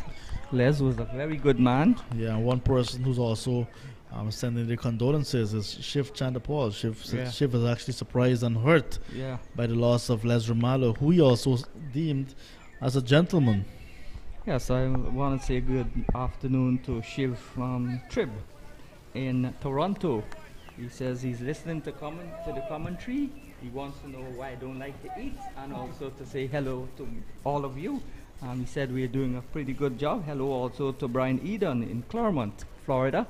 He's listening. This is another ball outside the line of the off. A little lateral movement away from the left-hander, and it's taken by the keeper. So a successful over comes to an end by Williams. He's got 1 for 41 now. He's 17 overs he sent down. It's 292 for the loss of 2. Imlach just gone, caught behind of the bowling of Williams. And now Chandrapal is left there on the 134. His captain Leon Johnson has joined him. 105 overs gone. Still no sign of the new ball. 12 overs bowled since lunch, 7 runs conceded, and 1 wicket taken. So Jamaica Scorpions enjoying this session after lunch so far. They picked up the wicket of Imlach, the set batsman. And now that they've seen the back of Imlach, Johnson is there. So they're into the middle order and they want to make regular breakthroughs now. Gordon bowls to Chandrapal and maybe trying to hit the ball too hard. The frustration beginning to build also on Chandrapal. He gets a boundary, but that was a certain mishit. He was trying the ball, hit the ball too hard, lost the shape. He was looking to hit it towards mid-on. In the end, it took the inner half of the bat and went down towards the mid-wicket boundary. So second boundary for Chandrapal. After lunch, he's now gone to 138, Guyana 296 for 2. Just trying to hit it a bit too hard, yes, and got the boundary, but not the most convincing of shots from him. We've seen him play some immaculate drives and some pulsating cut and pull, but this time, as he was looking to tug that one through the onside, got it all along the ground, but lost his shape because he tried to hit it a bit too hard. In sweltering heat here in the tongue of Diego Martin. Here is Gordon, comes in, bowls to Chandrapal, and that's exceedingly wide, and in fact so wide that umpire Tuckett outstretches the arms and looks like a scarecrow in the farm and signals are wide. So eventually the bowler being penalized. Well, that one is actually wide of the mark, as you can see. It's just one pitch that is prepared here, and the pitch adjacent to it, that ball actually landed on that pitch. So Gordon mops his brow, moves in once more, passes umpire Tuckett and bowls to Chandrapal. Chandrapal is tucked up, can't pierce the field, and all of a sudden the chatter is not the only thing that we've seen from the Jamaicans after the lunch break, but also their energy level has increased and their fielding has also increased. Yes, that's because they're trying to really get into this middle order, get the ball out of the Guyana Harpy Eagles, and they're trying everything they can control. Here is Gordon again, going in, both to Chandrapal. Chandrapal gets another wide delivery. Maybe the umpire had a thought about it, and he said maybe it's not a wide. You should have gone after it, young Shiv. And the ball is taken by the keeper. The Cub. And as we monitor that game at the Brian Lara Cricket Academy, the Trinidad and Tobago Red Force bowled out by the Barbados Pride. So the Pride winning that game well inside 3 days. So with a session and a half to go and a whole day. So congratulations to Barbados Pride once again. Here is Gordon, and he doesn't bowl. And that victory has certainly done their championship, retaining honours wonderfully well, Sean. Yes, the leewards. Yes, of course. But in actual reality, Trinidad has focused on white ball cricket. Since 2005, as you said, when Ganga was the captain, they've not won a red ball tournament or a first class tournament since then. And Guyana has not won a white ball tournament since 2005 also at Boda, when they beat Barbados in Fading Light. So which team focuses on what? Guyana's focus on 4-day cricket, and they've won 5 in a row, and Barbados has dethroned them. When Jamaica won 5 in a row, it was also Barbados who dethroned them. Yes. So Barbados, you can say, getting closer to retaining their title, but there's still one round to go, and they will have to play the Windward Islands Volcanoes in their final round. And then Guyana Harp Eagles will take on the Trinidad and Tobago Red Force, who was just badly beaten. Here is Gordon, bowls to Chandrapal. Chandrapal is playing it into the offside, and there is no run. So the end of the over comes with Johnson yet to score. He's faced 3 balls, 138 from 348 balls from Chandrapal. He's still there.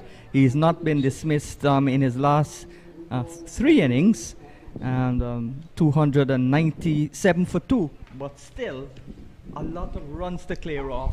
You've got to score quicker than this. Yeah, 96 runs, the deficit still. And Chandrapal 2 runs behind his personal best, which was achieved in the last round against the Pride of the Queen's Park Oval. So he may want to get past that and then really take the attack to the bowlers. But that boundary he hit earlier as well, we know that he was a bit frustrated and not getting a lot of balls in his arc. So he has to manufacture some shots now But once he preserves his wicket, he'll be able to get time at the crease to score runs. Williams again continues the wide of the off stump attack. That's been working so far. Why do you think, what was the reason you thought that was the terrible shot from Imlak? He just charged down. Yeah, he was just, it got to him.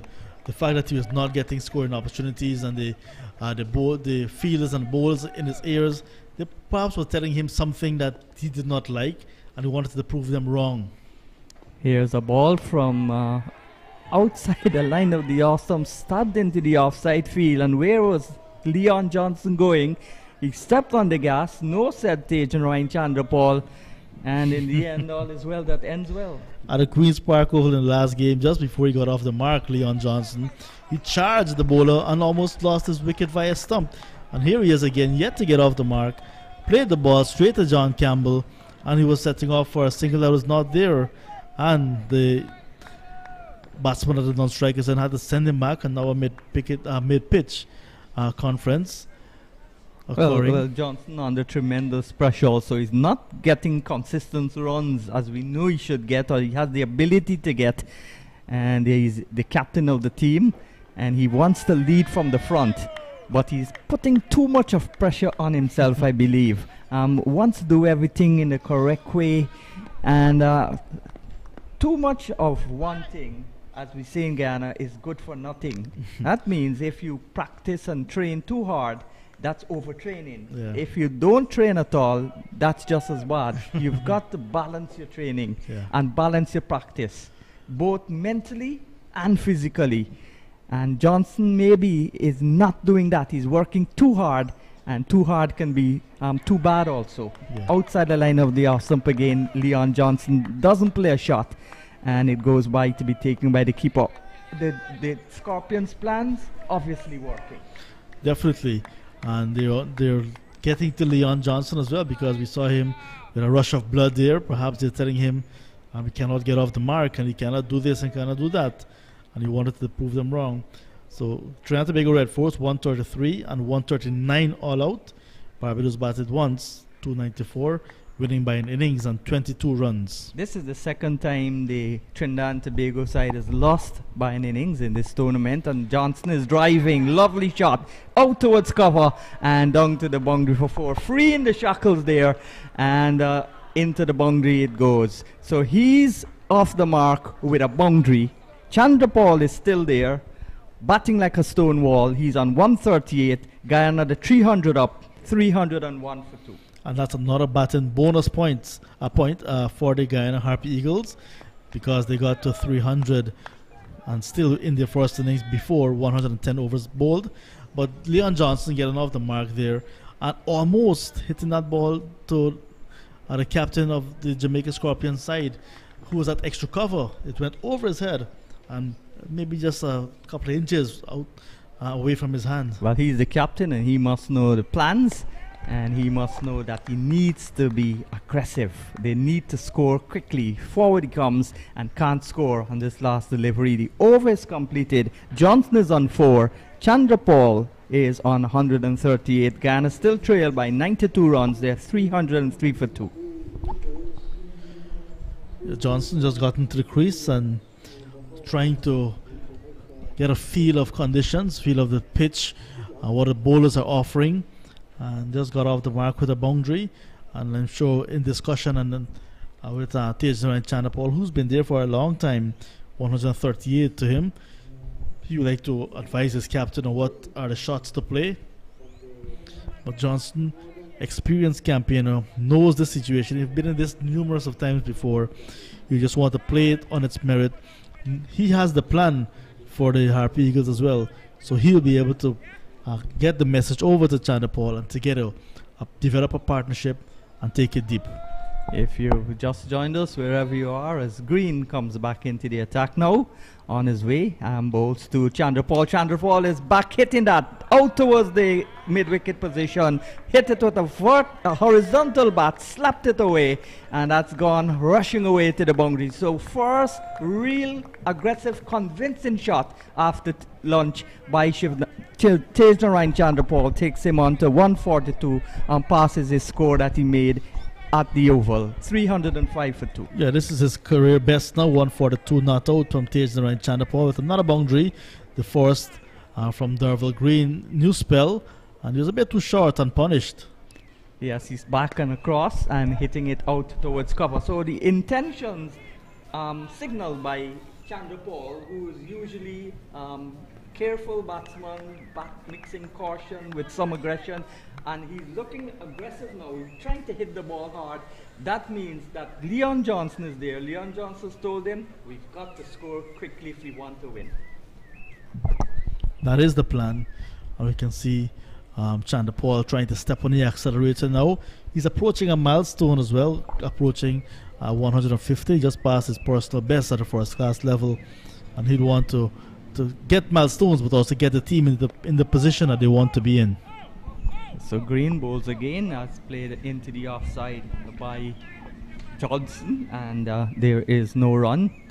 So Green, who's also played for the West Indies B side, is going on in age in terms of fast bowlers. He's 33, and he's the most experienced fast bowler in this side, leading the pace attack. 80 in his 90th first class game. Best of 5 for 46. Actually made his debut against Guyana at Providence way back in 2016. Here he is. Bowls to Chandrapal. Chandrapal is this is Johnson. Johnson is forward driving, and there is no run. Well, the good thing here with these bowlers, there are no left-hand, right-hand combination now, so they can bowl one line to both batsmen, maybe change the length because they bat in different fashions.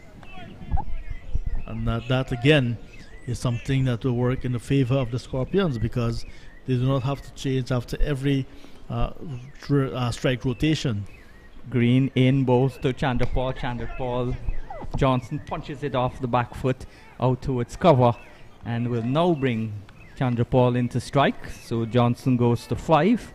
Chandrapal on 143, and Guyana chasing the 393 made by the Scorpions. They're 307 for 2. At the start of the day's play, Sean, just as the umpires were walking out, you said that Chandrapal, as you were looking into your crystal ball, that Chandrapal would score a double century. Is your crystal ball still showing you that? Yes, it is, but he's got to be more aggressive, which means he's got to take more risk, more chances. So I'm still 90% sure that he will score a double century. If he scores a double century at a strike rate of even 80, Guyana will get a big score. That's the end of the over. 108 overs gone, 307 for 2. And Guyana trailing by 86. This time we take a break as well for some drinks.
Well, welcome back to sunlit Martin Sports Complex here in the village, in the town of Diego Martin, where the sun has come out in all its brilliance.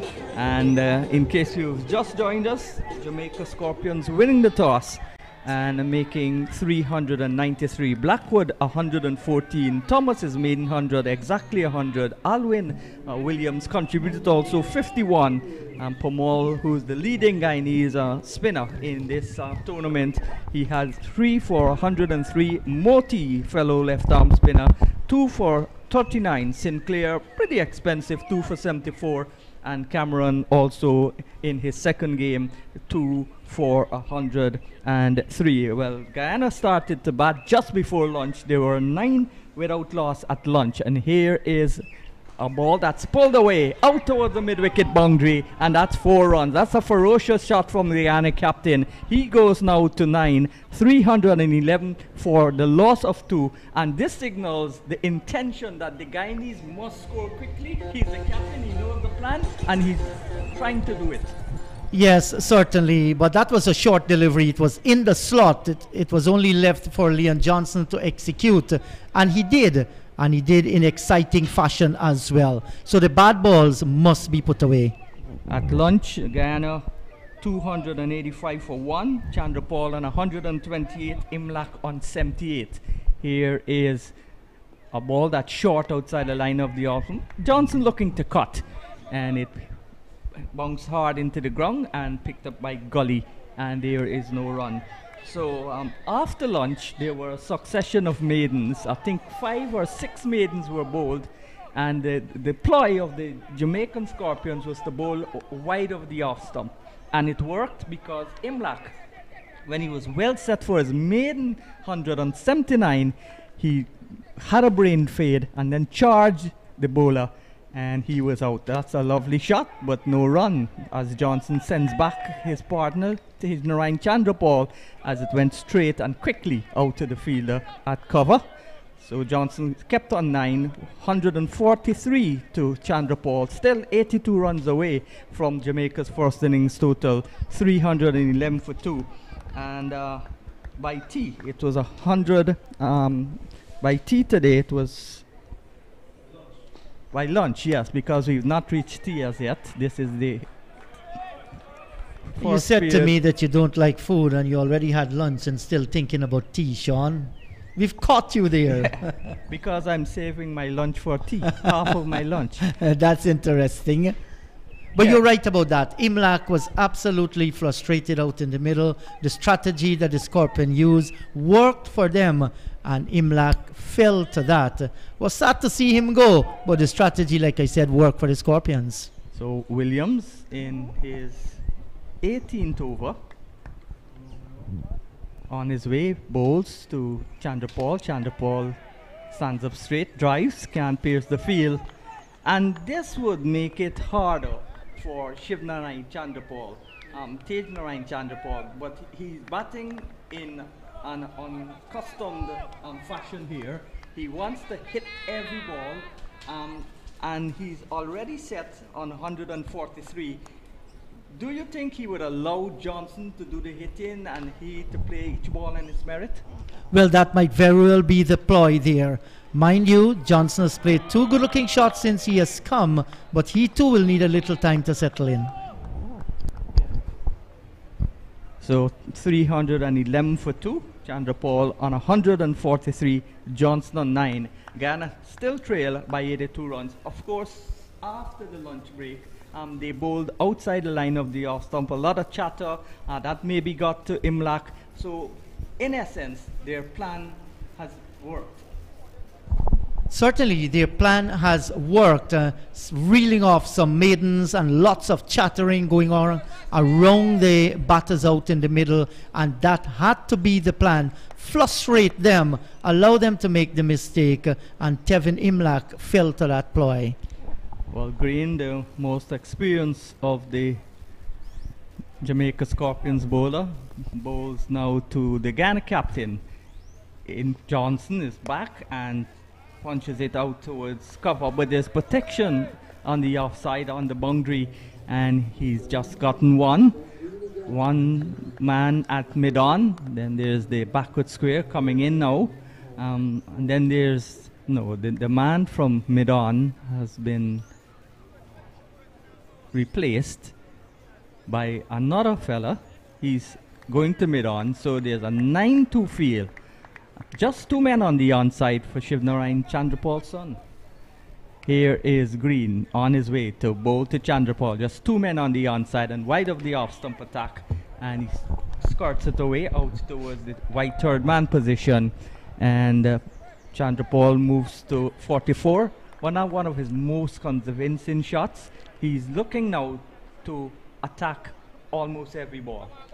Yes, because they realize that if they're going to really give themselves a chance to bowl at Jamaica the second time with an opportunity to win the game, they need to pick up the momentum here. They need to make a massive score and probably have an entire day. That's a lovely shot by Johnson down the ground. Will it be pulled back just inside the boundary? Yes, it's pulled back as the batsmen come back for the second run. So Johnson on 13, Chandrapal on 144, 316 for 2, and the intention is clearly that both batsmen will try to score as quickly as they can. Well, they should, because there's still 8 wickets in the bag. Tage has been there for quite some time. He has built the foundation and has done so nicely. Leon Johnson has just come to the wicket, 13 from 18. And he will play every ball on its merit. That was a good-looking drive by Leon Johnson, all timing and getting 2 runs. So this is going to be the role of Leon Johnson. So he's already hit 2 boundaries with 18 balls. He's on 13. And I'm surprised that the Jamaica didn't take the second new ball. Here's a ball that's on the line of the middle leg stump and pulled away. Lovely shot by Johnson. Positive intent, and that's gone racing down to the boundary. So he's quickly gone up to 17 with his third boundary now, 320 for the loss of 2. Yes, that was a lovely looking pull shot, and that's a vacant position, and he picked it nicely. It was short, and he went across the line. Nice wristy shot there from Leon Johnson. With the new ball, I think the thought in the Scorpions camp is that they might not want to present the new ball, which can reach the boundary faster, runs can come. They prefer to bowl with the old ball. Johnson is forward and drives back hard into the ground, picked up by the ball on his follow-through, and there is no run. Well, the new ball was available since 30 overs ago. So they didn't take it, but we've not seen spin. Well, we saw Merchant. Merchant did have some bowl today. Before the new ball was available. Exactly.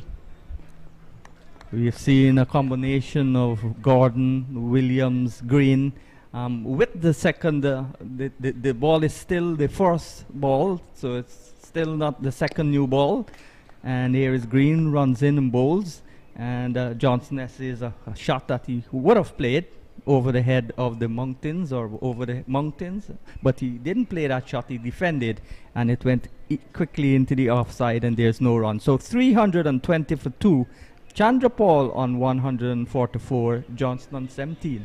Yes, and we must let our listeners and viewers know as well that the Guyana Harpy Eagles still trail Jamaica by 73 runs. So foremost will be that 393. But yes, Sean, we all agree that Johnson just looking to pick up the tempo, and that's the right way to go. The ground is a small one. There isn't any devil in the pitch. He has not been chasing wide deliveries. Green was more on the stumps more often than we saw from both Nicholson, Gordon and Williams when they were bowling in tandem. Well, maybe because Johnson's just come, he's going to try to bowl attacking balls at him to get him out. But if he stays there for any length of time and he plays shots and he gets free runs, they will revert to the defensive ploy. Yeah, so you've been asking for the spinner, and Jamie Merchant has now been brought into the bowling attack. Well, Jamie Merchant with a ball that's 110 overs old, and that's the last chance Guyana has of getting any batting points. So they'll just now have to bat to build a big score to try and win this match by an innings. Here is a ball that's outside the line of the off stump, smashed away. First delivery short by Merchant, and Chandra Paul doesn't get it past the infield. There's a man on the sweeper position on the offside. There's a long off on the boundary. There's no long on. There's a mid on up. And there's also a backward square on the boundary. There's no deep mid wicket.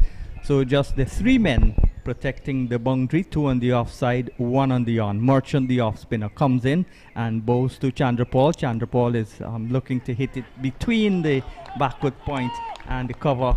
Good feeling in the end prevents a single. Yes, and good intention by Tejnarayan Chandra Paul. If he had gotten past that man to the left, he would have gotten a single, or down towards his right, it would have been more. So Merchant in bright sunshine, bowling from the road end. In he comes to bowl to the left-handed Tejnarayan Chandra Paul. Passes the umpire Butler and bowls, and forward comes Chandra Paul. Beaten in the flight day, he was looking for a big shot and then had to check the shot and just drop it in front of him. Good bowling there by Merchant. Yes, and very slow through the air as well, taking off pace from the delivery. Merchant, the off spinner, 32-year-old.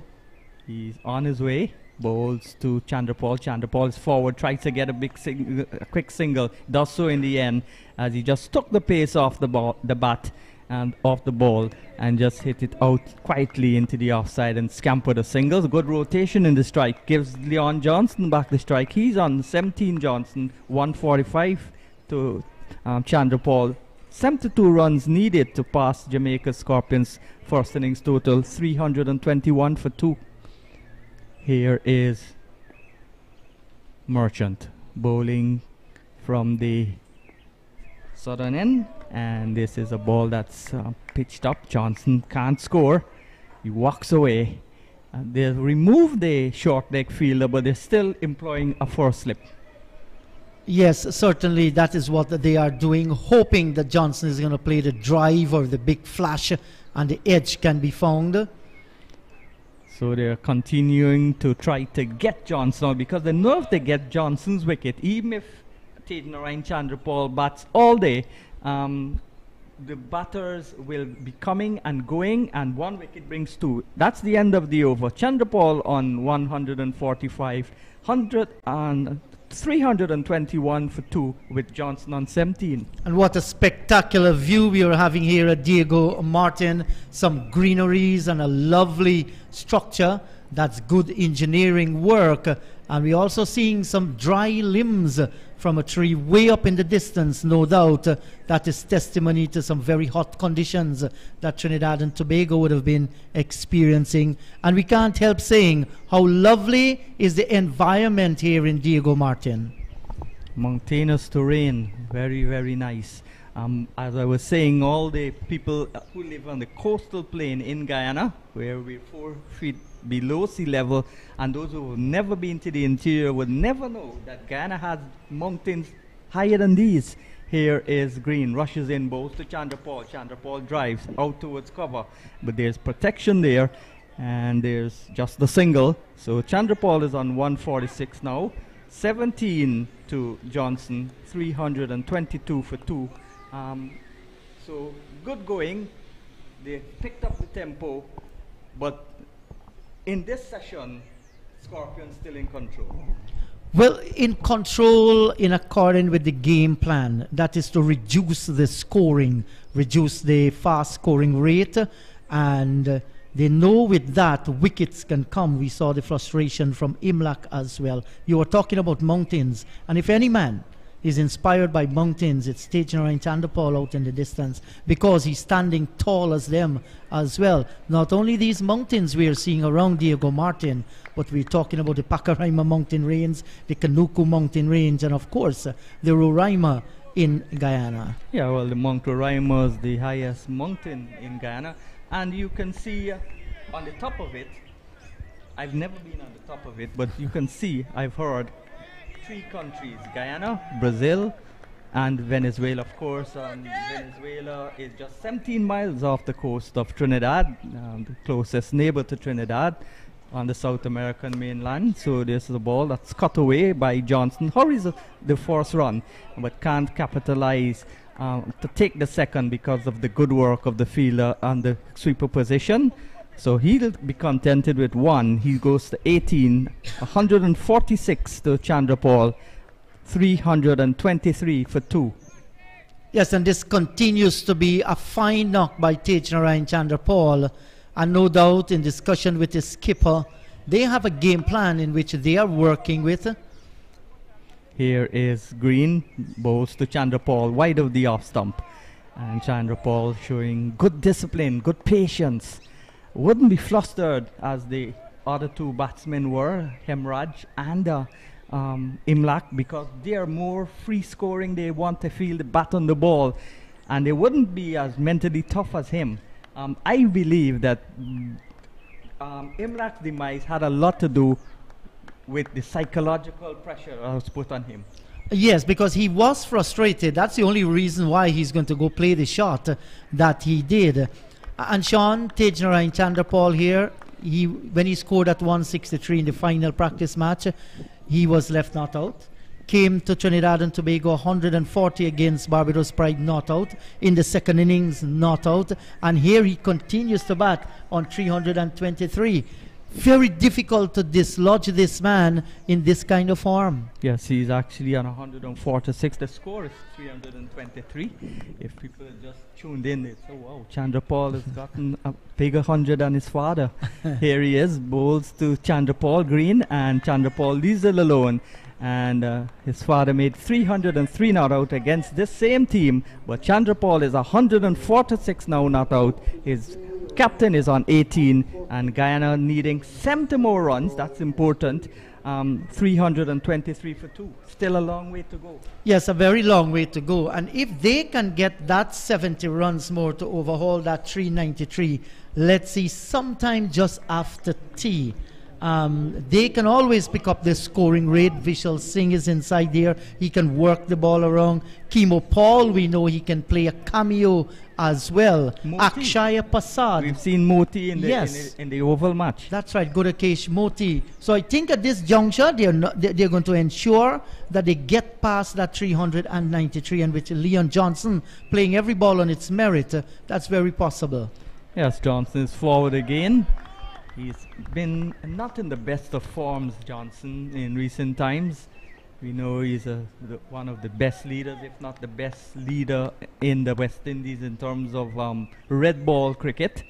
But he needs to score big. He needs to be consistent, score consistent runs. He's come down from the test level, and he's got to score at least 200s in a season.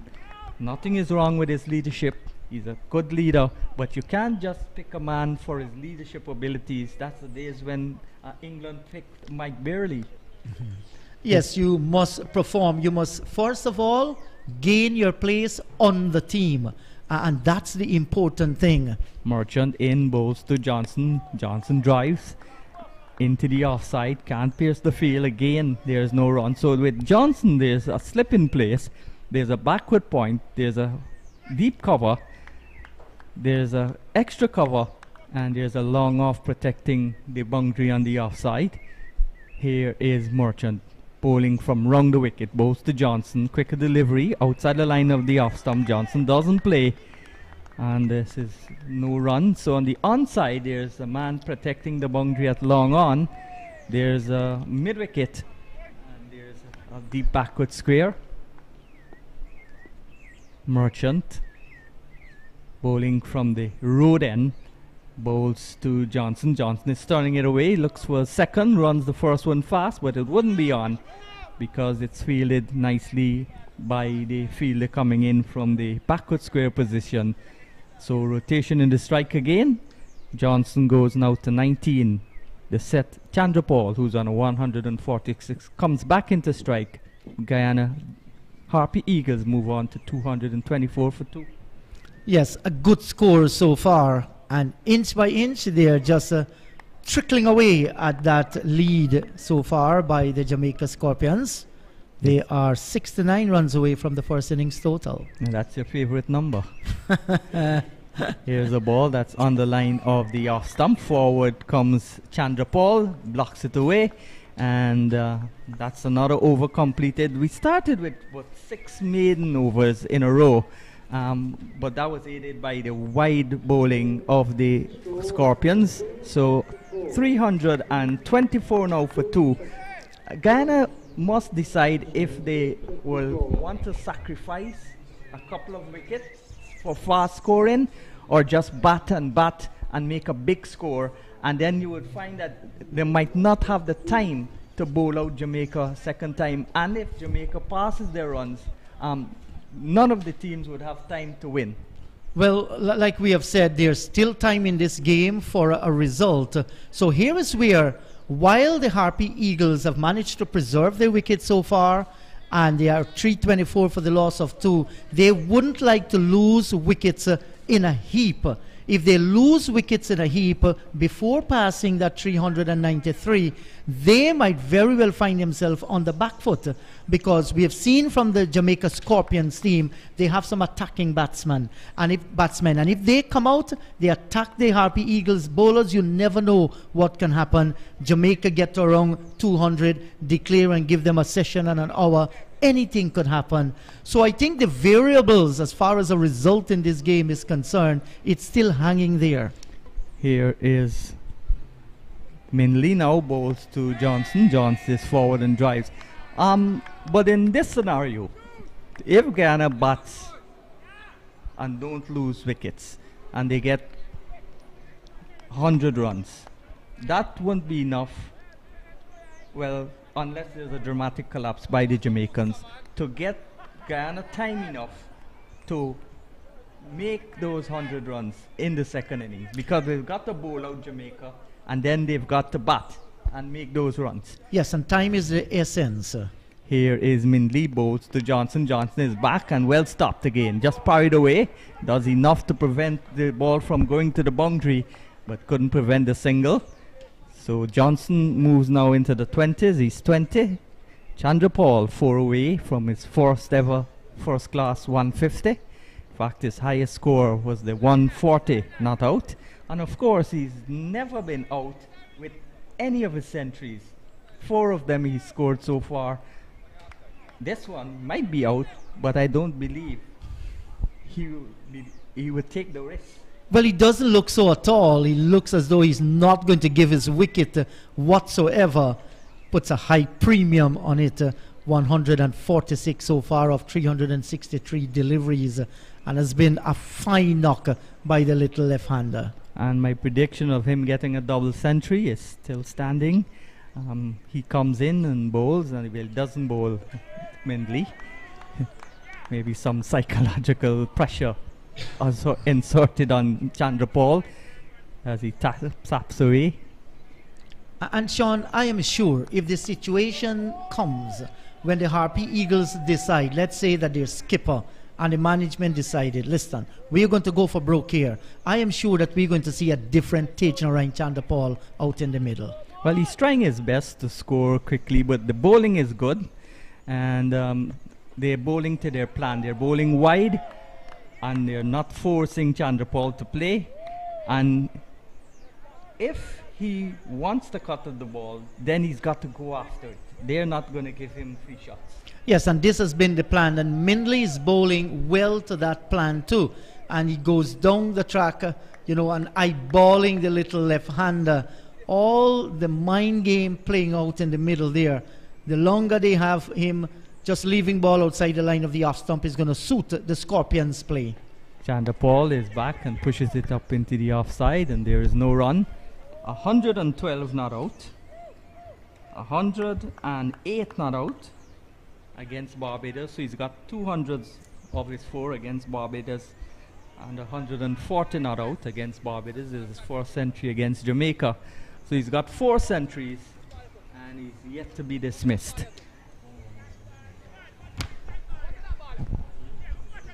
Yes, you're right about that. He's yet to be dismissed. Mindley is in, bowls to Chandrapal. Chandrapal gets the ball outside the line of the off stump and leaves it alone. The over is completed. He got 140, 117, and 101 in his previous matches before this. So he's now on 146, 4 away from a 150. Johnson is on 20. Guyana still trail by 68 runs to 325 for 2. And look at Mindley's figures. None for 34 after completing 21 overs. Yet to take a wicket, but he has been very, very economical. And those figures are real suggestions of how tight he's bowled, because he was not one who was in the after lunch session bowling whites. Yes, certainly. So Leon Johnson now will be in strike, and he's facing up to Jamie Merchant. So Merchant, as the sun has gone out and the wind is still, bowls to Johnson. Johnson is pushing forward and there is no run. So Johnson on 20, he's the captain. He will want to lead this ship to safety. It's more the onus on Guyana to get a result here, because a draw would be a victory for the Jamaicans. They can't win the title anymore, but Guyana still has a slight chance. This is pushed into the offside and there is no run. Of course, Trinidad, who's not won a regional first class title since 2005, and the Windwards are not doing Guyana any favors. We would have wanted the Trinidadians to beat the Barbadians, and of course the Leewards to lose to the Windwards, because they were the second and third teams in the points table. This is a ball that slug swept and down to the boundary for 4. There's nobody at the deep mid-wicket position, and Johnson took that to his advantage and just slug swept it for 4. So he's gone out to 24 from 35 balls. Chandra Paul is 146. Guyana now 329 for 2. The intention is there to be positive. Yes, and that was a good-looking shot by Leon Johnson. He got it in the meat of the bat, took it somewhere just around the line of the off stump and battered it through mid-wicket, so he gets a good-looking boundary. But even though there was a wider off stump outside the off stump plan, the bowlers bowled well after lunch. Guyana were trying to get fast runs, but they just couldn't. Forward comes Johnson and plays it quietly into the offside, and there's no run. So the flags have gone limp in the distance. And the strategy here, Sean, you have the long off, the long on now being placed back on the boundary, and you might very well have Merchant just floating it up slow through the air and giving Johnson the chance to go over the top there. Yes, this time he bowls it flatter, and Johnson is forward and stabs it away into the offside. So good afternoon to Dave's West Indian Imports. These 3 countries, the country the game is playing in, the country that the game is playing, Barbados, Guyana, Jamaica and Trinidad, they all, Dave West Indian Imports, all import foods for those countries, or from those countries, as the over comes to an end. And also good afternoon to WD Hotel and Mall in Charity. It's the end of the over, 115 overs with 1 ball, and it's 329 for 2. Chandra Paul 146. Johnson 24. Guyana still need 64 runs to pass the Scorpions. Yes, and Sean, talking about your friend Dave Narain, I think there are how many? 52 states in the United States of America, and out of those 52, our friend Dave Narain has business providing Guyanese and West Indian food to 35 states in the United States of America, and a tremendous supporter of sports across Guyana and the USA. He's been doing a fantastic job. As we're about to see Mindley once again from the northern end of the ground, and he'll be bowling to the left-handed Tej Narain. Chandra Paul, who's on 146. A drive through the covers, beats the diving Leroy Logg, and it comes away down to Nicholson Gordon on the cover boundary. Chandra Paul gets another run. He will now move on to 147. So he's inching closer to that 150 on a brightly lit Friday afternoon here at Diego Martin. I say good afternoon to my colleague and brother, John Ramsing. Good afternoon. Hello, Inderjeet. Yes, this is a nice innings from Tej Narain. Chandra Paul. Well composed knock once again. Here's a drive from Johnson, brilliantly knocked down at short extra cover by the skipper himself. John Campbell throwing himself full stretch down at short mid-off and ensuring that the ball didn't whistle past him. So we're seeing some good fielding here as Mindley pitched on the half volley to the left-handed Leon Johnson, who has gone on to 24, and he's looking to attack the ball. Because he has a plan and he's working with that plan, and his plan is to attack. Here is a drive again, this time down towards mid-on. The intention is clear. Once he pitches up, he's going to go for the drive. He got the thick inner portion of the bat, might be aiming for that long off area, and got it away down towards mid-on. This game is set up nicely. It's tailor-made for someone like an Anthony Bramble to come in. But Bramble, of course, not playing. And where we are operating from, we cannot see into the Guyana Harpy Eagles dressing room to see who's padded. And here's a drive outside the line of the off stump, and the ball went by into the gloves of the keeper. That was a good delivery, but Johnson looking to drive through the covers. And this old ball keeping low, and that's why Johnson did not connect, because he played over that ball as it passed outside the off stump very wide. And that's something maybe the Jamaica Scorpions are looking to continue with this soft old ball for. They're not going to get, the Harpies will not get value for shots because it's not a hard ball like a new one. Mindley to Johnson, and he's running this one down towards white third man, and will get the single. So one more to Leon Johnson. And certainly he has looked the part since he has come out in the middle. He has looked to play his shots as the Harpy Eagles just look to step up the scoring rate a little bit more. The Scorpions know that, and they have done pretty well in this session so far. Just one wicket going down, the wicket of Imlak. But because of what the Scorpions did in the middle, Imlak fell for the pressure, and he's now back in the pavilion. It was a fine half century by the 25-year-old.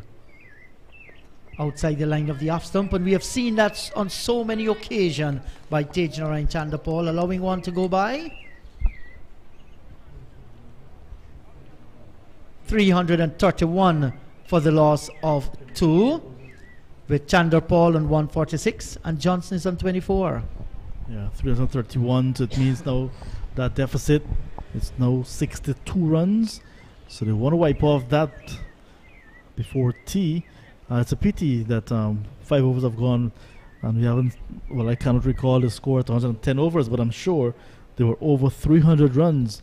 So it means that I got a batting bonus point for reaching 200, then 250, then 300. So 3 batting bonus points for the Guyana Harpy Eagles. And that's all they will have, because it counted up to 110 overs in their first innings. Exactly. So Merchant will continue from the southern end of the ground, right arm off spinner. He has been very, very economical and still looking for his first wicket here. Has had quite a long bowl, 32 overs, none for 85 Merchant. So the mid wicket and the backward square out on the boundary, long on and long off too. Back he goes, and he's cutting this one away down towards short third man, Leon Johnson. He gets a run. In contrast, the Jamaica Scorpions did not get a bowling bonus point up to 110 overs in the Harpy Eagles innings, because they failed to pick up 3 wickets at a minimum. Once you can get 3 wickets to 5, you get 1 point, 6 to 8, 2 points, and 9 to 10, you get 3 points. So the Jamaica Scorpions kept out by the Guyana Harpy Eagles, the bowlers that is. So 3 points to the Guyana Harpy Eagles for batting, and none to the Jamaica Scorpions for bowling. They'll only get fast bowling points throughout the match. And this is a delivery on the shorter side, and Tejnarayan Chandapal plays it away down towards short mid-wicket. There is no run, and that's interesting. It's a 3 wickets before you can get 1 point by the fast bowler. That first point. Yes. So life has been a little bit difficult there for the Scorpions.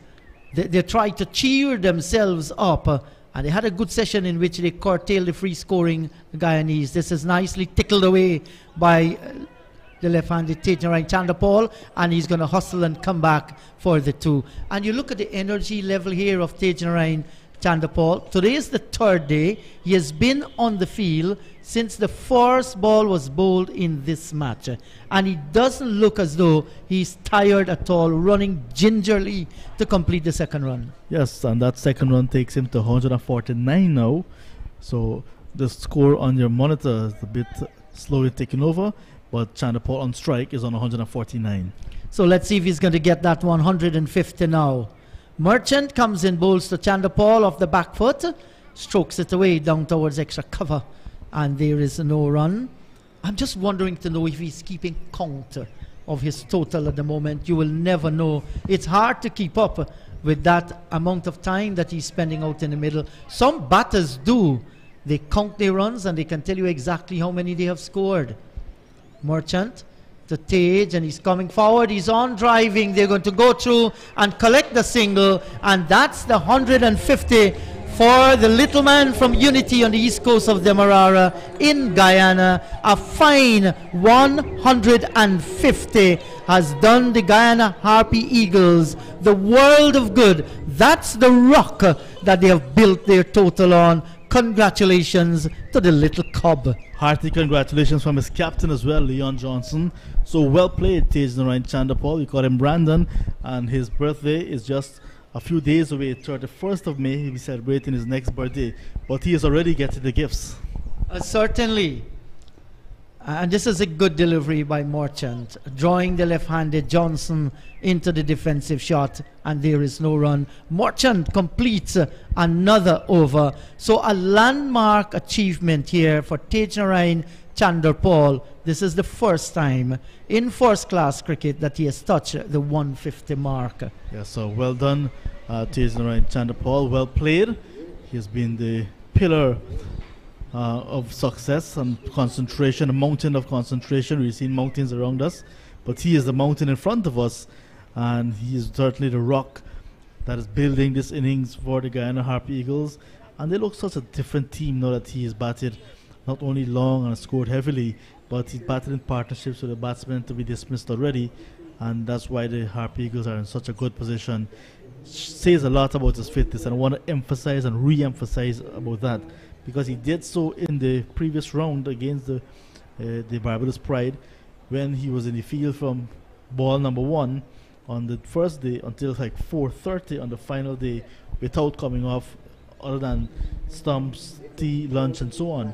And that shows his fitness, and he's ready not only for first class cricket, but should the West Indies selectors see faith in him, he's ready for Test cricket.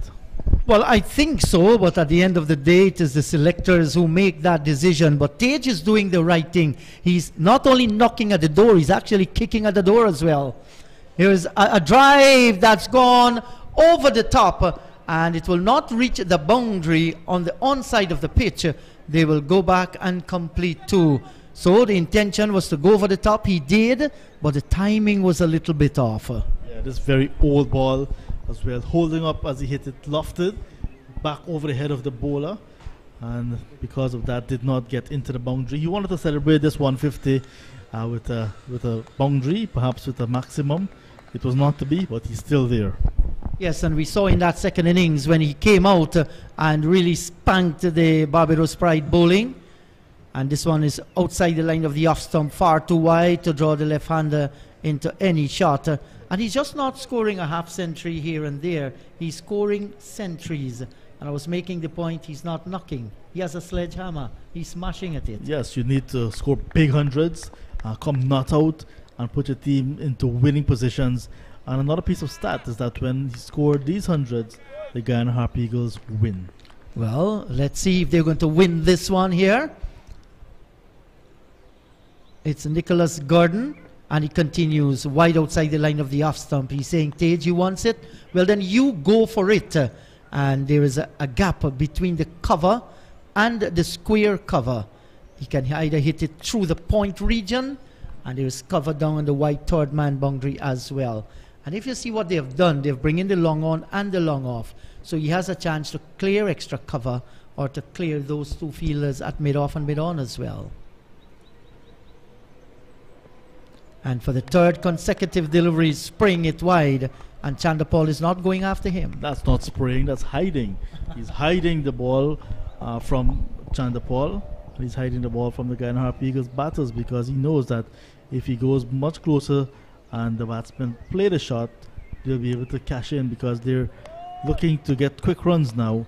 And he's doing what his captain is asking him to do, to hide the ball. And he's doing a good job of it as well. Nicholson Gordon, and again for the fourth time, way outside the line of the off stump. And he knows he's doing what his skipper is asking him to do. No worries whatsoever for him. Wickets are hard to come by. So what they want to do is to ensure that runs are hard to come by as well. Oh, that's just too wide. And sometimes I think the umpire, Carl Tuckett, showing a lot of patience by not extending those arms and calling a wide. So let's see this one from Gordon once again. Pitched up and driven down towards square cover. Alwyn Williams is in the way. Gordon completes another over. He has done 20 so far, 1 for 70 and 337, John, or we have to add 2 to that. That's correct now? Yeah. Thanks to our scorer Visham, 337 for the loss of 2. And our men inside here, Visham, as well as our technician, that's Michael, and our cameraman, Shaquille, they've been doing a professional job. Wonderful guys to be among. Well, they're well paid and well fed, so they must do a good job. No, they're professionals, they're good. Yes, good guys to work with. And they're always so pleasant as well. You know, when you have a team and you can feel that camaraderie among each other, it helps you along the way. Yeah, teamwork is dream work. So true, well said. So Morchan start once again. Still looking for his first wicket in this game. Leon Johnson is in strike. And that's a good delivery, drawing Johnson onto the front foot as he played away down towards mid-off. Maybe on another day, Leon Johnson would have just given himself a little bit of room, dropping it with soft hands down towards short cover and go through for the single. But he stretched long forward then. And here is Johnson driving down towards long off, and he will get the single. So Tej Narayan Chandapal, he comes back in strike as the wind picks up here at Diego Martin Sporting Complex. All 3 flags, the Trinidad and Tobago national flag, the Golden Arrowhead, Guyana's national flag, and Jamaica's national flag, all stretched out in the distance there. Oh, with the Scorpions flag, right, that's the franchise team flag.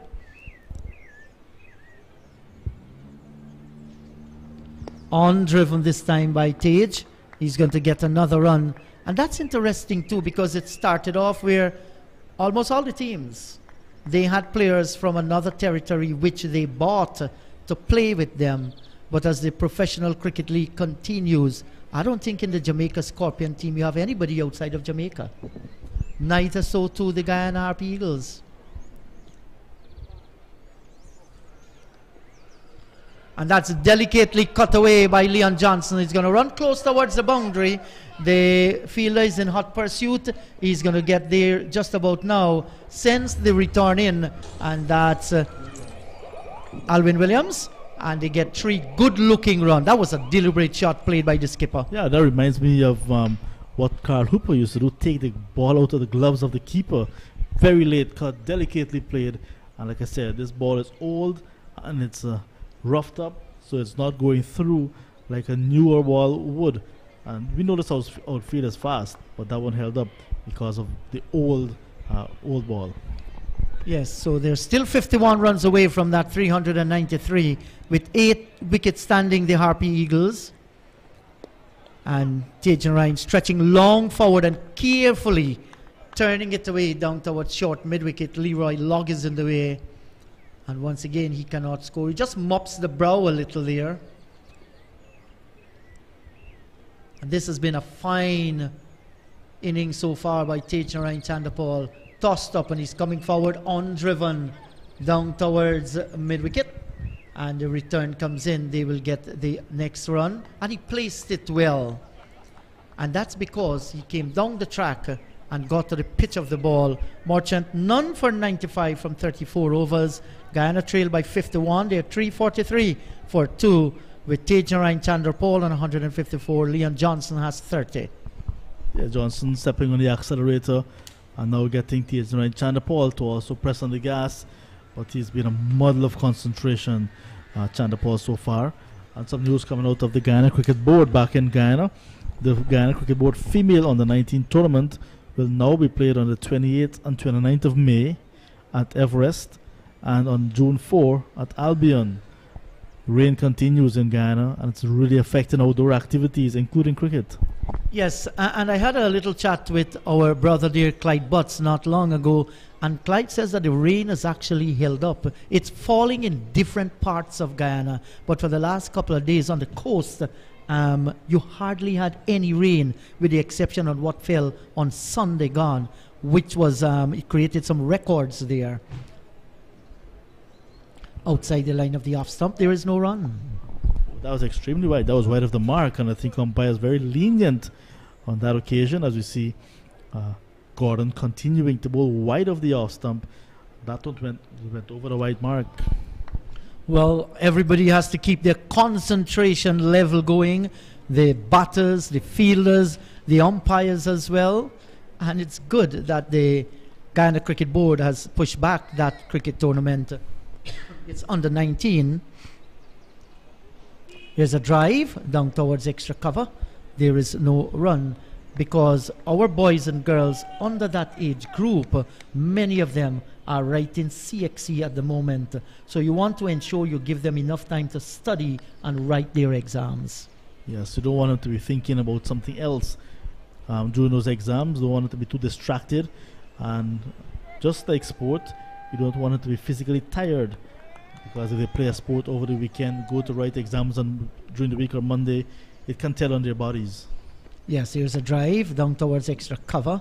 And another thing too, these girls would not like to play and then get themselves injured as well with their exams. COVID-19 has caused so many things to shift around. And then in Guyana with the rainy conditions in the month of May and June, very difficult. But still, you know, we're still having some cricket being played there. There were a few days that were affected by rain, but majority of the matches were played. Here is a drive. That's a lovely looking square drive by Tejan Chandapal, picking out Alwyn Williams at square cover. Maybe a 2-inch to his left or a 2-inch to his right. That would have been a boundary. He had enough on it, but the placement wasn't there. If the Guyana Harp Eagles are to get at least 100 runs lead, they must look at least close to that 500 run mark, because 393 and 100 is 493 runs. So if they want to get at least a 100 run lead, they got to get about 500 runs. Yes, certainly they will. At the moment they're 342. They're 158 away from that. This is turned away down towards mid-on, and there is no run. It left the bat sweetly, so the timing was good, but he was not able to pierce the field. Yes, and in order for them to get that with good time to bowl out the Jamaica Scorpions just a second time on what would be a 4-day track, they have to step on the gas and do so very quickly. Time is running out. Yes, certainly. Time is essential in this match. Gordon bowls to Tejan Chandapal. This time, umpire Carl Tuckett signals a wide. That was real wide outside the line of the off stump. I think they should give him 2 wides for that. That was extremely wide. You know, in backyard cricket back home, we said that's a broad. That's not a wide. Yes, even wider than the majestic Essequibo River back home in Guyana. We cannot compare the Essequibo with the Caroni down here, John. The Caroni River in Trinidad and Tobago. What do we call that? The canal back home. Yes, a good place to lime, however, and we would have had a few little limes down there. That's a delivery that worked down towards mid-on. There is no run. That's the Cora River. That's another river, the Cora River. Yeah, the Cora. Yeah, that's where you lime on a Monday. Yeah, I'm still trying to get my knees wet.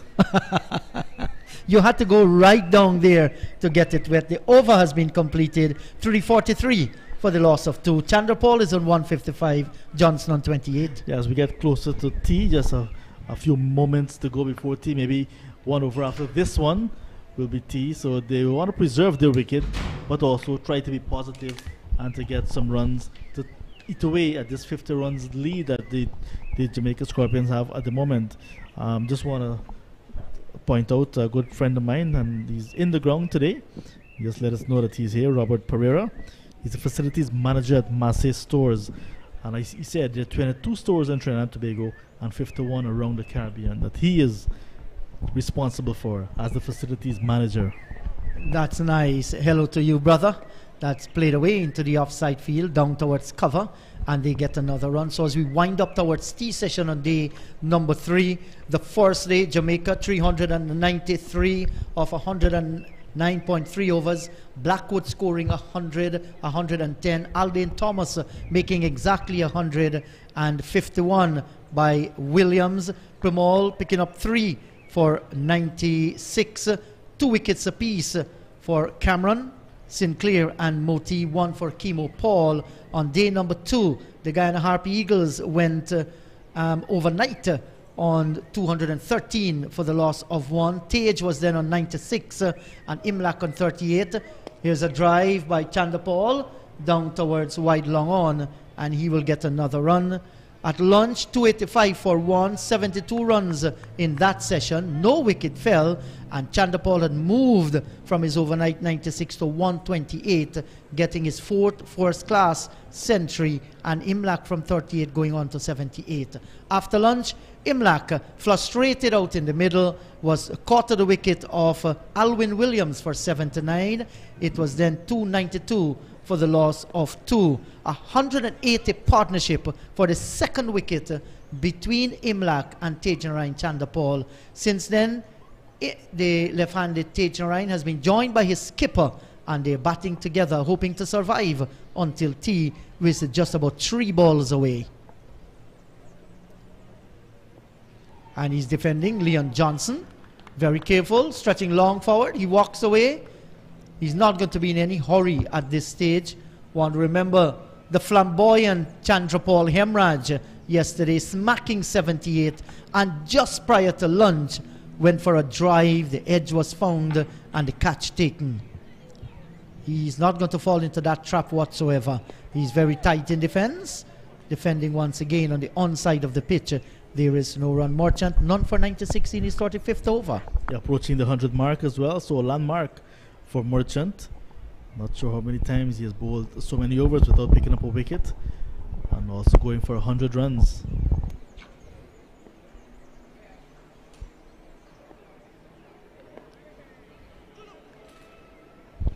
So Johnson explores the possibility of a single and is sent back by Chanda Paul, and as the umpire makes his way to the stump, they will look at their watch, and if the watch does not say 240 as yet, then they will have another over. So this will definitely be the final over before tea now, as some spectators are gathering here at the Diego Martin Sporting Complex. And like I said, they're always expert spectators, always in the game.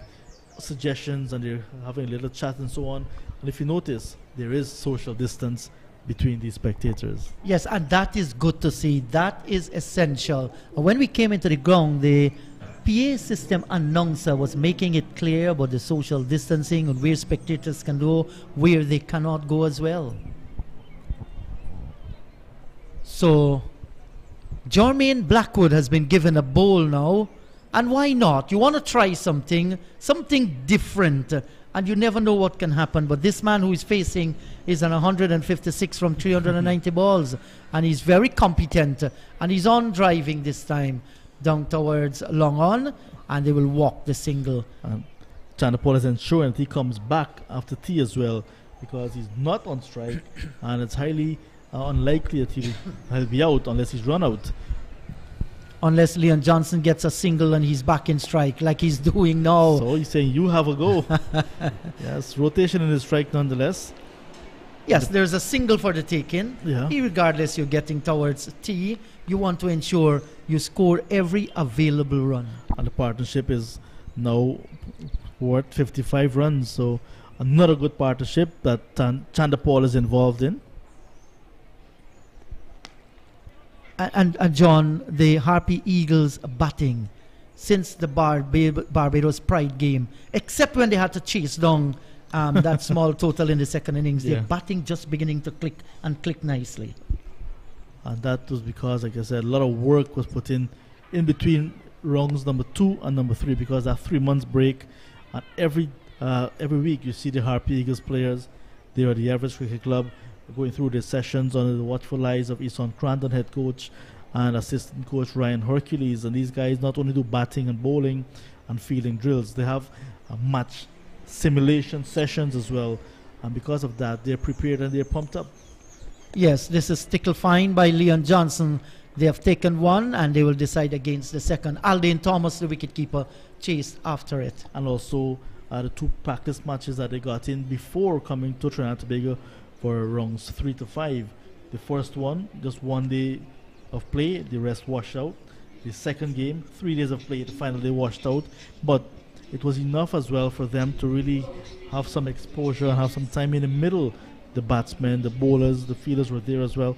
So because of all that, once you're playing cricket consistently, it's muscle memories that you're working with.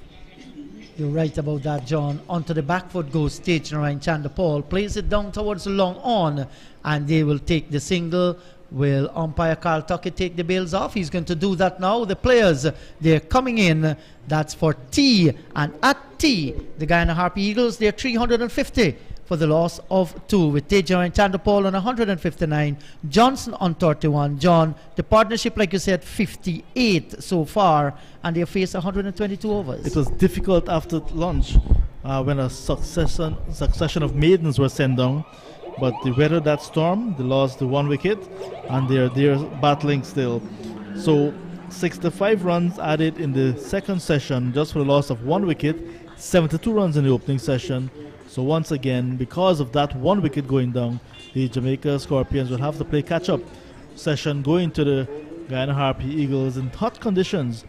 It's all to play for in the final session, with the Guyana Harpy Eagles trailing by just 43 runs. Chandapal, well played to him, still there, 159. Johnson is now at the middle on 31 not out. We'll be back in about 20 minutes to bring you action in the final session on day number 3. Do join us.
Yes, well, welcome back to Sunlit Diego Martin Sports Complex here in town of Diego Martin in Trinidad, where we greet you with the news that at T, the Guyana Harpy Eagles were 350 for the loss of 2 wickets, with Chandra Paul on his 4th first-class century, unbeaten on 159.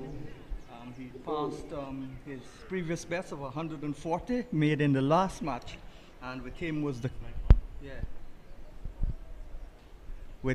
the captain Leon Johnson, who is on 31. They still need 4 to 5 to surpass the Scorpions' total of 393. With me is John Ramsing with Guyana in a position here where they have to score fast runs, or if they don't, then the match will certainly end in a draw. Good afternoon, Sean. Produce or perish. 54 overs to go in the day's play still. So the off spinner starts a new over just after the break, and showing positivity. Chandra Paul is down the track and hits it for 1. Quite contrasting start to what happened after lunch, when 6 consecutive maidens are there about to send down, or 5 maidens and 6 overs or something, so they're off to a positive start already. Do you think the fast bowlers will continue with their ploy of wide of the off stump in this session? Yes, I think so, and especially with this old ball as well, so they want to limit and minimize the scoring opportunities for the Harpy Eagles. Merchant wrong the wicket to the left hand. He bowls to Johnson. Johnson is forward and pushes it into the offside, and there's no run. So Merchant in his 36th over, he's bowled a marathon spell, none for 98, too short of getting his own 100. Chandra Paul has already gotten his. Blackwood and Thomas have gotten theirs with the bat. This is Johnson down the track and hammers it away, but doesn't find the gap, trying to hit it too hard and mistiming it somewhat. Hit it out to long on. Got a single, so 2 big shots played, 2 runs scored. Yeah, so while the bowlers will be sticking to their plan of trying to hide the ball or trying to make it difficult for scoring, it is the batsman's duty to create some scoring shots. So if the ball is going to be predominantly wide outside off stump, they have to go wide to get some scoring shots. Well, Merchant is on the line of the leg stump this time and turned nicely away out towards backward square. So 3 runs have been scored so far. Chandra Paul has gotten 2 of them. He's on 160. Johnson has scored 1. He's on 134. And from a position of 350 for 2 at T, Guyana Harpy Eagles have progressed to 354 for 2. 62 runs still needed to surpass the Scorpions' first inning score, and Johnson sweeps, and that's between the gap and down to the boundary for 4. Well executed shot. There was a man at backward square and a man at mid wicket, and he bisected those 2 fielders with absolute precision. So he is now on to 38 and 160 to Johnson to Chandra Paul, 358 now for 2. Good shot, safe shot. And there was Johnson picking the ball to hit and hitting it in the gap this time. Merchant from the road end passes the umpire. Butler bowls to Johnson. Johnson reverse sweeps. That's a lovely shot. Innovation to its best. Manufacture that shot. The idea is clear. Come out and get runs as fast as possible in this last session. That's 4 runs down to third man. A reverse sweep. I've never seen Johnson play a reverse sweep before. I've seen him sweep a lot of times. He's gone to 42. 160 to Chandra Paul. Guyana in that over, pretty expensive. He got 362 for 2. Yeah, 12 runs in that over, the opening over after T. 13 runs. In total contrast, it was 350 at T. Yeah, 12 runs.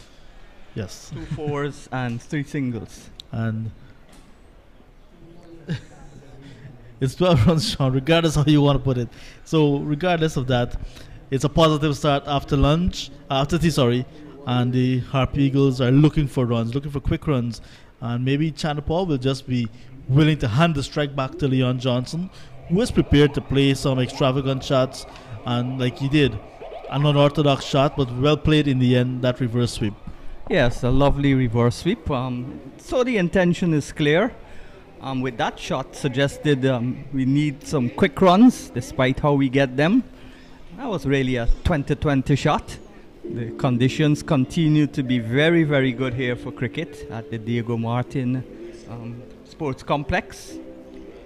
School over, so the young students at the bus stop waiting for a bus to go home. Hopefully they're going home. Waiting on a maxi. Yes, they're waiting on a maxi. Because they're traveling. Yes, because they're traveling. There are buses that work the Diego Martin route too, also, the public transportation. There's a ball on the line of the leg stump and clipped away out towards the mid-on position by Chandrapal, and there is no run. So Chandrapal 40 away from what will be his first ever first-class double century. Of course, Craig Braffett has got the highest score this season, 270. And he's joined, yes, those are the school children there, and the maxi they're waiting for. Pushed into the onside by Chandrapal, and there is no run, still 262 for the loss of 2. So Chandrapal has joined Craig Braffett as the leading centurion in this tournament. He's got 2, similar to Braffett. And he's got now the 15th 100 score, himself with 2, Braffett with 2, and all the others has 1, including 2 lower order batters. Here is a ball that's pitched up, and Chandrapal drives, slight misfield, but nicely backed up by the fielder coming behind him from extra cover, and there's no run. So still 31 runs to get.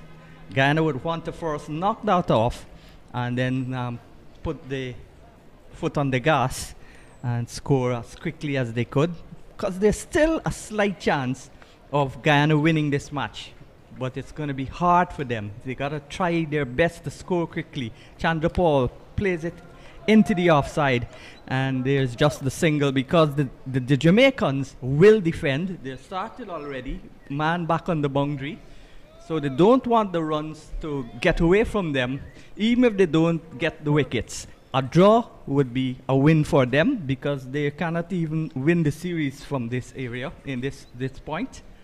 So Guyana, the onus is on Guyana to try as hard as possible to get an outright win. They've already only gotten 3 bonus points of the 5, because they didn't score the runs. They only scored 300 runs in 10 overs, in 110 overs, and this is a wide delivery. But as I said, this is a red ball cricket match, a 4-day. So if he does it consistently, then Cartucket might be tempted to call him a wide. But despite Johnson walking across to his off stump very wide, the ball went beyond the wide mark. But umpire felt because Johnson moved. Yeah, because he brought the ball closer to him by right, moving. It was not a wide. Yeah. Here is a ball that's wide this time. That was a wide. That was a broad. Yeah. That one was pitched way outside that mark. And because of that, we can give it that stature, broad. Yeah, so he is bowled. He's in his 20th over. Long spell. All of these bowlers, 1 for 51. Williams, he got the wicket of Imlak, who charged him and was caught behind. Here is Johnson playing, going towards the off stump, wide outside the off stump, and then tucking it from off his stumps out towards the mid-wicket position. And then rehearsing what he should have done, whip it behind the backward square, which is vacant. So the overs completed. 362 for 2. So there's the facilities manager of Massey, just taking a break and enjoying some of the cricket down here in Diego Martin Sporting Complex. Hello, Robert, you're on camera. Smile. I understand that Massey is mandated to maintain this ground. I'm not sure. This is the ground of Merry Boys. We should ask the Merry Boys coach, yes, who is the announcer. He's the P announcer. He's the flag bearer, and he is the he's everything. He's a very talented, multi-talented individual. Here is Merchant from the road end, bowls to Chandrapal. Chandrapal is down the track, gets another single. And I saw him last night when I left here. He was at the City Gate bus terminal in Port of Spain, which means he has to travel far away. Yeah, he's not living in Diego Martin at all. Wow, interesting. 363 for 2. Chandrapal on 161, Johnson on 42. Here is Merchant, bowls to Johnson. Johnson slug sweeps, and that's gone away. That's well stopped by Lug. As he came across, he saved certainly 2 runs as Johnson comes back for the second. Had a good bounce too, but made good ground to his right, and maybe ran too fast and pulled up a hamstring. Yes, he's holding that right hamstring, and as he's walking back to his mark now, this feeding position, we can see him clutching that right hamstring. But good work in the end. It was a good shot from Johnson, sweeping him just outside off stump, well forward and down towards mid wicket, and there's Log to his right, so with that saving shot, 2. So with that shot, Johnson moves to 44, 266 for 2. Here is Merchant, bowls to Johnson. Johnson is using his feet again, and when he gets there, he hits it out towards the man at short mid wicket and can't score. So the deficit now reduced to 27. They still got to knock off 27 and then start to get runs for the Jamaicans to make in their second innings, and they've got to do it fast. Here is the Guyana captain in strike, and he gets the ball that's short, and a nice stop again, but the misfeeling, well, he didn't really misfeel, he just stopped the ball and wasn't in possession of it, and that explored the possibility for a single, and Johnson agreed, and they went for 1. So good alertness by the batsmen there. Good rotation in the strike also. Johnson now on 45 and 162 to Chandrapal. 366 for the loss of 2. Here in sweltering heat, some smoke coming, maybe the habitants of those mountains there, the people who live there, burning some rubbish. Here's a ball on the line of the off stump wide, and not wide enough to be called a wide, but wide enough to induce Chandrapal not to play a shot. Lovely scenery here, lots of green, lots of mountains. Maybe dinner has started, Sean. Maybe. Yeah. In he comes. Bowls, Merchant, and Chandrapal plays his first rush shot. Well, he had to go for that in this session. He beaten outside the line of the off. So swinging at, driving at a wide ball. 25 runs still to get. 368 for 2. Chandrapal on 162. Johnson on 45. So there we saw Chandrapal falling over as he played that shot, and some of the young merry boys in the nets. Yeah, they're looking quite merry. Yes, just out of school and using their energies to have some cricket. And it's good to see this facility also includes a net, outdoor nets, all-weather nets, and they've got all the amenities to make a proper stadium, except the commentary box aside on, which would come eventually if they continue getting first-class matches. This is just their second first-class match here. And as we speak, the Jamaican physio is on the field with Lug. He seems to be okay, just getting a massage. And back goes the physio, and on with the game. So the Jamaica Scorpions wouldn't mind that. The more time they eke out, the more time they could get a draw. This is played, nice shot by Johnson, but can't pierce the field again.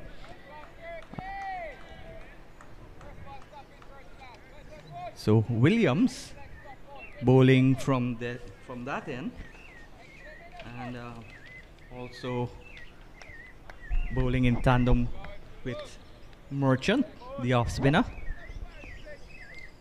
So Williams on his way. Bowls to the Guyana captain, and Johnson looks to just hit that.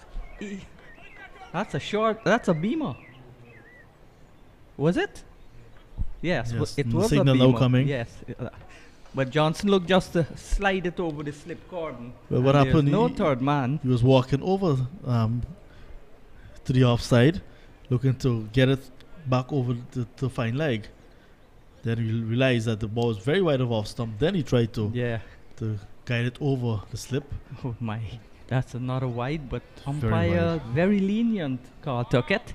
And if this was a one-day game, that would certainly be a free hit. And yeah, for the no ball, yeah. Yeah. And then as well, with all these wide deliveries, umpire would have been extending his hands frequently. Yeah. The total would have been looking very different because it would have been helped a lot by extras.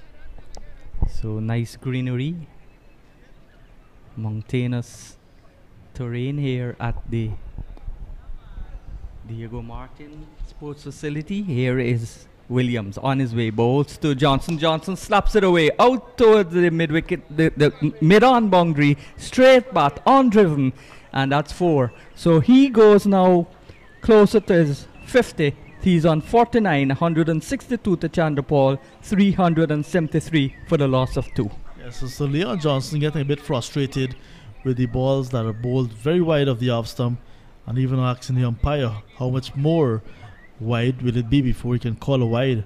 And this one, he just went down the track a little bit and hit the ball on the full, back over his head. There's a field at mid-on who could not hold on. Here is Johnson again. That's in the air. Maybe hit top of the bat and ran down. That ball scooted down quickly to that boundary, and it's 4. So Johnson has gotten 53 now with that boundary. He's brought up his 50, 162 to Chandrapal, 377 for the loss of 2. Johnson's 50 came from 68 balls. Yes, in quick time, 68 balls with 8 boundaries. That was 8-4. Yeah. As the ball was full, he just hit it hard into the ground and went over the head of the keeper for 4. So Johnson stepping on the accelerator. I may want to say at the right time, because 16 runs still to go to wipe off that 393, and then they'll have to bat to see how many they'll need. Here is a ball that's wide outside the line of the awesome. Johnson looking to steer it down towards third man. The third man is wide. So once he gets it fine, it's going to be 4. There's a lightning fast outfield, and there's straight boundaries are maybe a bit shorter than those at the Warner Park, which is arguably the smallest international cricket ground. That's in Dominica, or in St. Kitts. Yeah, St. Kitts and Nevis. Next to it is a bigger ground, the football ground. Here is a ball that's hit into the onside, and this time there's protection there, and Johnson will just get a single. So he's now on to 55, 162 to Chandrapal, and at the end of 126 overs, it's 378 for 2. Guyana need now just 16 runs to go past the Scorpions' first innings total. So Johnson building a nice innings, got into his half century. In the context of the game, it's quick one, well played. And at this point, we want to say good afternoon to everyone at First Change Builders Inc. That's one of the companies managed by Leon Johnson, First Change Builders. Good afternoon to Stephen Jacobs as well at Jacobs Jewelry and Pawn Shop. Yes, well, good afternoon to you two guys. All the people at the Johnson's Builders Inc. They're going to be First Change. They're going to be celebrating his 50 and hoping that he can go on.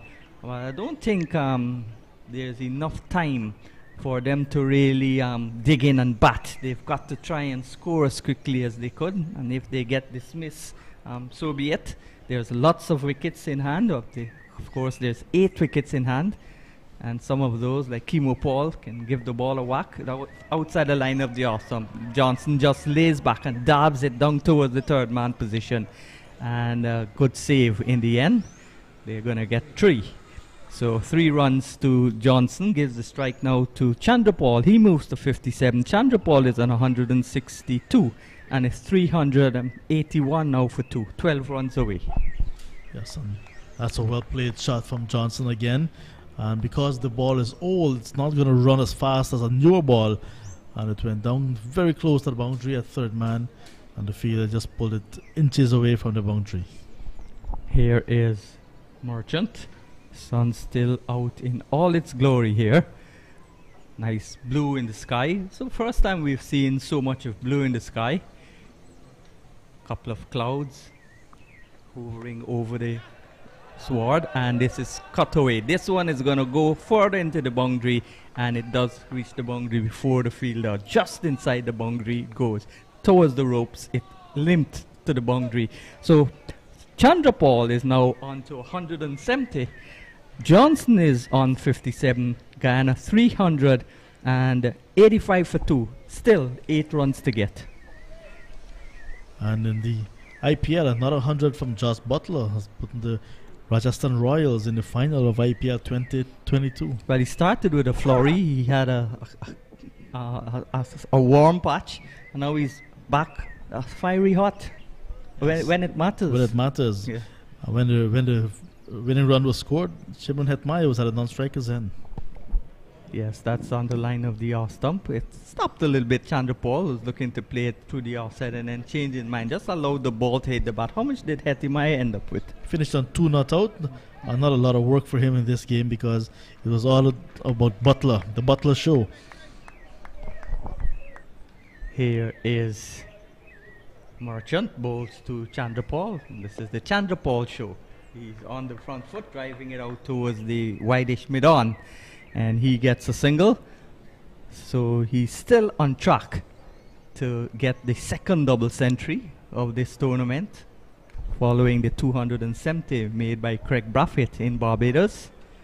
And of course he's gotten the same amount of centuries as Craig Brathwaite, the West Indies captain, knocking at the door very hard, almost pushing it down. If he can get another big score against Trinidad. Oh my, that's stumped. Down the track. Merchant gets his first wicket, misread the line and the length, and he charged them. He didn't really charge. He danced down the track, and he was deceived in the air and stumped. So a good innings from Johnson has come to end, and he is on stumped off the bowling of Merchant by Thomas. He's 57 from 72 balls. Johnson is gone 386 for 3, and all the dismissals today have involved Thomas. So 1 yesterday, 2 today. Yes, we can keep Alden Thomas in the game. And do remember, he had 100 to go with that as well. So he's enjoying his stay at the Diego Martin Sporting Complex. So Johnson, 57 runs from 71 balls in very quick time, and a good partnership again with Tejnarayan Chandrapal. But he's the captain. He had to go for quick runs, and he was going really good. And then he got that wideish delivery from Merchant, ran down the track and missed it. And Vishal Singh is going to be the new batsman. I was thinking that would have been someone a bit more attacking because they're searching for quick runs.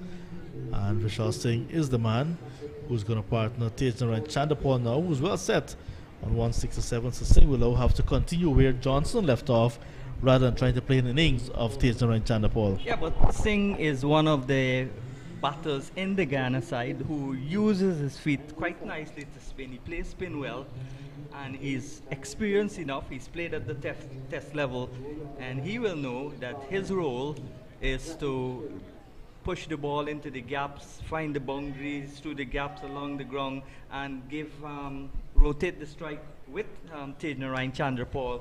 And once the runs come, you can score 8 runs and over easily by not hitting any boundaries. So Singh, a little man, number 10 on his back. Solitary slip going down, backward point, cover, extra cover, and a long off on the offside. Merchant comes in, bowls to Vishal Singh. He's off the mark with a boundary. A sweep shot, a reverse sweep. And this is the improvisation of Vishal Singh. Improvised there and hit the ball. We've seen Johnson do it like it's a GCC thing. And I was just talking about the technique with GCC players. That's gone out the window. Both GCC players reverse sweeping. Both got boundaries. Singh is off the mark with a 4. The total has gone out to 390 for 3. 3 runs needed. Oh, that's a well-played shot just after the wicket of Leon Johnson. And there is Merchant on the line of the batsman, this time on the line of the stumps. And there is Vishal Singh reverse sweeping to get off the mark. And that was his first ball. First ball that he has faced as well. So after that 94-run partnership between Johnson and Chanderpaul, here is Singh coming out and continuing with his scoring momentum that Johnson left. And that can very well be the order of the rest of the day for the Guyana Harp Eagles, because and he hasn't batted in a match since Guyana. Oh yeah, and they haven't overhauled that total just yet. They're going to do so very shortly, and then want to continue to pile on the pressure and pile on the runs. Missed the first match due to illness against Barbados at the Oval. Had a battery of tests and passed all. Playing is healthy now. So Mindley will start the attack from the northern end. Bowls to Ryan Chanderpaul. He plays it square into the offside and gets no runs. Mindley, as all of the bowlers, have now into his 22nd over. He's got none for 36, but he's really bowled tight. And as I said, he wasn't part of the outside off stump wide plan after lunch.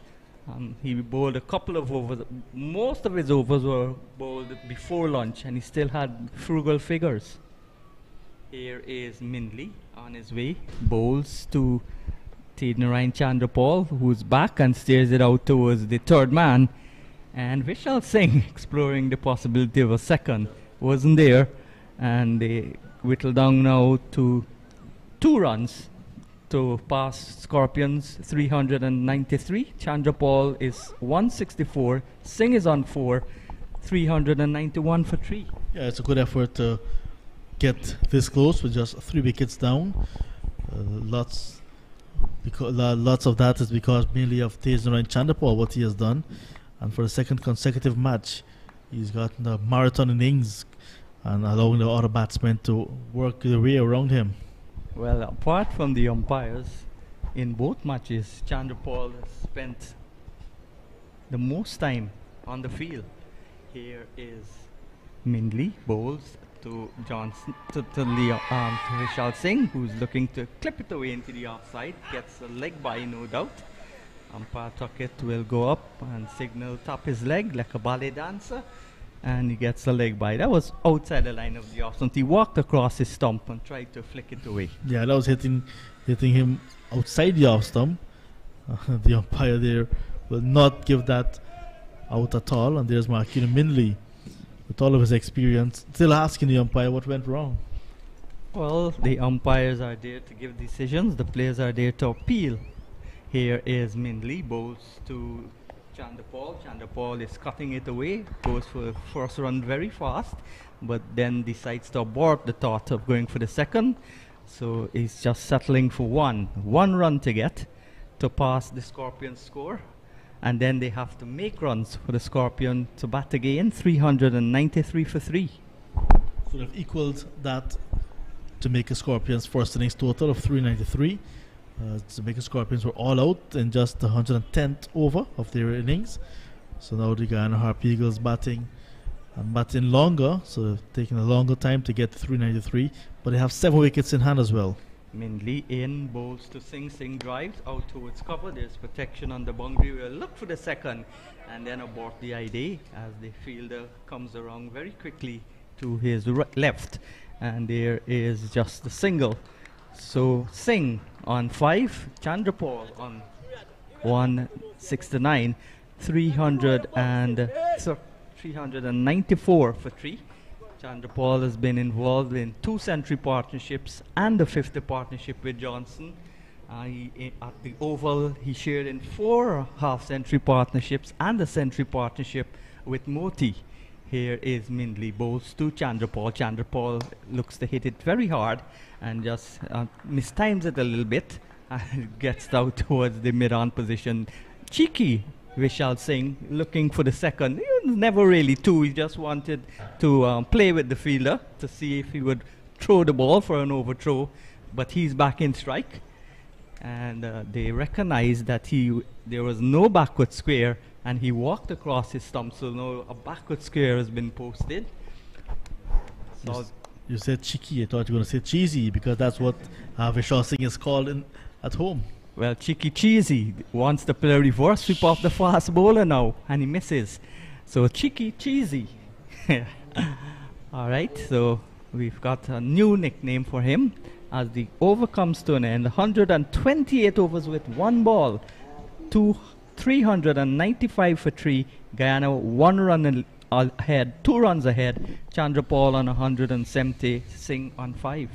Yeah, so the Guyana are happy because now that they've overhauled that 393, they want to put some runs and then give the Jamaica Scorpions an opportunity to bat again, with the hope of bowling them out cheaply, so they can not maybe less what they're going to give them to look at, and then if they overhaul that, maybe not have a lot to chase to have a late dash for an outright victory. Beautiful scenery here at the Diego Martin Sports Complex. Lots of mountains surrounding the ground, except to the north, where there's an agriculture setting, somebody's farm. And Guyana now leading by 2. There are the little houses there. There's the road with the cars passing. Very idyllic setting here. Picturesque view. Picturesque setting. Here is Chandrapal getting a ball from Merchant as he starts a new over. And it's down towards the wide long on position. And he jock shots the single. Gives the strike back to Singh as we say good afternoon to Inderjeet Prasad. 396 for 3 Guyana.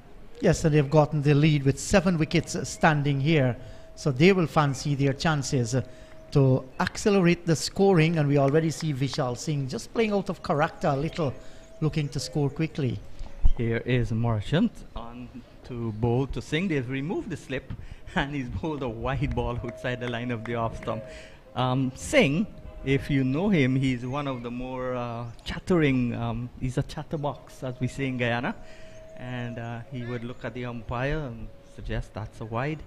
But umpire Butler and umpire Tuckett have both played for the West Indies internationally.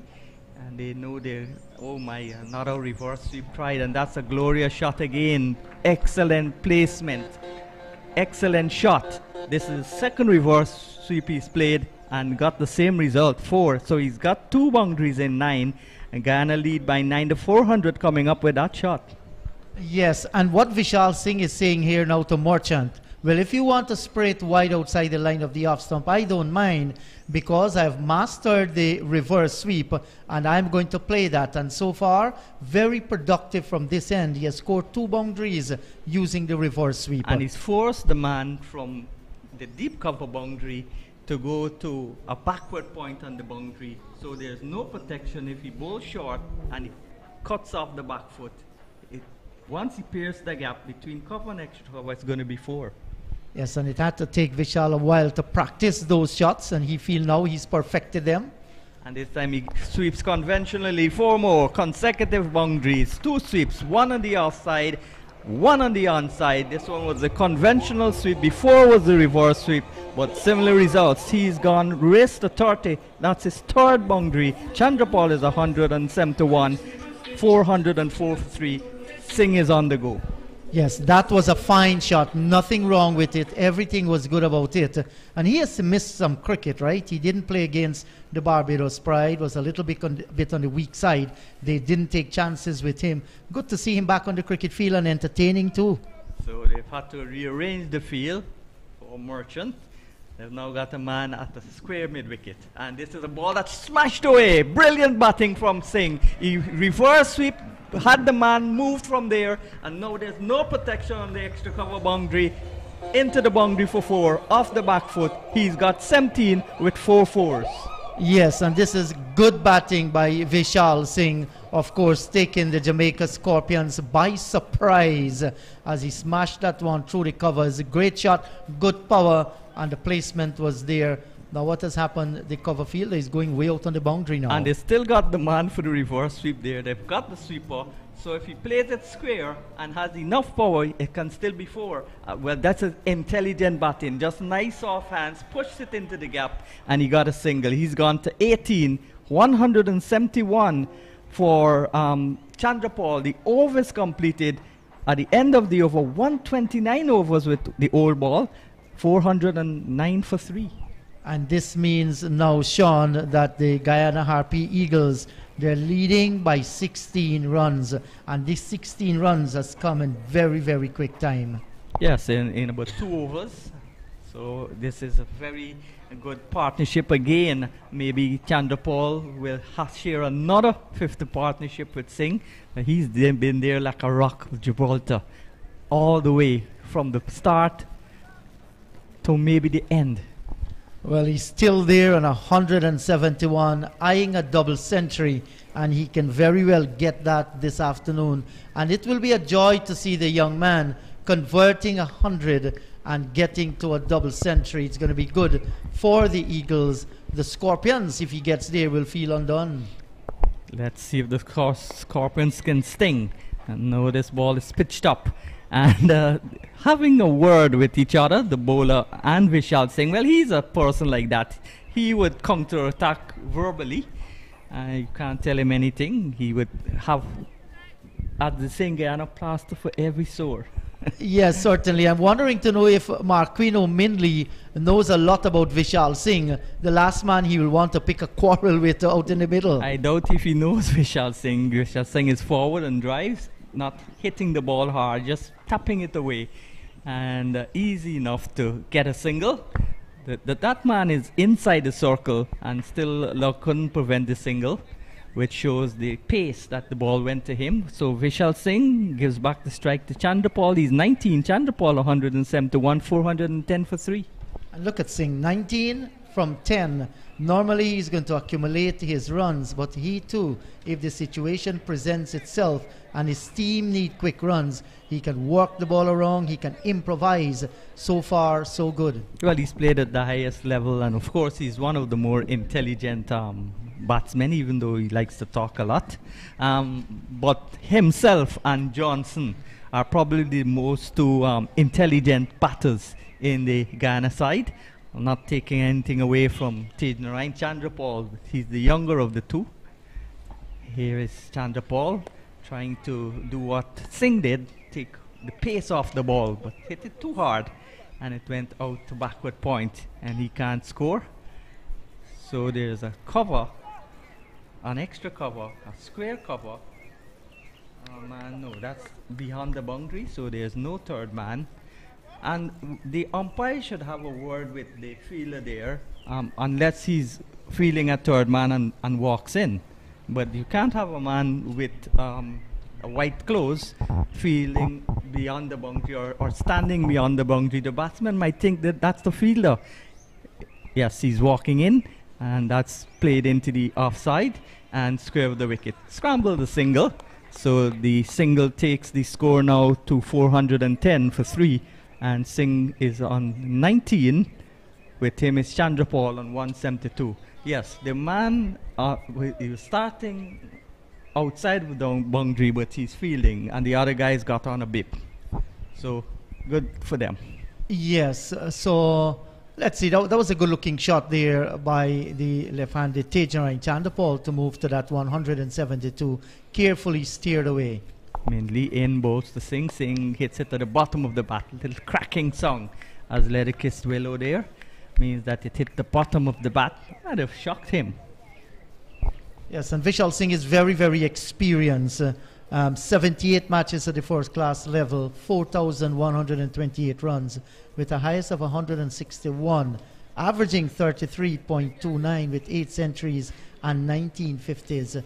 Plus, like you said, played Test cricket for the West Indies, 3 Test matches. Where mainly bowls. Chandrapal Singh is using his feet. When he gets there, he just pushes it into the offside, gets a single. He will keep the strike. And at the end of the over, Singh is on 20. Chandrapal is on 172. And Guyana with a lead now of 18. They're 412 for the loss of 3. Yes, and the lead continues to inch on. This ball is 130 overs old.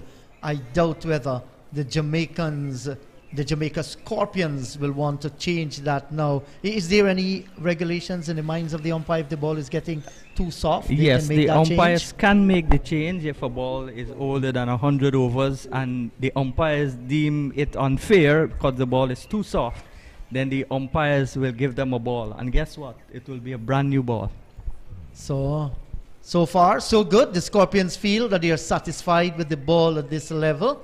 And it's not the case where the ball is banged into concrete fences and so on. There have been quite a few, though, that were rocketed into those chain link fences. One of them went through, and remember that ball had to be changed because it was wet. That happened yesterday. So as Mindley, Williams continues and bowls, and Singh looking for an expansive drive, try to hit it too hard. He's calculated that there's a man now at the cover position, there's a man at long off, and if he can beat that man at short cover, there's a big gap between the cover on the boundary and the long off, and this is not a big ground, so he can get the boundary in the mind of wide outside the line of the off stump. There is Campbell, have a lot of decisions to make. He brings in the mid-on now. Singh is going to confuse him. The way Singh is batting, he's got it sorted out for Tej Narayan, bowled wide of the off stump. Tej Narayan wouldn't play at the ball unless he's needed to. Well, now he's needed to. But Singh, he's not playing conventional shots. And that's a wide outside the off stump, so wide that the umpire, Butler, calls the first wide from his end. Yes, and because that was way outside the line of the off stump, no doubt Williams here is trying to frustrate Vishal Singh, spraying the ball wide outside the line of the off stump. We're going to have a look in a moment to see where Vishal Singh is batting to counter this wide deliveries. That slashed away, square of the wicket. They will come for one, might explore a possibility of a second, then abort the idea. That's good work there by the man at sweeper coming across his right and getting the ball back towards Thomas. So Singh goes now to 21, 172 to Chandrapal, 414 for 3. 20 runs in quick time, the lead. Yes, exactly, and this is due mainly to Vishal Singh, who is on 21, and he has played his shot, some good drives, reverse sweep as well, and Tej Narayan Chandrapal, he continues to bat in his style. Put away the bad balls, look for the singles, rotate the strike. That's his role in the team. Williams from the southern end or the road end bowls to Vishal Singh, and this is Chandrapal, and Chandrapal just plays it quietly with nice soft hands, and they scoot across for an easy run. So rotation in the strike, the singles coming, the boundaries coming. So this is good for Guyana. 22 runs the lead already. Yes, and Vishal Singh is back in strike. And now what they're going to do, pull in the long on fielder. Here is Williams, bowls to Singh. Singh is playing a lovely shot, innovative to his best. Manufactured that shot, went across the off stump and just clipped it away out towards the fine leg boundary. There's nobody there. When Singh is finished with them, they might have 14 fielders in the field trying to stop his runs. He's gone out to 25, 173 to Chandrapal, 419 for 3. The lead races to 26. And Sean, looking at the replay, he was way outside the line of the off stump when he made contact with that ball. Good improvisation, using the pace of the bowler, knowing where he can get the boundary. Fine shot by Vishal Singh. Here is Williams again, and this is up across the line, but missed the shot. It was wide outside the line of the leg stump, and Singh looks to the heavens, wondering for divine guidance why I didn't hit that ball into the onside, into the stands. The over is completed. At the end of it, 133 overs bowled. Guyana lead by 26, 419 for 3. Singh quickly on to 25 from 17 balls. Chandrapal 173. And the approach from Vishal Singh here, Sean, will tell us and tell the spectators as well that the Guyana Harpy Eagles is going to go after the Jamaican bowling. With Tejan Chandrapal, they will allow him to play his own game. Vishal Singh is going to attack from this end. Yes, and they've got players like Paul, Moti, down the order, so they can attack from one end. And when Chandrapal gets to his double century, if he gets there, he should go all out to score runs. Yes, well, there are gaps in which Tejan Chandrapal can pick up those singles and get Vishal Singh back on strike. Here is a ball that's on the line of the off stump, and that's a ball that fired into the stump. Singh was all the way past the stumps, and still the return came nicely backed up though in the offside, and that prevented any overthrows. So Singh and Chandrapal now putting pressure on the fielders. 420 for 3. That was a fine shot by Tejan Chandrapal. Mind you, there's a square cover that was coming in, but he played it with very, very soft hands and had enough time to come through for the single. Sun still with us. Here is a ball that's in the air and just dropping short. I felt that that fielder could have made a better attempt to dive and take that. Well, if our technician don't mind, we'll be looking back at that one. Was wondering if it was dropping as it was getting to him. That's Dorval Green down at wide mid-off. We shall see on the replay now. Vishal Singh came down the track. There's a big drive, and it fell way short of Dorval Green fielding at mid-off. Yeah, so a good effort in the end just to stop the ball. At least he saved 4 runs. And Singh continues to attack, while Chandrapal continues to support him. It's a change in guard now. Chandrapal the supporter, Singh the attacker. So Vishal Singh, short, diminutive left-hander. He's got on his green Guyana helmet. In comes Singh. Singh is playing it outside the off stump, walked across his stumps and hit it down towards the man that they've just placed there at the long leg position, and he gets another single. So good batting there, good innovative batting by Singh, who's using his head and confusing the Scorpion captain and the bowler. He's gone out to 26, 421 for the loss of 3. The score, the lead now 28. Yes, and John Campbell, with those kinds of shots, he has to rethink the fielding positions. But how do you? Because this man is jumping outside the line of the off stump, getting them through the long leg area. While Chandrapal is playing in conventional fashion, this is a lovely shot outside the off stump and parried it away, the bowler. And that saved maybe a boundary, because even though the long off and long on are not far apart, that was hit pretty hard. It was hit pretty hard. I think Mindley did well to stick the right arm up and brought the ball down off the pitch, however. And Mindley continued to strive away from that northern end so far. Sean is in his 24th over, none for 45. Here is Mindley in bright sunshine, still hot sun. Bowls round the wicket, bowls to Chandrapal. Chandrapal is playing it square into the ground, bunks it out to about his backward point. And another over is completed. Mindley, none for 45, 24 overs. Guyana lead by 28, 26 to Singh, 174 to Chandrapal, 421 for 3. And here we see the mountains in the background. Yes, and our technician continues to show the world the beauty of Trinidad and Tobago, and in particular, the beauty of Diego Martin. So Hemraj was caught by Thomas of Gordon for 78. That was yesterday. Imlak today, 79. Caught Thomas Bowl Williams. Leon Johnson caught by Thomas of Merchant for 57. So 3 catches at the wicket there for Aldane Thomas. And you add that to the century he made, he will tell you, I'm enjoying my cricket out in the middle. Vishal Singh not out on 26 from 20. Tejan Chandrapal not out on 174 from 415. Well, 2 catches and a stumping, so he's had a very good day. He got 100 in the first innings. Well, the only innings that Scorpion batted, along with Blackwood, who got 114. He got an even 100 from 103 balls. Here is Singh looking to drive and doesn't find the fielder, doesn't find the gap, hits it straight to the fielder, and Campbell would be pleased with that. If that was his right or left, it would have gone to the boundary, because there's a wide gap between the man at deep cover and the man at long off. So Yes, and once he finds that gap, he's going to run close down towards the boundary. and Look at that, Sean. Wow, that's a good shot into the air, and that's gone for 6.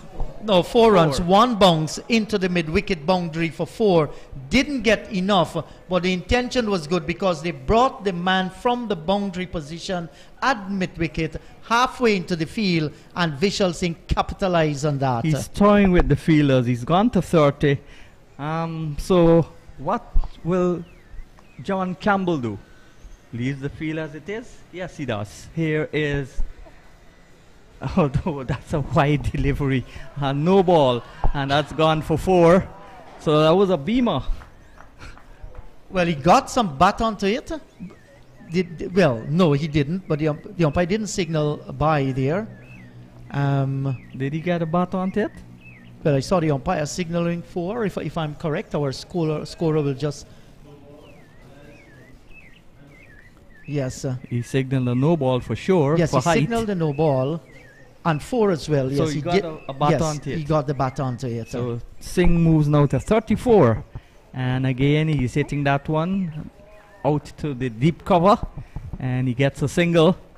So it's really putting pressure on the captain of the Scorpions, John Campbell, who would have also scored 100 in this tournament and would have played for the West Indies. So experience against experience. Singh manipulating the ball through the gaps, innovating shots, and manufacturing some too. Here is Chandrapal, the more correct, orthodox of the two. And he drives back towards the bowler, trying to hit it too hard, hit the bottom of the bat, and went hard into the ground. If there was a big crowd, there would have been a spectator catch. Yes, and Tejan Ryan there was looking for the gap between the bowler and the extra cover, got the thick inner portion of the bat and played it on the offside of the pitch. But he was looking to hit that and hit that very, very hard. A sputtering of spectators, but this is the biggest crowd we've had for the 3 days so far.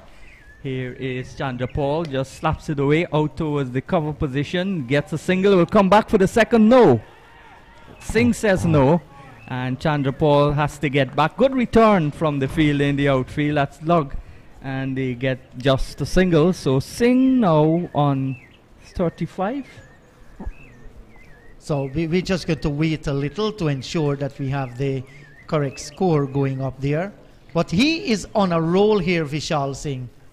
This is on the line of the off stump, and Singh again plays it out towards deep cover, and the lead now goes to 37 as the over is completed. So Singh and Chandrapal fashioning in a very good partnership here.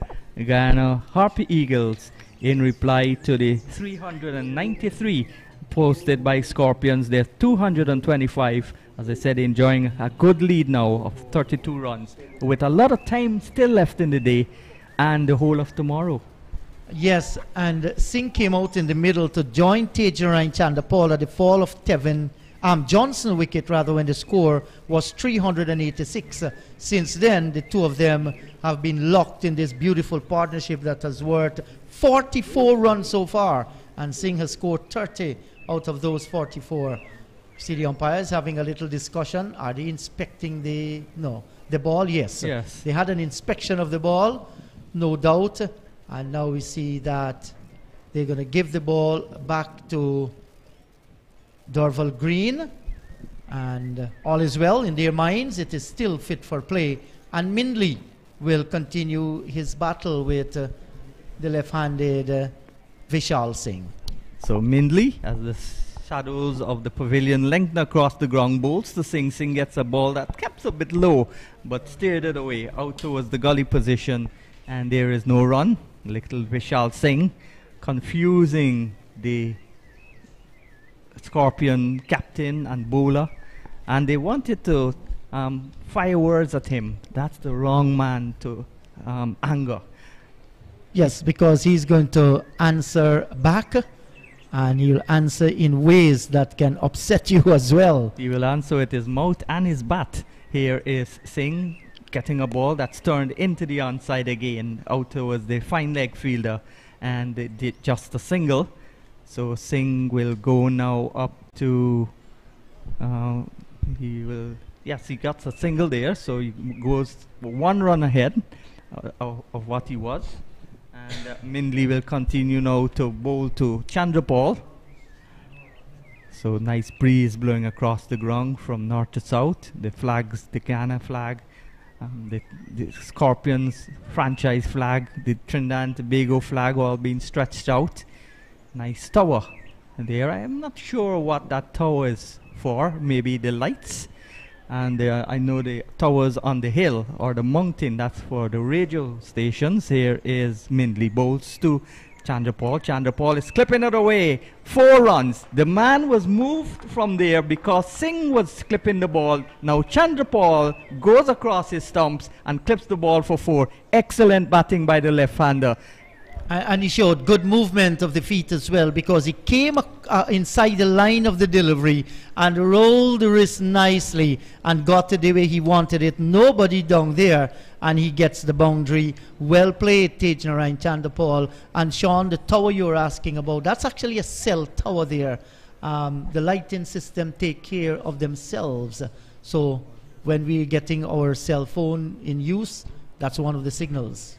Okay, you're an electronic expert. So Mindley continues. It's got a long off and a long on to Tejnarayan Chandrapal. Chandrapal inside edges, looks to play through the offside, and the keeper, who's had a good day so far, a good match in fact, skips across to his right to take the ball. So 45 runs the lead. So it's 37 to Singh and 179 to Chandrapal. Guyana 438 for the loss of 3 wickets. Here is Mindley bowls to Chandrapal. Chandrapal steers it away, but finds the only person in this slip cordon there stopping the ball. They've got maybe at the 3rd slip, and there's a square cover. There's a square man on the 3rd man boundary, and there's a cover, and there's a mid-off. No, there's a long off. No mid-off, no mid-on. Both fielders pushed right back on the boundary. Chandrapal settles, and he works it away into the onside, finds the gap between the bowler and the mid-wicket, and out towards Gordon there at the long-on position. So another over completed. 134 overs now completed. 339 for 3. 439 for 3. Chandrapal on 180. Singh on 37. Guyana lead now by 46.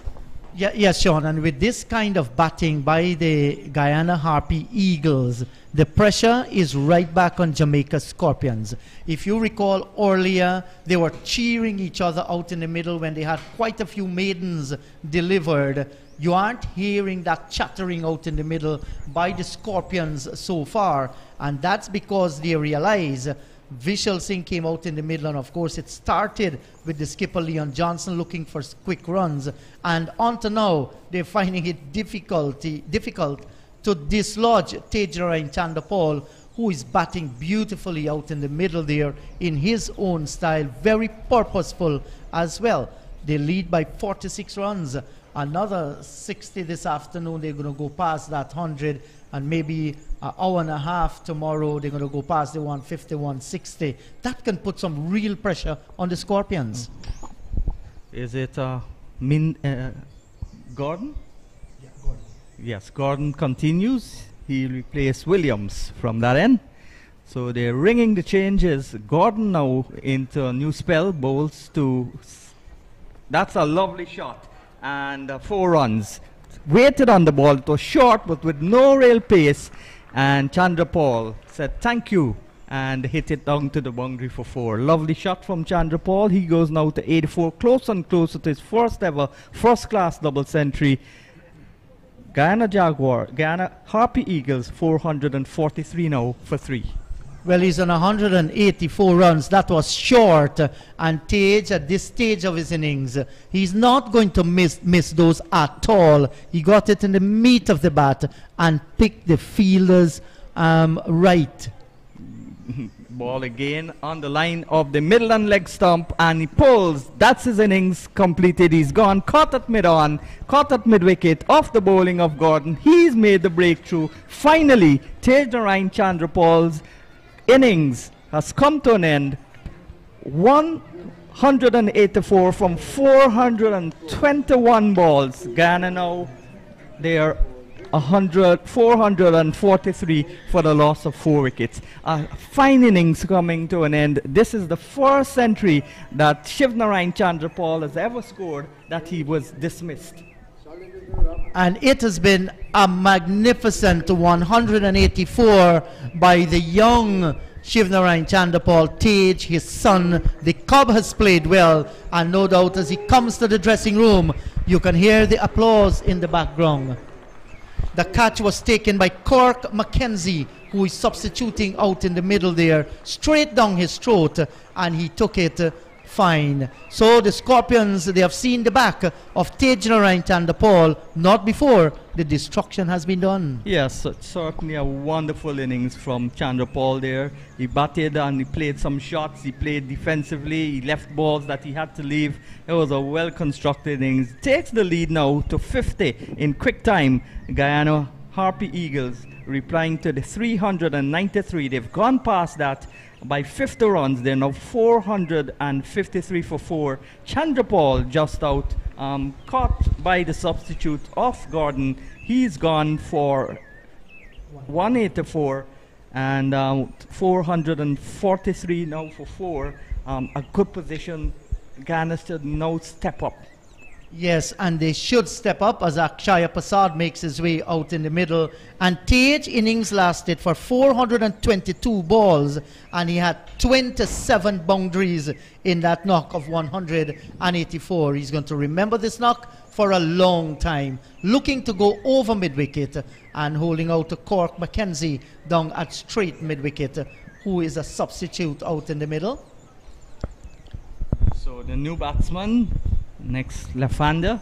We've seen a lot of left-handers, not only from Guyana, but from most West Indian teams. Maybe the influence of Chandra Paul and Lara. Here is Gordon. Tail up, just got a wicket, bowls to Prasad. Prasad is playing it out into the offside, showing no real effects on that shot, that first shot of his injury. Got hit on his hand. I think it was his left hand, and was taped up. But he was suffered just a soft tissue issue. And very painful as well. Yeah, no fracture or no broken bones, which could have been worse. He's at the non-striker's end. He's on 1 and he watches as Gordon bowls to Vishal Singh. Vishal Singh turns it into the onside and he gets a single, continuing to go with the momentum. He's now on to 38. And Prasad now in strike. So Prasad has 1 and Vishal Singh just scored a single. Yes, and he played well there, Sean, just riding the delivery.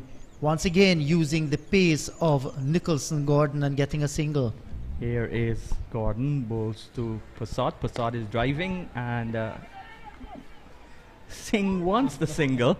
Singh is a busybody all over the place. And he's toying with the Jamaica fielders, the captain, the bowler. And fired a return, hit the stumps, but Singh was back home. He actually wanted the overthrow. Yes, and I think it's a little mind game going out there. He knew that there wasn't going to be a single after the ball hit the wicket. Just scampered out and maybe looking for another overthrow. Gordon in, bowls to Prasad. Prasad plays it square. Lovely shot. Could the ball be pulled back? Yes, the third man would come to his left. And the batsman jog trot a second. So Prasad now is on 3 and Singh on 38 Guyana 52 runs ahead, 447 for the loss of 4 wickets. More thoughts from you, Inderjeet, and then it's going to be John Ramsing.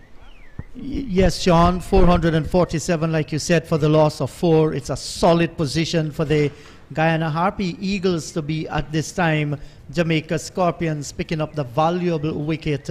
That's of Tej Narain Chandapal. A fine knock coming to an end. And already Akshaya Prasad, we have seen him just facing a few deliveries. His drives have been good. No one better than the last one. When he came forward, he drove and opened the face, gets it through backward point and picking up a double as well. So Vishal Singh, he's on a roll. He's going to attack the bowling. Come what may, he's going to play switch hits, reverse sweeps. He's going to tickle them, find the gaps, and certainly he's looking for quick runs. As I say, good afternoon once again to my buddy, John Ramsing. Hello, John. Hello, Inderjeet. Good afternoon. And I see the third umpire taking out the ball, and he's giving it to the umpires on field. And umpire will give it to Derval Green.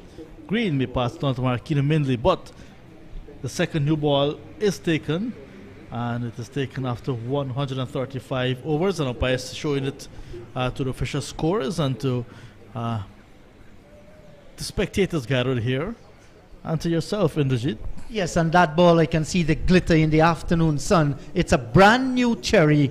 And why not? I think it's an appropriate time if they ever want to take the new ball. Now is the time. Vishal Singh is out there, joined by Akshaya Prasad. Tej Narain Chandapal has gone, so he's not there to dent whatever sheen is in on that ball. And the Jamaican feel now that they can restrict the Harpy Eagles by making further inroads in their batting. Yeah, they've gone to 447 for 4. And nice innings, nice from Johnson first, and then that marathon innings again from Tej Narain Chandapal, 184. First time he's dismissed in his career after passing, getting to 3 figures. So 184, a really good knock from him, a commanding knock.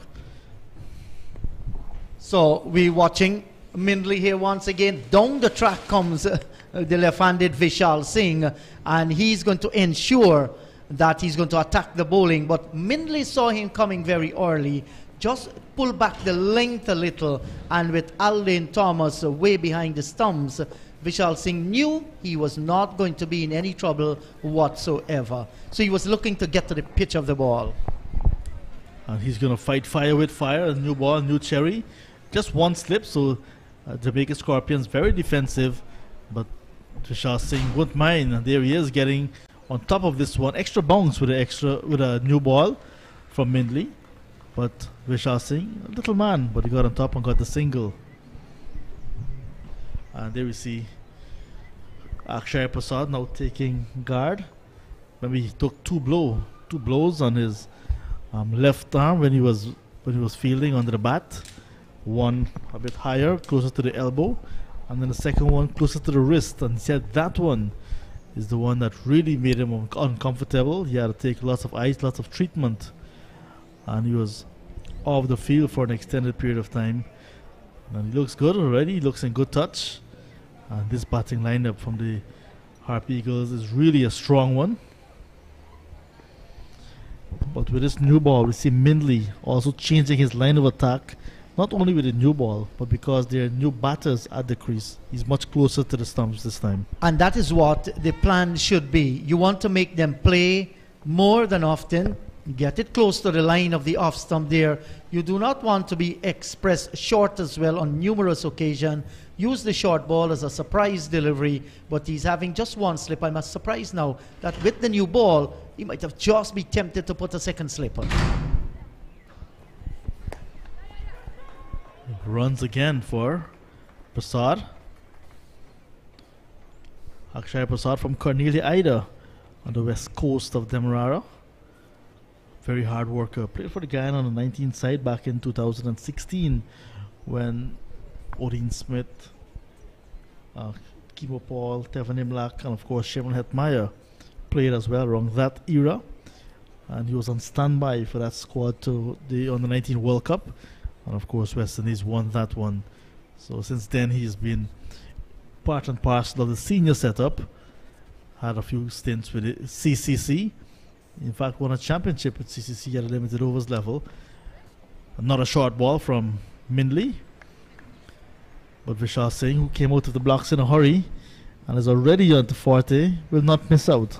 Not at all. And he handled that short delivery with all the ease in the world, moving nicely onto the back foot, getting in line with the delivery, turning it, keeping it down, realizing there is a long leg and a deep backward square. So well played. And so far, we haven't seen any trouble by the new ball. The last time these two teams met, Singh had 93 in the first innings.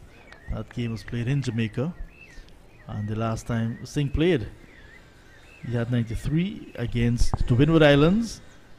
That was the opening round. And then 93-24 against Leewards, 8 and 18. Did not play against the Barbados Pride. And now we've seen the drinks break. I thought it took drinks when Chandapal wicket fell. But they're taking drinks now with a score of 450 for the loss of 4. Lead is 57. While the players take refreshments, we'll take a break as well for some refreshments.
After the drinks break, we are about to resume the action here at the Diego Martin Sporting Complex.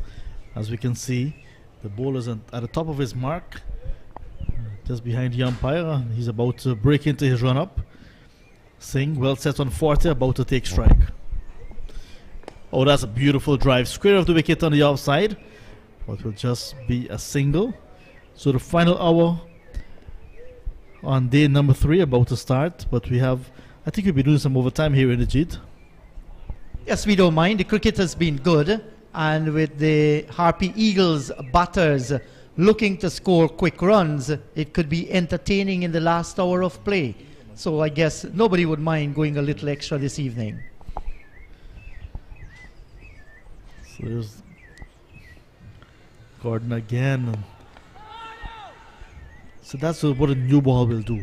New ball will ask more questions than that ball that was 135 overs old.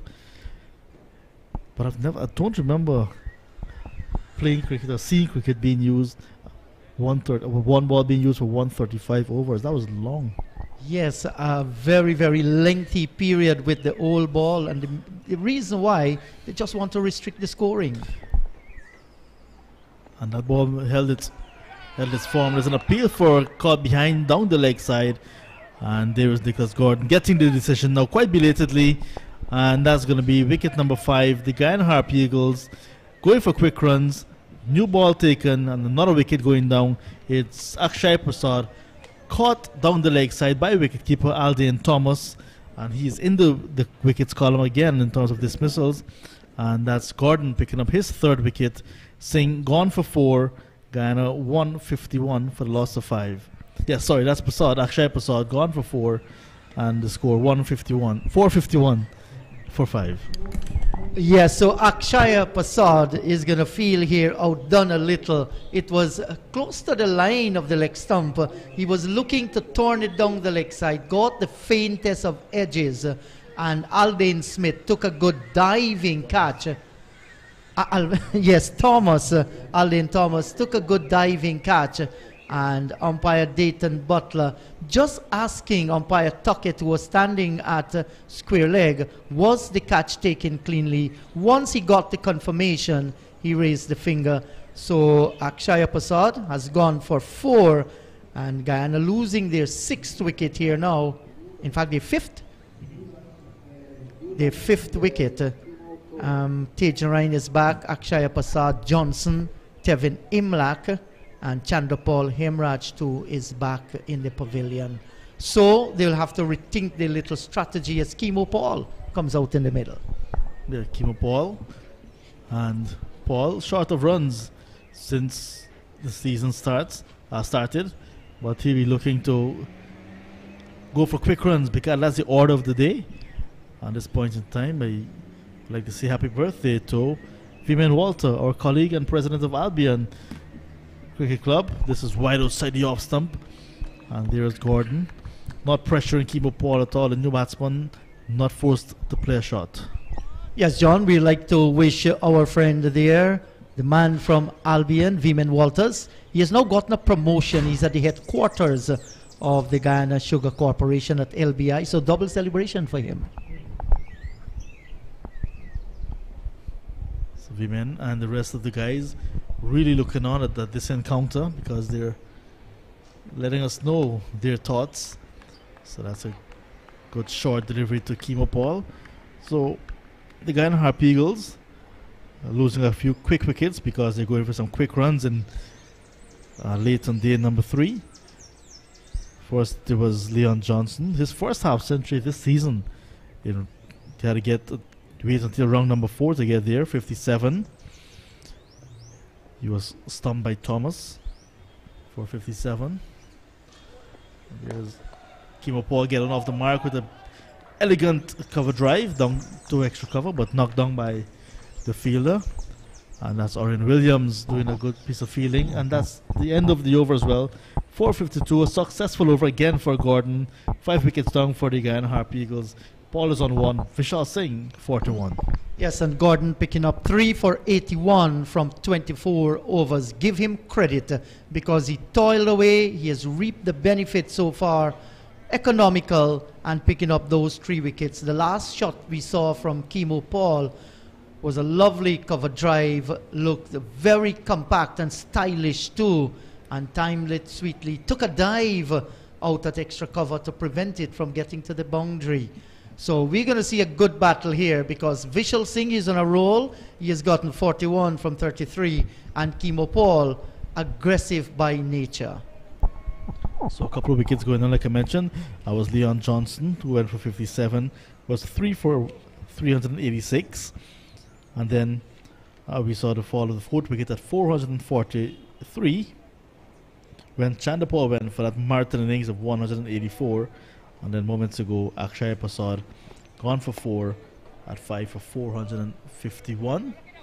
So a new over started, and Marquino Mindy looking for further success, looking to see the back of perhaps Vishal Singh. Not getting any wicket just yet, Marquino Mindley, just like you mentioned, 3 to Gordon, 1 to Alvin Williams, and Jamie Merchant, the other wicket taker. That's a big shot from Kimo Paul. The ball was very well pitched up and goes over the top of the field at mid-off and just marginally in front of the boundary rope, and we get the boundary. So as you can see in the replay, it was a very well pitched up ball and hit it over the top and got the boundary he was looking for. Yeah, that's a fine shot by Kimo Paul. Came down the track, picked it on the half volley and blasted it over long off for 4 runs. Good looking shot. Oh, that's a very short ball. Not fielded cleanly by the wicketkeeper Thomas, and it's going to go into the boundary. So wide signal by the umpire for height, and then it went into the boundary as well. So 5 runs being credited to the Guyana Harpy Eagles, and 473. Yes, 473. 63? Oh, 63. Yeah.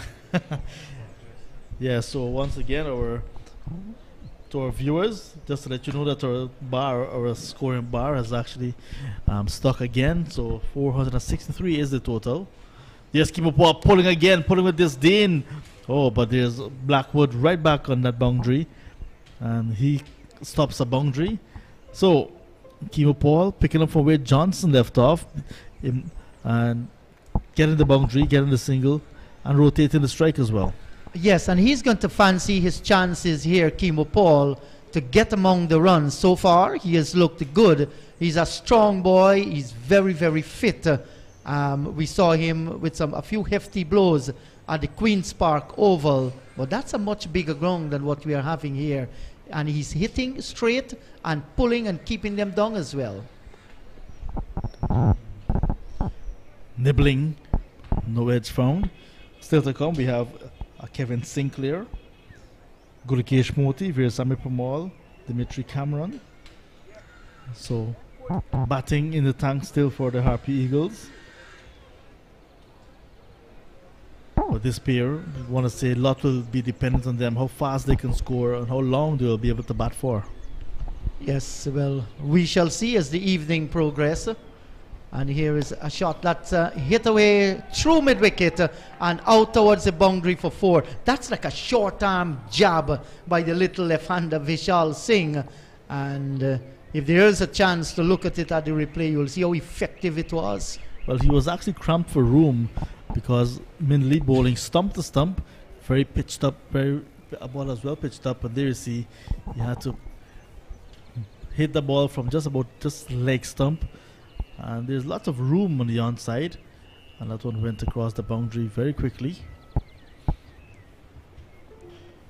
Oh, elegance again from the left-hander who grew up in Alexander Village in Georgetown, and he gets 2 more. So good shot, good running as well. Yes, a lovely piece of cricket as the over comes to an end. Lovely flowing drive through extra cover and picking up 2 good-looking runs. So with these 2, I think with their presence of mind to attack the bowling, anything pitched up is going to go.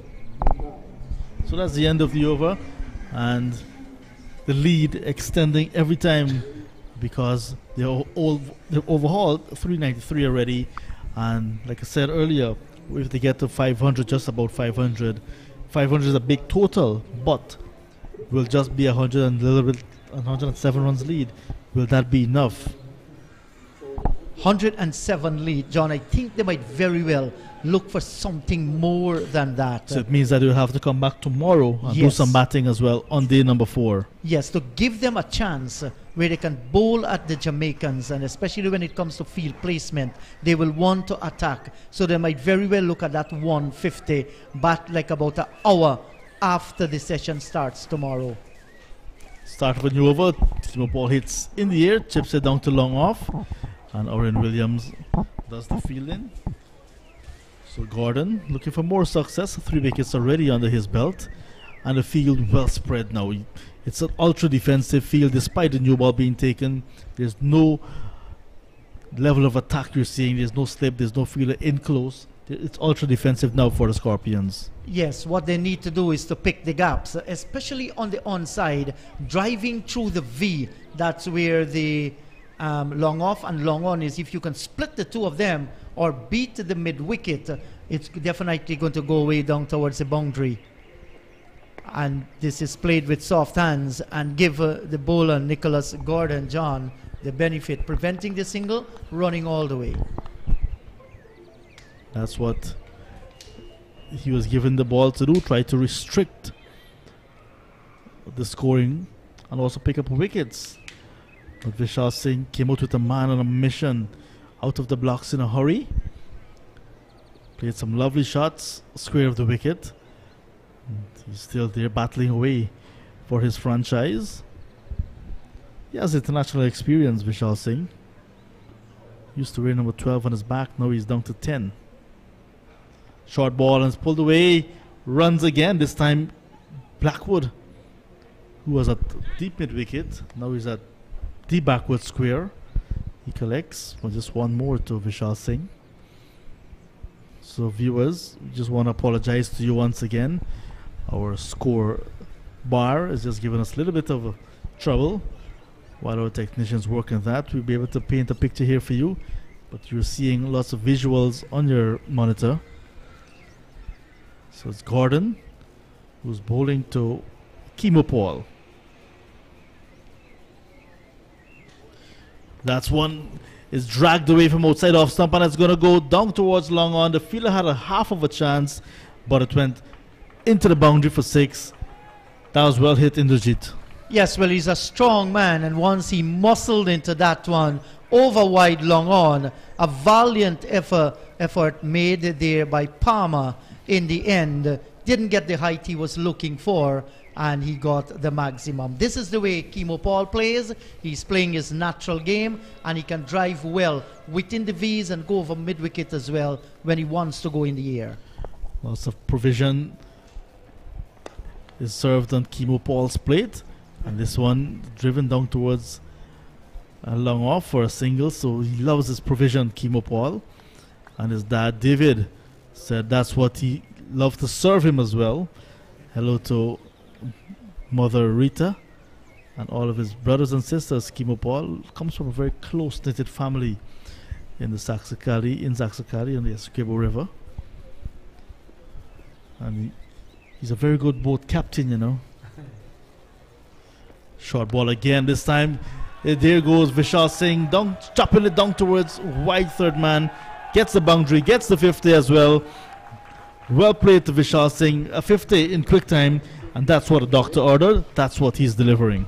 Yes, John, and they had to gamble whether to keep the old ball or whether to use the new ball. They felt when they got the wicket of Tejaran Chandrapal, that's the right moment to take the new ball. But with these two set out in the middle now, we see that the new ball is going for runs because it's coming off the bat much more cleaner. That was a gorgeous looking shot by the left-handed Vishal Singh. That's his second half century of the season. Did not play the last game because of illness.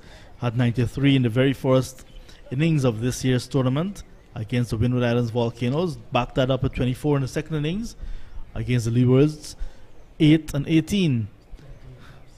And that's his 28th 2-0 half century at the first class level for Vishal Singh. 3 test matches against Pakistan in Jamaica under his belt. So he's going to be at the non-strikers end as Darvel Green starts a new over. He bowls to Paul. So 20th half century to Vishal Singh, and his half century coming in just 39 deliveries. Well played. Yes, and we've seen Kimo Paul here, very aggressive, attacking the bowler, coming down the track and reaching him at the half volley. Green pulls out of the run.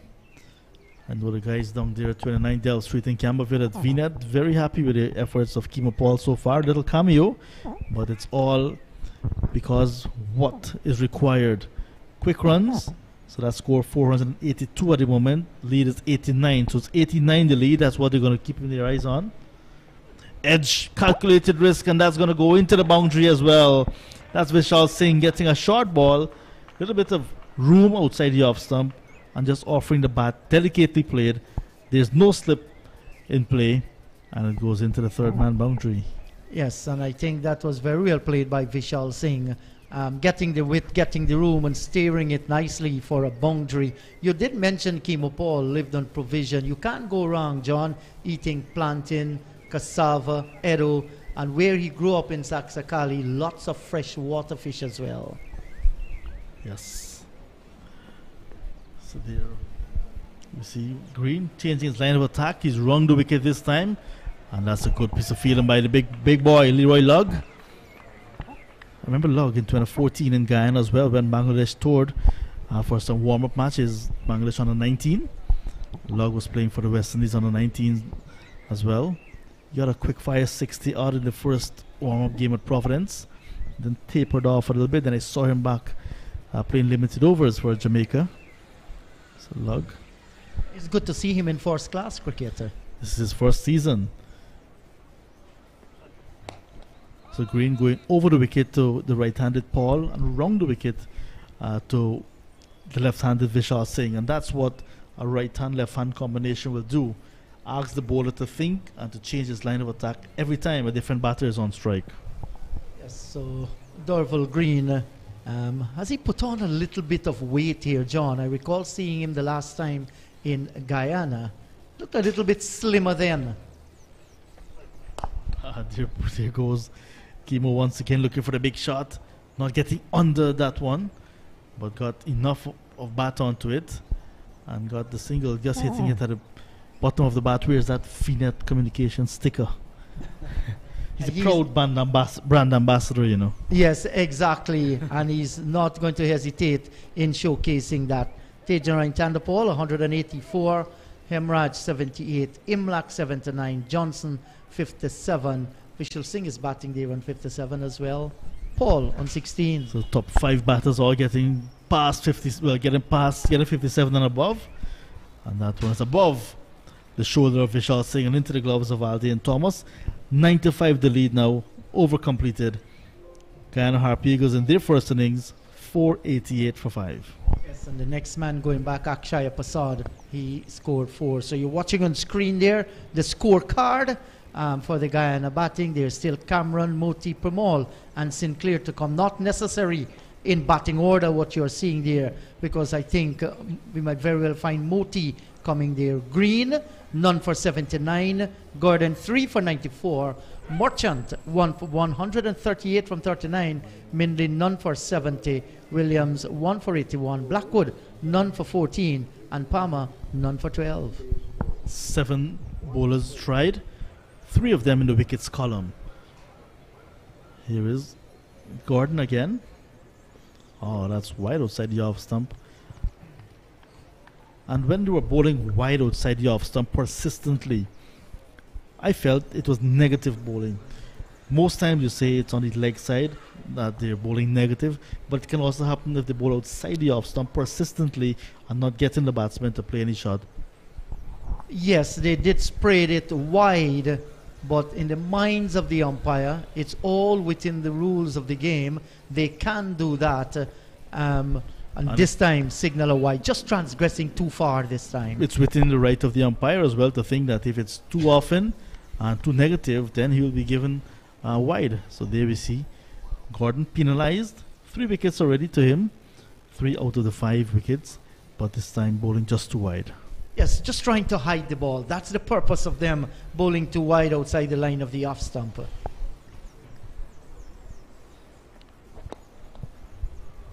And that's single. So partnership again building for the Harpy Eagles. Fifth wicket going down with a score on 51, 451. So now 39-run partnership already between Kimo Paul and Vishal Singh from just 23 deliveries. And with the exception when Akshaya Prasad fell, all the other partnerships, they were healthy partnerships by the Guyana Harpy Eagles.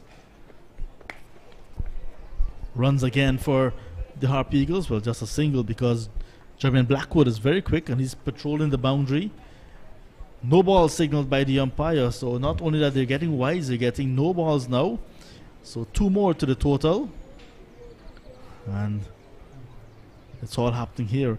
So after this over, there'll be 17 overs left in the day's play. Not sure if we'll get all 17 in because we can play up to 5:30. And we're beginning to lose some light here already. So swing and a miss. Much closer this time. And there goes Kimo Paul. Not making any contact. And that happens after you're bowling persistently wide. The batsman now expecting it extremely wide. The ball comes much closer to the stump and he plays a shot and misses. It's frustrating sometimes. Yes, it is frustrating. That's going to be touch and go to get all of those 17 overs, especially with the new ball and the fast bowlers operating. There he goes again, wide of the mark. Umpire Butler was having a good game, had a look and says, play on. Small boundaries here at the Diego Martin Sporting Complex. Cool conditions now for cricket. Looks like a typical afternoon at nets. When you go out in the afternoon, this is the type of light you see. Oh, down the ground, in the air, and it's going to be taken that long on. So that's the fall of Kimo Paul to a good catch from Paul Palmer. Kimo looking for quick runs. Got to the pitch of the ball using his feet, but there we see as the ball was going down towards long on, Paul Palmer just a few centimeters off the boundary rope, coming in and taking a good catch. Gordon picking up his 4th wicket. Kimo Paul gone for 17, 292 now for 6. The Guyana Harpy Eagles with a lead of 99 exactly. Yes, John, that was a good catch, well judged. And Kimo Paul normally hit in those areas, the V's. And if he do not get them with the power he's looking for, he's definitely going to hold out like he did on that occasion. I'm just afraid he might have just gone a little bit more across the line. Nothing is wrong hitting across the line if you can pick the ball up, or just ensure that the wrist movement takes it away from the long on field. And once again, he's caught out in the deep after scoring 17. 492 now for the loss of 6. They're leading by 99 runs and 4 wickets standing as the next batsman is going to make his way out, already make his way out in the middle, and that's Kevin Sinclair. Are you surprised that Moti did not come before Sinclair? I think they're sticking to the batting order that they had before this plan to go for quick runs. So yes, I'm surprised because Gurukesh Moti, we can say he's one of the lower order batters that is in form, but Kevin Sinclair is what they have in the lineup as an accomplished all-rounder. He's off the mark immediately, pushing down towards wide long on. Vishal Singh looking for the second, explores the possibility and will not get it. So Gordon picking up his 4th wicket. The score now 493, which means the lead is exactly 100 runs. 4 wickets still in hand for the Harpy Eagles. Yes, and these 100 runs that they have as lead, this is a real bonus for the Guyana Harpy Eagles. There are still 4 wickets standing and they can bat. I do not know so much the batting qualities of Dimitri Cameron, but all the others, Virasamy Premal, Gurukesh Moti, they can bat. And if they score some runs, they can score it quickly as well. So the 100 lead that we were talking about is up.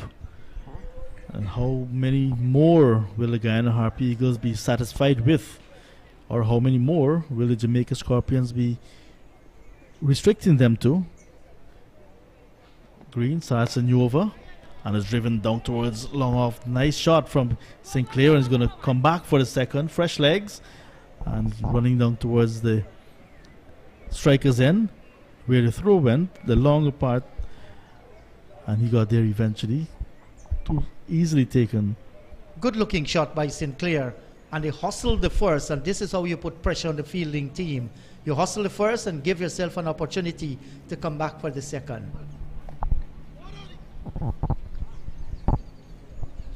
So 1 hour on day number 4 you're thinking will be good enough, because at this rate they'll have maybe just 16 over 15 overs now after this one to go in the day's play. If they get all that in, it's still to be seen, but maybe an hour on day number 4, the crumbling pitch, you think that will be enough to bowl out the Jamaica Scorpions twice? Well, it gives them enough time to seek for that opportunity to bowl them out. It is left now on the Jamaica Scorpions how they respond to that pressure. If they're going to face up a lead of 150, 160, what is going to be their strategies in batting? But certainly it will give Leon Johnson, John, a time to attack. You can expect maybe 2-3 slips, a gully, a forward short leg. There might be a silly point as well, because at that stage he wouldn't want to save runs, he will want to take wickets. Another quick single. Captain Campbell cannot prevent the single, but the Jamaica Scorpions, when they batted in their first innings, I'm not sure if they were looking to get as many batting bonus points as possible before that 110 mark, 10 overs mark, but all of their batters were very positive and they scored quickly, of course with the exception of Oren Williams, who had a forced ball duck, and a few who did not get starts, but Campbell 37 in quick time, Blackwood 114 very quick as well. Even Palmer 18 from just 28 did not miss out on a whole lot. Alvin Williams 51. So all of the batters are very positive and they scored quickly, and that's something that the Guyana Harpies will have to take into consideration as well, that if the opposition, they can score big and quickly. Yes, and then you do not want to declare too early and have those runs knocked off, and then you're on the back foot, maybe facing the last 70, 80 minutes on the final afternoon. You never know, you lose a few quick wickets. So while they're playing safe as well, while the lead is 104, they will not like to get bowled out this afternoon whatsoever. Runs again for Sinclair. He looks good in his little innings so far, so he's going to keep the strike as the over is completed. So 142 overs gone, just 7 runs with a second new ball, 498 for a loss of 6. Sinclair is on 5, Singh is on 59, the lead now 104, and perhaps a little bushfire at the top of the mountain we're seeing there. And you can see the batting stats so far. Craig Bradford the most in the series, 475 runs. Devon Thomas 414. Tej Ryan Chanderpaul right up there, 414. Karen Powell 403. All those batsmen over 400. Yana Carrier 311. Campbell 298. Reefer 274. Blackwood 262. De Silva 245 and Hemraj 227. All over 200 runs. So new over has started. Looks like Williams back into the attack.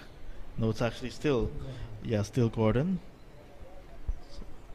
So you see the batting charts there, the top 10 maybe, and some good names. So Chanderpaul, Tej Ryan Chanderpaul right up there. Yes, certainly he's there. And once again, Craig Bradford leading that top of the run table. And there's some other names as well.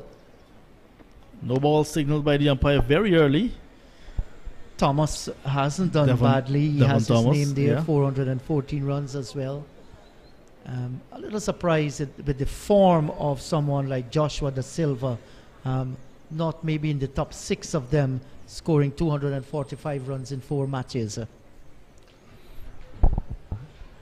Well, the Trinidad and Tobago Red Force, they're blown away yet again inside 3 days.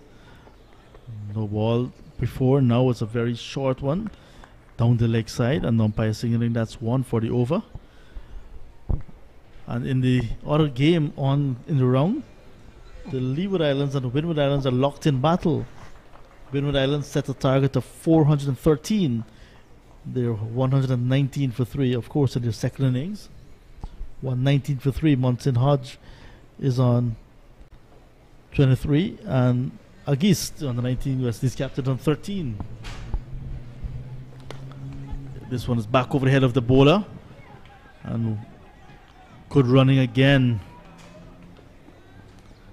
So 2 more to Guyana, and that's 500 runs, 500 on the board for the Guyana Harpy Eagles. So 500 coming up in over number 143. It means the lead now is going past 107 as well. But if you look at the first innings total of 500 runs, you'll take that any day.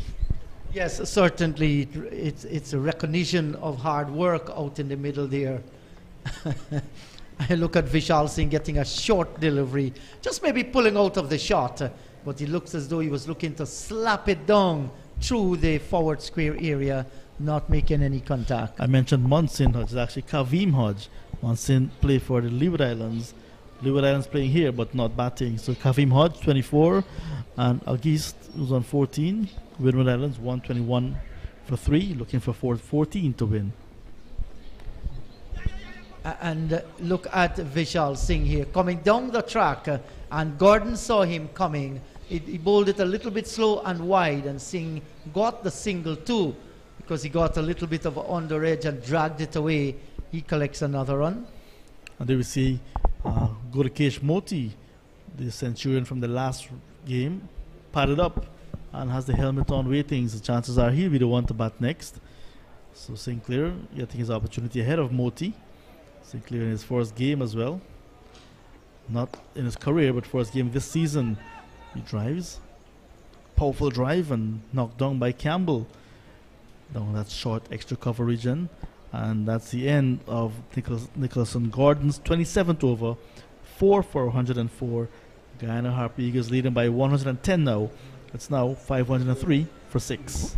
Yes, and this is good. I guess some of our statisticians will get into their record and say to us when the last Guyana plays 503 runs on the board at the moment.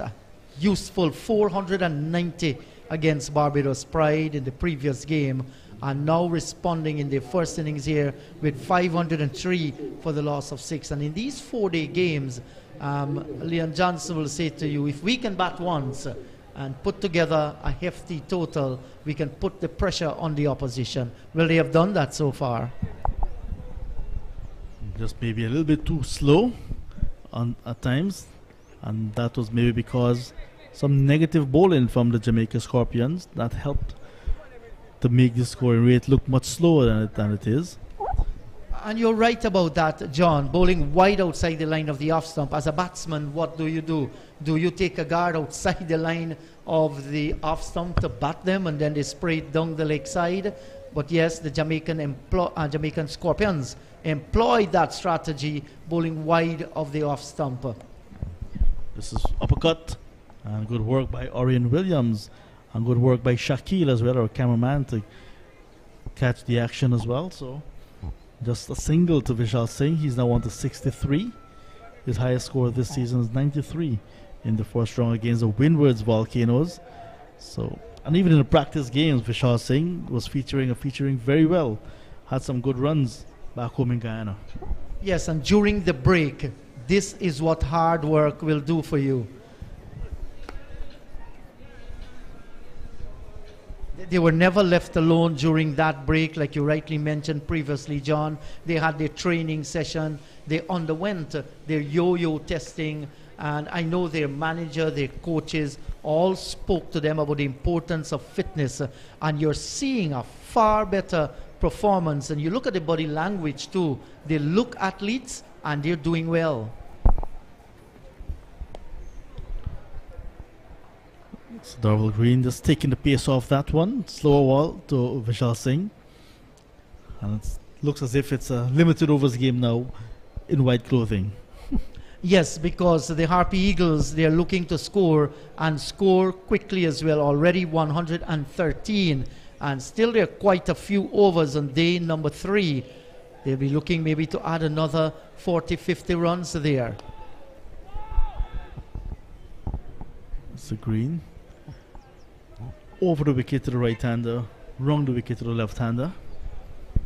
Just trying to create the angle, bowling into the batters. Quite unlike Gordon, who's been bowling it too wide out of the off stump, and then brings it back in and surprising the batsmen because they were expecting another wide one.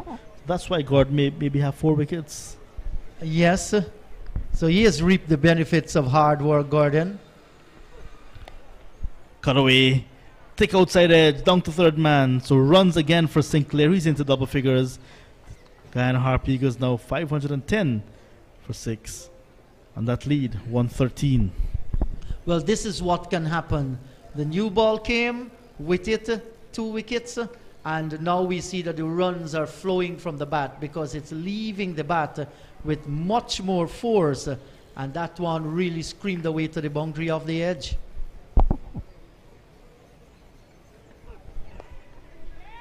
Sent back, and wisely so, because there was log onto that one very quickly, and that's the end of another over. So getting down towards the end of day number 3 in this enthralling battle between the Guyana Harp Eagles and the Jamaica Scorpions.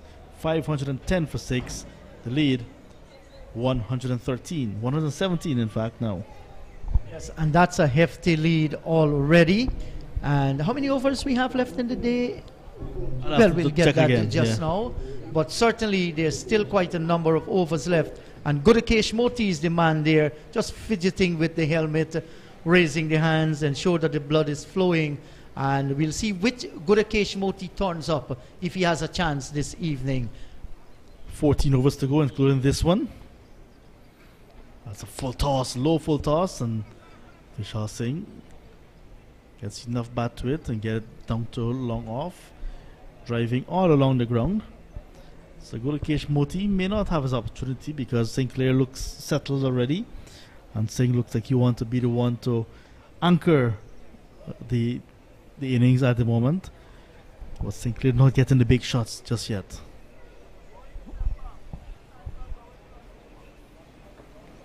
Sensible, just running it down to third man. So it's rotation in the strike. And John, if you can get 4 singles in an over and then the bad ball comes and you put it away, it simply means you're going to get 7, 8 runs and over. And so far with the field placement, with a lot of fielders on the boundary line, there is the opportunity for the singles. And they've done so well at the start of the over.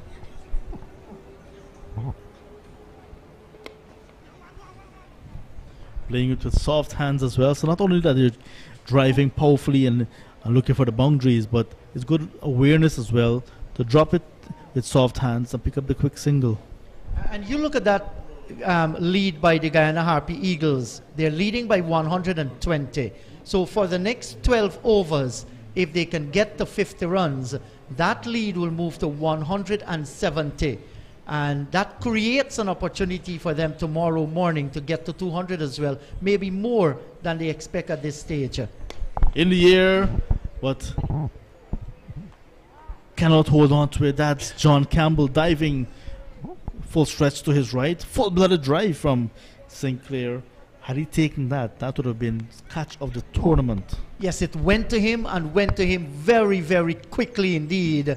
To his right, he just couldn't hold on to it. But mind you, it went into the palm of the hands.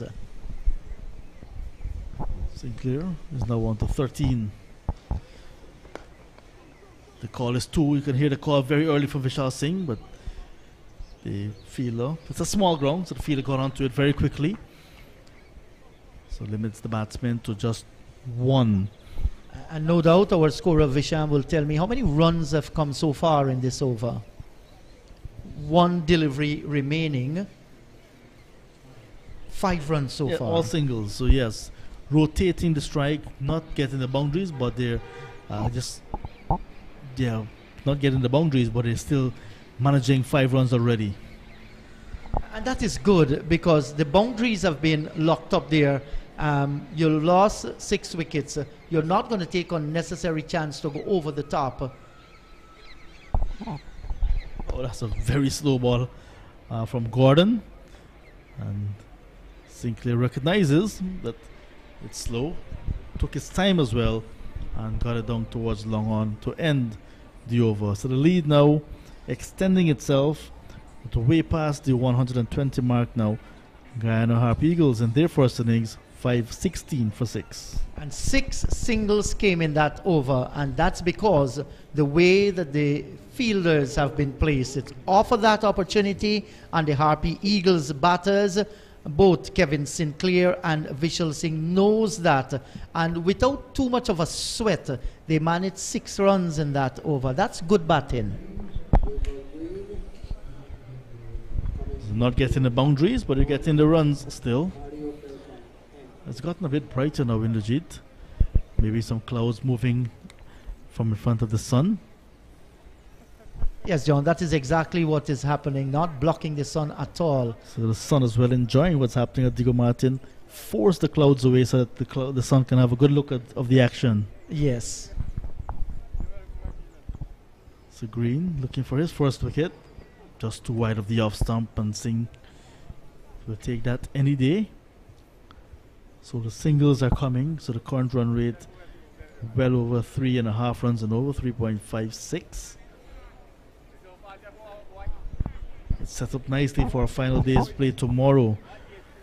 Whichever way it goes, this one will be a match to remember. Just a second first-class match at Diego Martin Sporting Complex.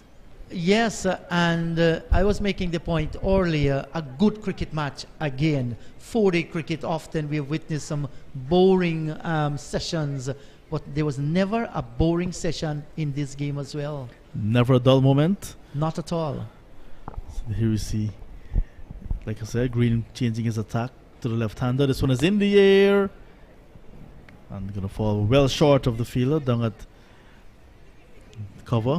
the cover boundary. That's Mackenzie. Mackenzie, who was part of the West Indies under-19 team in 2020, when West Indies when the under-19 team was in South Africa for the under-19 World Cup. Same season, Jaden Seals came out. Ashmed Ned from Guyana, along with Anderson from Guyana, were the Guyanese in the squad. Not a single taken, so the singles are coming very easy for the Harpy Eagles now, and that is because the field setting. Yes, and there was one name that went to South Africa. I think I'm correct. Brian Young, that's the name from Barbados. Naeem Young. Naeem Young, and he is a talent. I hope that Naeem Young is given the opportunity that he needs to develop his game. Yes. So it's good to see Mackenzie with the first-class team. You see the current West Indies under-19, or the recent West Indies under-19 team, Akeem Auguste, getting his opportunity with the Windward Islands Volcanoes.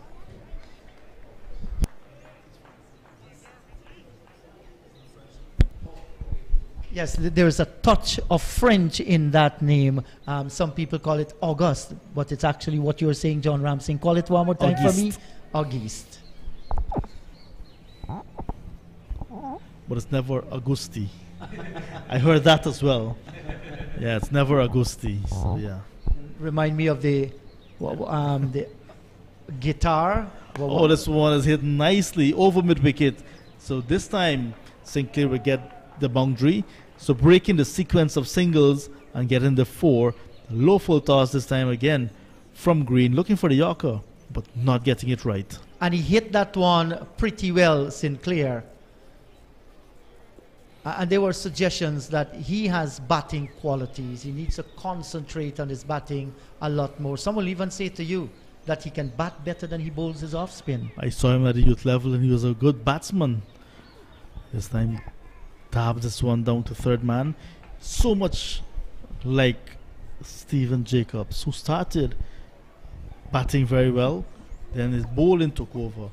And strange enough, Sinclair is the brand ambassador for Jacobs Jewelry and Pawn Shop, owned by Stephen Jacobs. Over completed, 525 for 6. Guyana Harp Eagles in their first innings. They've overhauled 393 already, which was made by the Scorpions in their first innings. Yes, John, and that is nice to hear that Stephen Jacobs is doing well. And That is what your education do to you as well. He went to secondary school, didn't make it big time in cricket, but now he can open up a business. More thoughts from John Ramsing? Oh, So where are you going in the Jeet? It's 5 p.m. yeah. After the over, it will be my time to leave for the day in the Jeet, and Sean will take us home on Yes. day number 3. I thought it was the other way around. We're going to give you a breather, brother. Yeah, you mentioned Stephen Jacobs. Yeah, he's part of Force Change Builders as well. So now into entrepreneur and quite successful. Yes, and we are all happy for him giving back to society and making a decent living as well. Yes, and we always look at life after cricket. So with just 12 overs to go, we're seeing spin being introduced. And Jamie Merchant, 39 overs before this, 1 for 138. Lots of runs being leaked from his bowling, but he picked up 1 wicket. Yes, so we are watching Jamie Merchant first time. He's going to bowl the new ball with his off spin. 11 overs already bowled with this ball. So you think it's a good time to bring in Merchant? Yes, why not? Because the faster bowlers would have been a little bit ineffective. And let's see what he has to present now. Maybe a harder ball on a hard pitch. Might very well continue to bowl line and length. And here is where that the batters will not be able to use the pace of the bowler, just holding it back. And Sinclair smashing this one out down towards long on and collecting a single. Good start to the over, ensuring that there is not a dot ball. Yes. Just as I'm about to take my leave for the day, I want to say thank you to Bank of Baroda in Guyana, with the head office at Avenue Republic in Georgetown and a branch at Monrepo on the east coast of Demerara. Hello to Krish and Donna at Legends Risto and Lodge International Drive, Orlando, Florida. And I'll tell you what, softball cricket is on the horizon again. Regal softball teams will be getting ready for the Independence Cup, which will be held in New York, July 1, 2, and 3. And the Regal teams will be heading across there as well. Here's Merchant. And there is Vishal Singh getting another single. So the singles coming at will. And look at the partnership, 35, better than a run a ball. And by the time you realize it, look, Vishal Singh has faced just 58 deliveries, John, and he has already gotten to 70. He's looked good. He's looked the part, Vishal Singh. I think he's playing the ideal innings in the context of the game. Anchoring, but not being bogged down at all. No, neither of the two of them, Vishal Singh nor Kevin Sinclair. Sinclair has looked good so far, 19 balls for his 22. Some more runs. Yes. There are already 3 deliveries in the over by Merchant, and there are already 3 singles. So they're scoring at 6 runs and over. So effectively here, this is working against the Jamaica Scorpions. They have not managed to curtail the scoring. Neither have they managed, after picking up the 6th wicket, to get one out of these 2. So Merchant going round the wicket and gets a full toss to Vishal Singh, but his protection at mid-wicket. So now that the IPL finalists have been known, Rajasthan Royals and Gujarat Titans, we call them GT. So GT in the final. There's going to be a big viewing party at Everest for final on Sunday. Everyone listening invited. Yes, and our Guyanese boy Shimron Hetmaya is part of that final as well, John. Yes. So Merchant coming towards the end of his first over of a new spell with a relatively new ball. And Sinclair, that's a rare dot ball, because we saw boundaries, we saw singles, and now with the spinner operating, we got a dot ball. So the lead now 136. And there's Sinclair lapping this one around, very fine, but the chase is on. The fielder was wide at long leg, had to run to fine leg. And that's Alwyn Williams, completing the fielding. And that's the end of the over as well, the end of my stint. The lead now 138. Heading into day number 4, but we still have some time to go. 11 overs in this day's play still to go. Singh is on 71, Sinclair 25. It's set up nicely for an enthralling, maybe half hour before stumps on day number 3. Yes, certainly, John. And what Sinclair did with that double is to ensure he made up for the dot ball, another over that provided 6 runs. So West Indies in IPL final, Shimron Hetmyer for the Rajasthan Royal, Obid McCoy for Rajasthan Royal as well, and for the GT there is Alzari Joseph. So there are 1, 2, 3 West Indian in the final, and I'm sure Caribbean people will be watching that.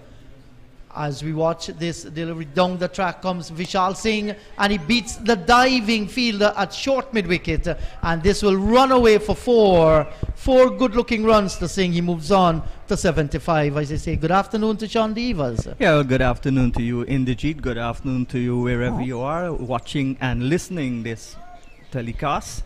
We see Guyana putting themselves in a strong position.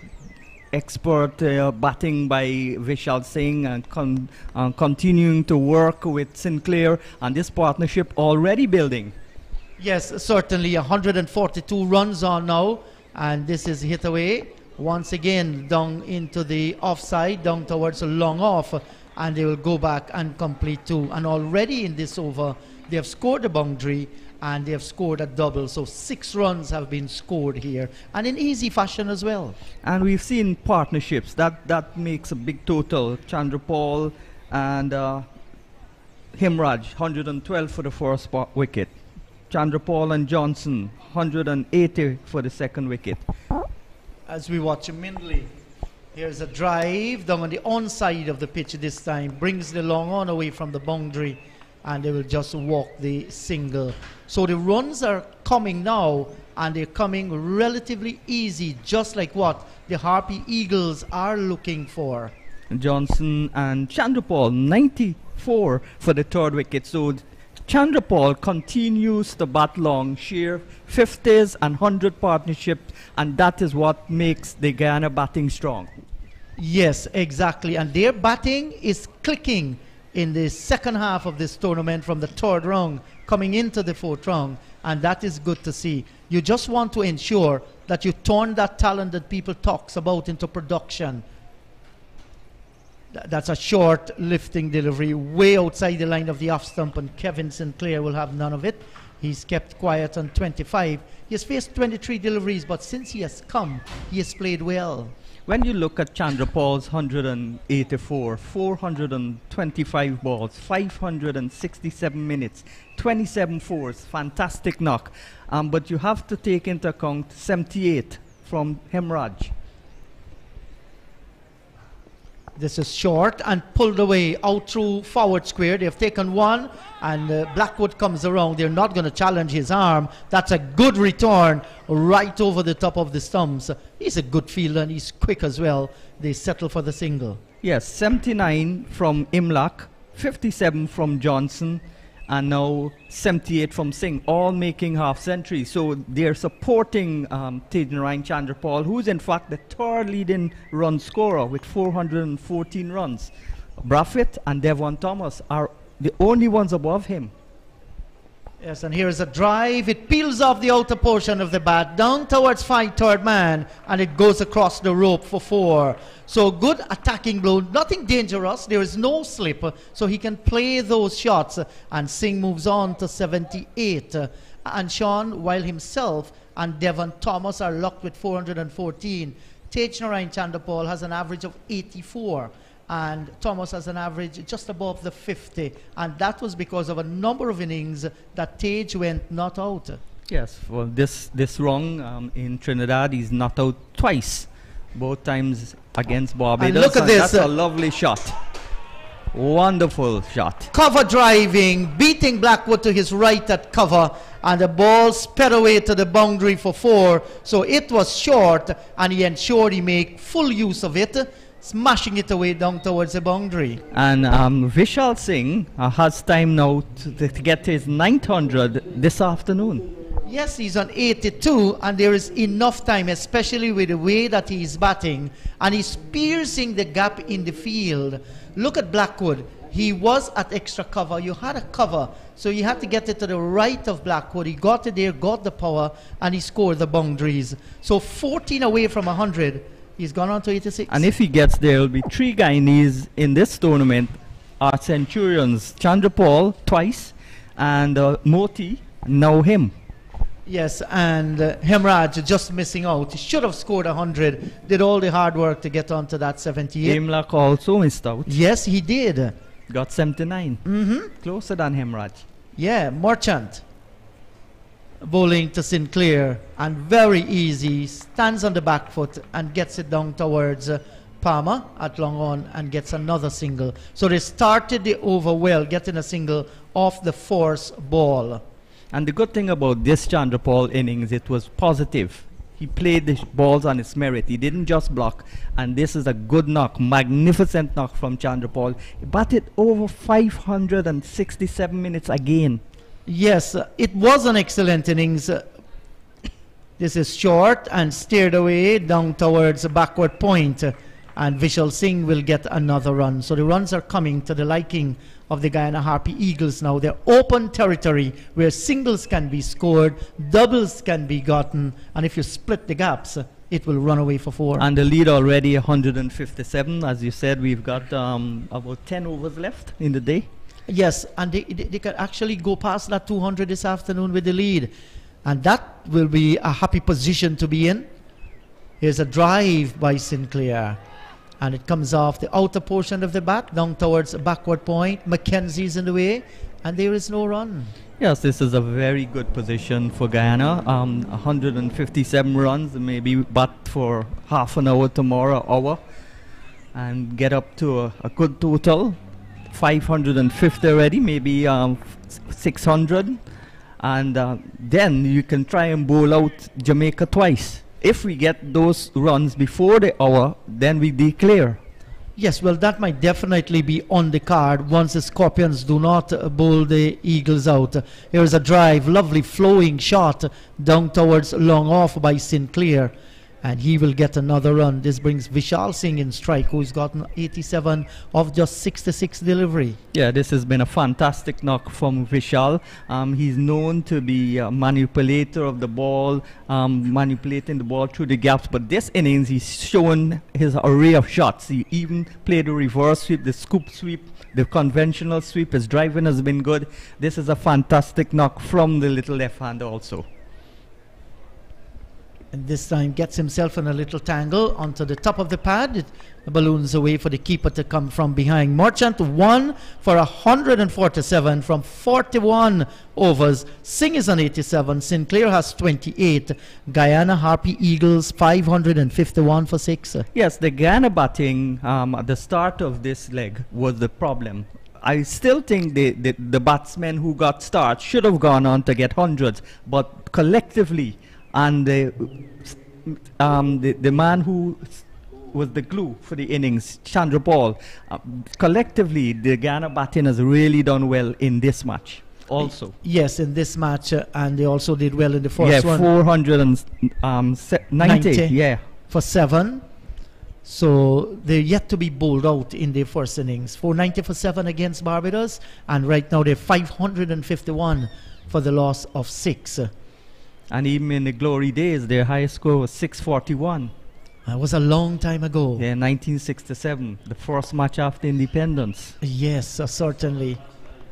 Yes, John Ramsing, who was born after independence, said that he saw that match live. Did you see that one, Sean? No, I heard about it. This is worked away into the onside field, down towards long on, and they get the single. Well, my dad was playing with me in his arms. Was just about 1 year old then when that match was played. Those were the days when radio broadcasted all those games. We saw 2 centuries in the first match, 490 for 7. We saw 2 centuries here. Well, most likely it will be 2 if Cheesy Vishal Singh continues this way. So that's what I'm saying. If 3 batsmen, or at least 2, get centuries, we'll get a big score. Yes, certainly, and that's the reason why it's 552 now for 6. And here is the left-handed Vishal Singh looking to drive or cut through extra cover. Got the thick bottom edge of the bat, drags it away down towards the leg gully. No harm done, and he survives that one. And not often you see him playing a false shot in this innings. Blackwood short, and this is forced through the covers. But Nicholson Gordon is out on the cover boundary. He's going to field, and Vishal Singh gets an easy single as well. And that match which John saw, Fredericks, Butcher and Solomon made hundreds in the second innings. Fredericks scored hundreds in both innings. John, how did Fredericks bat in that match? He just whispered beautifully.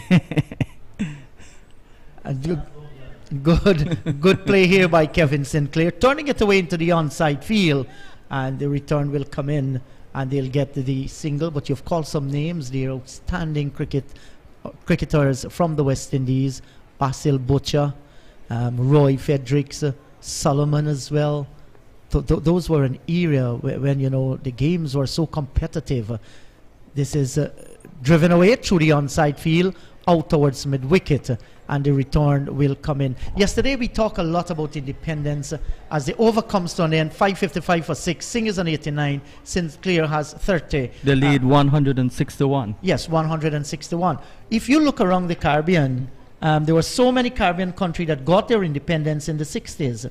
And many people believe that it was because of that Frankie Worrell 1963 team that went to England. They won that series, and the Queen was so hurt that she does not want the Caribbean side to be so strong. So she thought, and her advisor might have said to her, just give them independence, so they're going to disband as a West Indies team and play as individual territory. Well, that didn't happen. Well, Jamaica and Trinidad got their independence 1 year before that, 1962. Well, in the 60s I was talking about.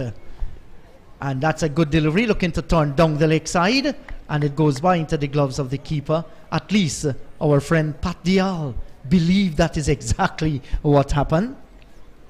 It's not easy, you know, when England is beaten at their own game. Oh my. Coming forward there, the left-handed Cheesy. He was looking there maybe to play the reverse sweep. Yeah, he turned a right-hander. A switch hit he tried. He's doing all these things. He's toying with bowlers. Yes, and that will tell you the easy pace of this pitch. And he's making maximum use of it, 11 away from a century.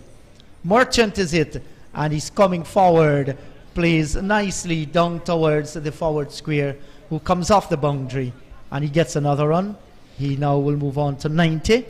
556 for the loss of 6. As we look at the West Indies team for the Bangladesh 2-test series in Antigua and St. Lucia, I'm now would pencil in Tej Narayan Chandrapal to open the batting with Brafitt. I was saying that all day, and he confirmed it. He didn't make a double century, which I predicted, but he made a big score. That's the first time he's scored a century and he's been dismissed. He's scored 4 centuries, 3 of them undefeated. Yes, and the way that he compiled his runs as well. Yes. I mean, we're coming up against a Bangladesh team. From all accounts, they might be coming here with a little depleted bowling lineup. But it's test cricket. This is played away by the left-handed Vishal Singh down towards the wide long on. They get another run. And Sean, the only way you're going to have the selectors thinking about you is to score runs. And consistently score runs, yeah. And consistently. And Vishal Singh is doing that as well. And especially when you look around the Caribbean, surely the selectors must be looking for somebody to partner Craig Brafitt in the opening slot. Yes, well, there's Campbell. There's Devon Thomas, but I would go for Tej Narayan Chandrapal because he scored 414 runs, and he's shown that he could bat long.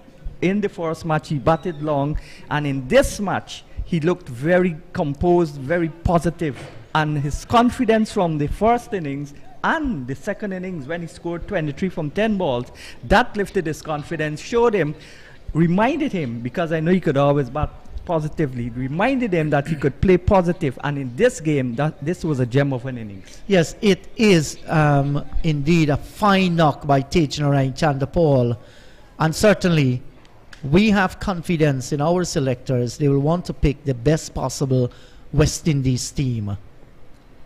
And A this reverse sweep. swept away into the onside field once again. So he has played that, and he has played it well. Kept it all along the ground as he moves to 91. So he might very well get his century here this afternoon. Yes, and he's shown all the shots in his repertoire, and he's displayed them. Confused the Jamaican captain and the Jamaican bowlers. Yes, and there's little that you can do when a batsman is playing down that line. Lovely on drive down towards long on by Kevin Sinclair. He moves on to 32. It's now 560 for the loss of 6, and Vishal Singh comes back in strike. Off 75 balls, so he has played his part so far, and Leon Johnson is going to feel pretty happy with the batting of his teammate. Yeah, Kevin Sinclair couldn't bat, was wondering why he doesn't score more runs when he bats. And this is easy picking here. You look at Vishal Singh just coming under the front foot, dropping it down towards where silly mid-off will be, and they got the single. So the Scorpions, they want to save the boundaries. In their thinking, they do not mind the singles, but they're coming very, very quicker. Not a single. Yes, down towards long on. No problem with that whatsoever. And you must get a bad ball, a real bad ball that you can hit for 4 or 6. So this is good scoring. Yes, good scoring. If you get 6 singles and over, what else do you want? It's a 4-day cricket, but Jamaica Scorpions are thinking that, of course, their skipper is saying, we want to save the boundary. Now we see that the square cover just gone in a little in Orion Williams. Back he goes and finds the cover fielder, Nicholson Gordon, and they get another run. And he's gone to 96, 94, 6 runs away from his 800. Yes, one thought that with him approaching the 100, that Campbell would have been a little bit more careful to avoid those singles. Well, he's got 800s already, so this would be his 900. Yeah, this is turned away into the onside field by Kevin Sinclair. They surely will attack the return from Mackenzie. Good one, good return on the first bounce, and Blackwood good running too, because they put pressure on the fielder. This is the dying stages of the 3rd day. The fielder's legs will be tired, so that's good running, aggressive cricket played by the Guyana Harpy Eagles. Yes, and the strike is once again with Vishal Singh, who is on 94. 565 for the loss of 6 wickets. Guyana now lead by 170. Just to recap, that the Jamaica Scorpions won the toss on the opening day. They batted first and put together 393. Blackwood scoring 114. Aldane Thomas 100 exactly. As we watch this next delivery, short and turned into the onside. They have taken 1. They're just going to walk that 1. And 1 more to the score. And also 51 was scored by Alwyn Williams. Guyana is still batting in their first innings, responding to that 393. They have 566 for 6 already. That innings is led by Tej Narain Chandra Paul with a magnificent 184. Watch this next delivery. Is a drive and an edge found, falling short of the fielder down at backward point. Kirk McKenzie was striving to get there. He did not, and Kevin Sinclair survived for the first time. A ball coming off the edge and lobbing in the air. It fell safely though. Back he goes, gets a good delivery. Imlak scoring 79. Tejarain Chandapal Hemraj rather making 78 as well. So those are the top scorers. And Johnson 57. And Johnson 57. You're right about that. So consistency is the key word for the Guyana Harpy Eagles. Only Prasad missed out. He got 4. And Gordon bowled well too. He got all 3 wickets. And Williams and Merchant got the other 2. So that leaves us at 566 for 6. Yes. Here is Merchant. And this is cut away. Doesn't find the gap. Blackwood very quick, collect nicely. And doesn't keep the ball. Sends the return immediately to Merchant. Good feeling by Jermaine Blackwood. Sets high standard when he's in the field. And this is worked away into the onside field now. And they'll get the single. So for a moment, Kevin Sinclair was kept quiet as Merchant ended his 43rd over, 1 for 151. Singh is on 95, Sinclair on 35, 566 for the loss of 6. And I'm sure that Sinclair wouldn't want to be dismissed by Merchant. When a fellow off spinner dismisses you, you get a little rub-in. So he's batting really well. He can bat. Vishal Singh is batting superbly. And for the little man to score so quickly, 78 balls, 95 runs. So here's the sweep shot taken on the pad. He's given out the leg before Kevin Sinclair. Blackwood gets his man, and Kevin Sinclair will have to come back to the pavilion. LBW to Blackwood for 36, 567 for the loss of 6. Yes, 567 for 7. So 567. Another good partnership there, because the last wicket fell at 494 for 6. And they took it to 567 for 7. So another half-century partnership, adding to the pressure that the Guyana Harpy Eagles are putting on the Jamaica Scorpions. It's imperative that Guyana try to win this match. Even if they lose it, try to win it, because they have no other chance of getting into the top 2. And the way that Trinidad and Tobago is playing, Guyana would most likely beat them. But the Leewards is the only team standing in their way, and Barbados. Yes, so this is what happens when you bowl wicket to wicket on pitches like these and batsmen miss. Well, you stand a chance. At one time I just couldn't understand the strategy of peppering it wide outside the line of the off stump. That's a good delivery. Moti coming forward, gets some bat onto it, and it rolls away down towards short square cover. There is no run. Oren Williams is in the way. Moti coming off that brilliant 110 against Barbados Pride, and he's driving sweetly into the onside field, down towards long on, and he's off the mark with 1. And his confidence must be really high, not just the 100, because he got 72 already in a previous match. That was his only half century, but the manner, the destructive manner he scored it, commanding. Yes, boundaries galore there. And here is Vishal Singh turning it down towards short fine leg, and he collects a single. Couldn't even bother to throw the ball. Yes, and that was because Moti has already completed his grounds. Singh moves on to 96, so he's 4 away from the 100. Here's a drive and knockdown at square cover by Oren Williams. That had some power in it and good timing as well. He saved certainly 3 runs there. If that had passed the inch to his left or inch to his right, that would have been 4. Exactly. So he gets the single. Back comes Moti and Vishal Singh in strike. Moti, I'm wondering, is Moti on 1? Yes, he's on 1, says our scorer, of 3 deliveries.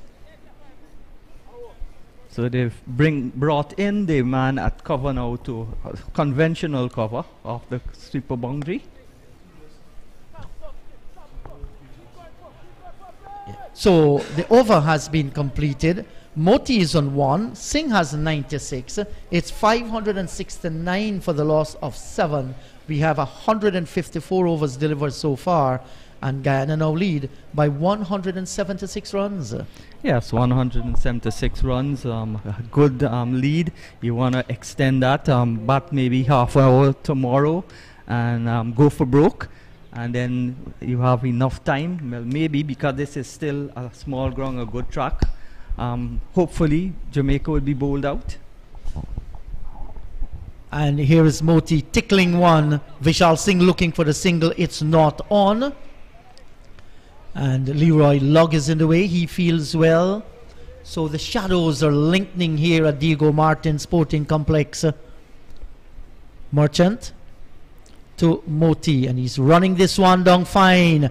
And Lugg has a run here. He lumbers after it with a little bit of hop there. He seemed to have injury problems also. Yes, and he got it before it went into the boundary, and they collected 2. Seems to have a problem with his hamstring. 2 to Moti, and with that 2 it takes the score to 572. Yes, it wasn't that fluent chase, so something must have gone wrong there. They were in the field since before lunch. Yes, they did. And this is played nicely by Moti down towards short mid-wicket. He gets another run. And this brings Vishal Singh back in strike. So the singles are there for the taking for Vishal Singh. He won't mind scoring 4 singles to get to that 3-figure mark. No. But if he gets a bad ball, he hit it for 4. Yes, he certainly will want to put it away, Vishal Singh. And very carefully, he just comes forward, turns the wrist over, brings the mid-wicket away from the boundary, and he gets the single. Moti was looking for the second. He ran the first one fast, but maybe Singh is a little bit tired and decides just settle for 1. Yes, and Goes Moti has closer to his 100. fresh legs out in the middle. Moti is cutting this one out towards backward point, and this time Vishal Singh deciding, I'm not going to go. Moti gave him the opportunity, but he was the one that was seeing exactly where the ball was going and just decided, I'm not going to chance my arm then. Here is Moti going over the top. That's a huge one. It has gone some rows back into the stands, and that's a big shot by Gurkesh Moti for a maximum. Yes, Moti just getting under that one as the spinner just bowled it a bit too fast and getting under it and clubbering it away for another 6. Yes, that was a fine hit. He now moves on to 11 from 9 deliveries. It's 580 for the loss of 7. 187 now lead enjoyed by the Guyana Harpy Eagles, and all eyes now will be set on the left-handed Vishal Singh as Blackwood begins to move in. Gentle off spinner, and he's driving down towards short cover, and Campbell is thinking here, taking the man away from the boundary, and has brought him in towards the cover just next to the umpire standing at backward point. And this is played with soft hand. Yes, says Moti, they come through and they get it. And even the fast, fleeting legs of Oren Williams cannot stop them from scoring the single. Moti moves on to 12. It's 581 for 7. Singh, who's on 98, has come back in strike. Well, Moti is actually in strike. That's what Singh pushed the ball into the offside. He's gone to 98. Sensible batting by Singh. I beg your pardon, exactly. Moti trying to repeat the shot that Singh played, but hitting it too hard, or the field has come in more. Yes, and good attacking fielding too by Oren Williams. Moti is winding up, but the ball was wide outside the line of the off stump. He drags it away to Mackenzie down at extra cover, and there is no run. Gurkesh Moti is coming forward, driving sweetly down towards wide mid-off. Mackenzie moves away towards his left. He feels well. So Moti's been tied up a little here by Blackwood. That's short, and he's cutting down towards backward point. The over has come to an end. Blackwood 1 for 28 from 8. Singh is on 98. Moti is on 11. 581 for the loss of 7. Yes, very good total, 581. The more important thing is that they have 188, and with 2 overs to go, can Vishal Singh get to his 100 this afternoon? Well, yes, I think there is enough time for him to do that. Maybe this very over, we can see him get into double figures. And Merchant is the one that we're bowling to the left-handed Vishal Singh. Now, let's see. The cover is coming off the boundary. So he will be given a chance if he wants to go through extra cover or to go through between the cover and the backward point. So let's see what the little man is going to do to Merchant. Back he goes and forces it down towards a short cover. Cannot get past the fielder. Merchant, good lined delivery. Knowing that he has brought in the short extra cover, Vishal Singh is a seasoned campaigner. Won't want to give it away there. He comes down the track, works it away, down towards short backward square. And once again, the ball following Mackenzie. Wherever he goes, Singh gets another run. He has now gone on to 99. This is very sensible, responsible batting. Entertaining batting also from Vishal Singh.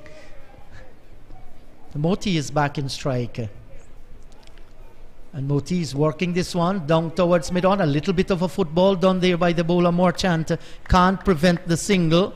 Moti gets another run. And Vishal Singh, who's a 99, is back in strike. Singh made his debut at the first-class cricket in the 2008-2009 season. The 33-year-old settles on his bat. Marchant bowls to him. He's coming forward, works it to mid-wicket. And that's his 9th first-class 100. Vishal Singh, congratulations to him. What a fine knock. 100 of 85 deliveries. Top 100 by Vishal Singh. Yes, top 100 from Vishal Singh. Just worked that one into the onside. That's why I say he's batting sensibly. He's hit the balls to be hit. He's tucked the balls into the onside and he's run aggressively. Yes, he has done so.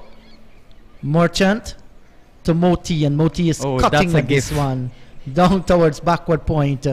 It wasn't a catch. It actually it was a gift. Oh, you mean he should have put it away for 4? Well, he didn't get it to the right of the field at backward point. Once he got past that, 4 would have been written all over it. Back goes Moti, plays defensively into the offside field, and there is no run. So what do we have? That's the end of play. That's right. Can't go past the 5:30 hour. So the end of day number 3.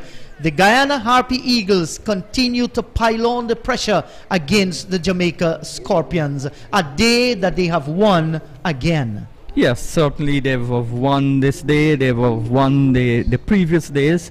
But when the Jamaica Scorpions won the toss and they made 393, it looked as if it would have been a draw, because Guyana usually bat long, but the innings that Chandrapal played today was in total contrast to the one he played at the Oval.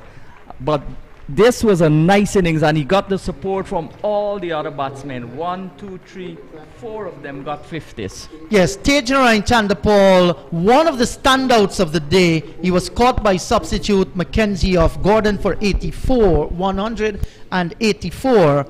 Hemraj caught Thomas Bowl, Gordon 78. Imlak caught Thomas Bowl, Williams 79. Johnson stumped by Thomas of Marchant for 57. Akshaya Prasad caught Thomas Bowl, Gordon for 4. Kimo Paul caught by Palmer, Bowl, Gordon for 17. Kevin Sinclair, LBW, Blackfoot for 36. Vishal Singh not out, scoring his 9th first-class 100. He is on 100 of 85 deliveries. And Gudakesh Moti not out on 12. 584 for the loss of 7. Dorval Green, I'll just give you his bowling figures there in a moment. That's 22 overs, and he has taken none for 100. Nicholson Gordon, 25 overs, 4 wickets for 122. Jamie Marchant, 45 overs, the off-spinner, 1 for 165. Mindley, 31 overs, none for 75. Alwyn Williams, 23 overs, 1 for 81.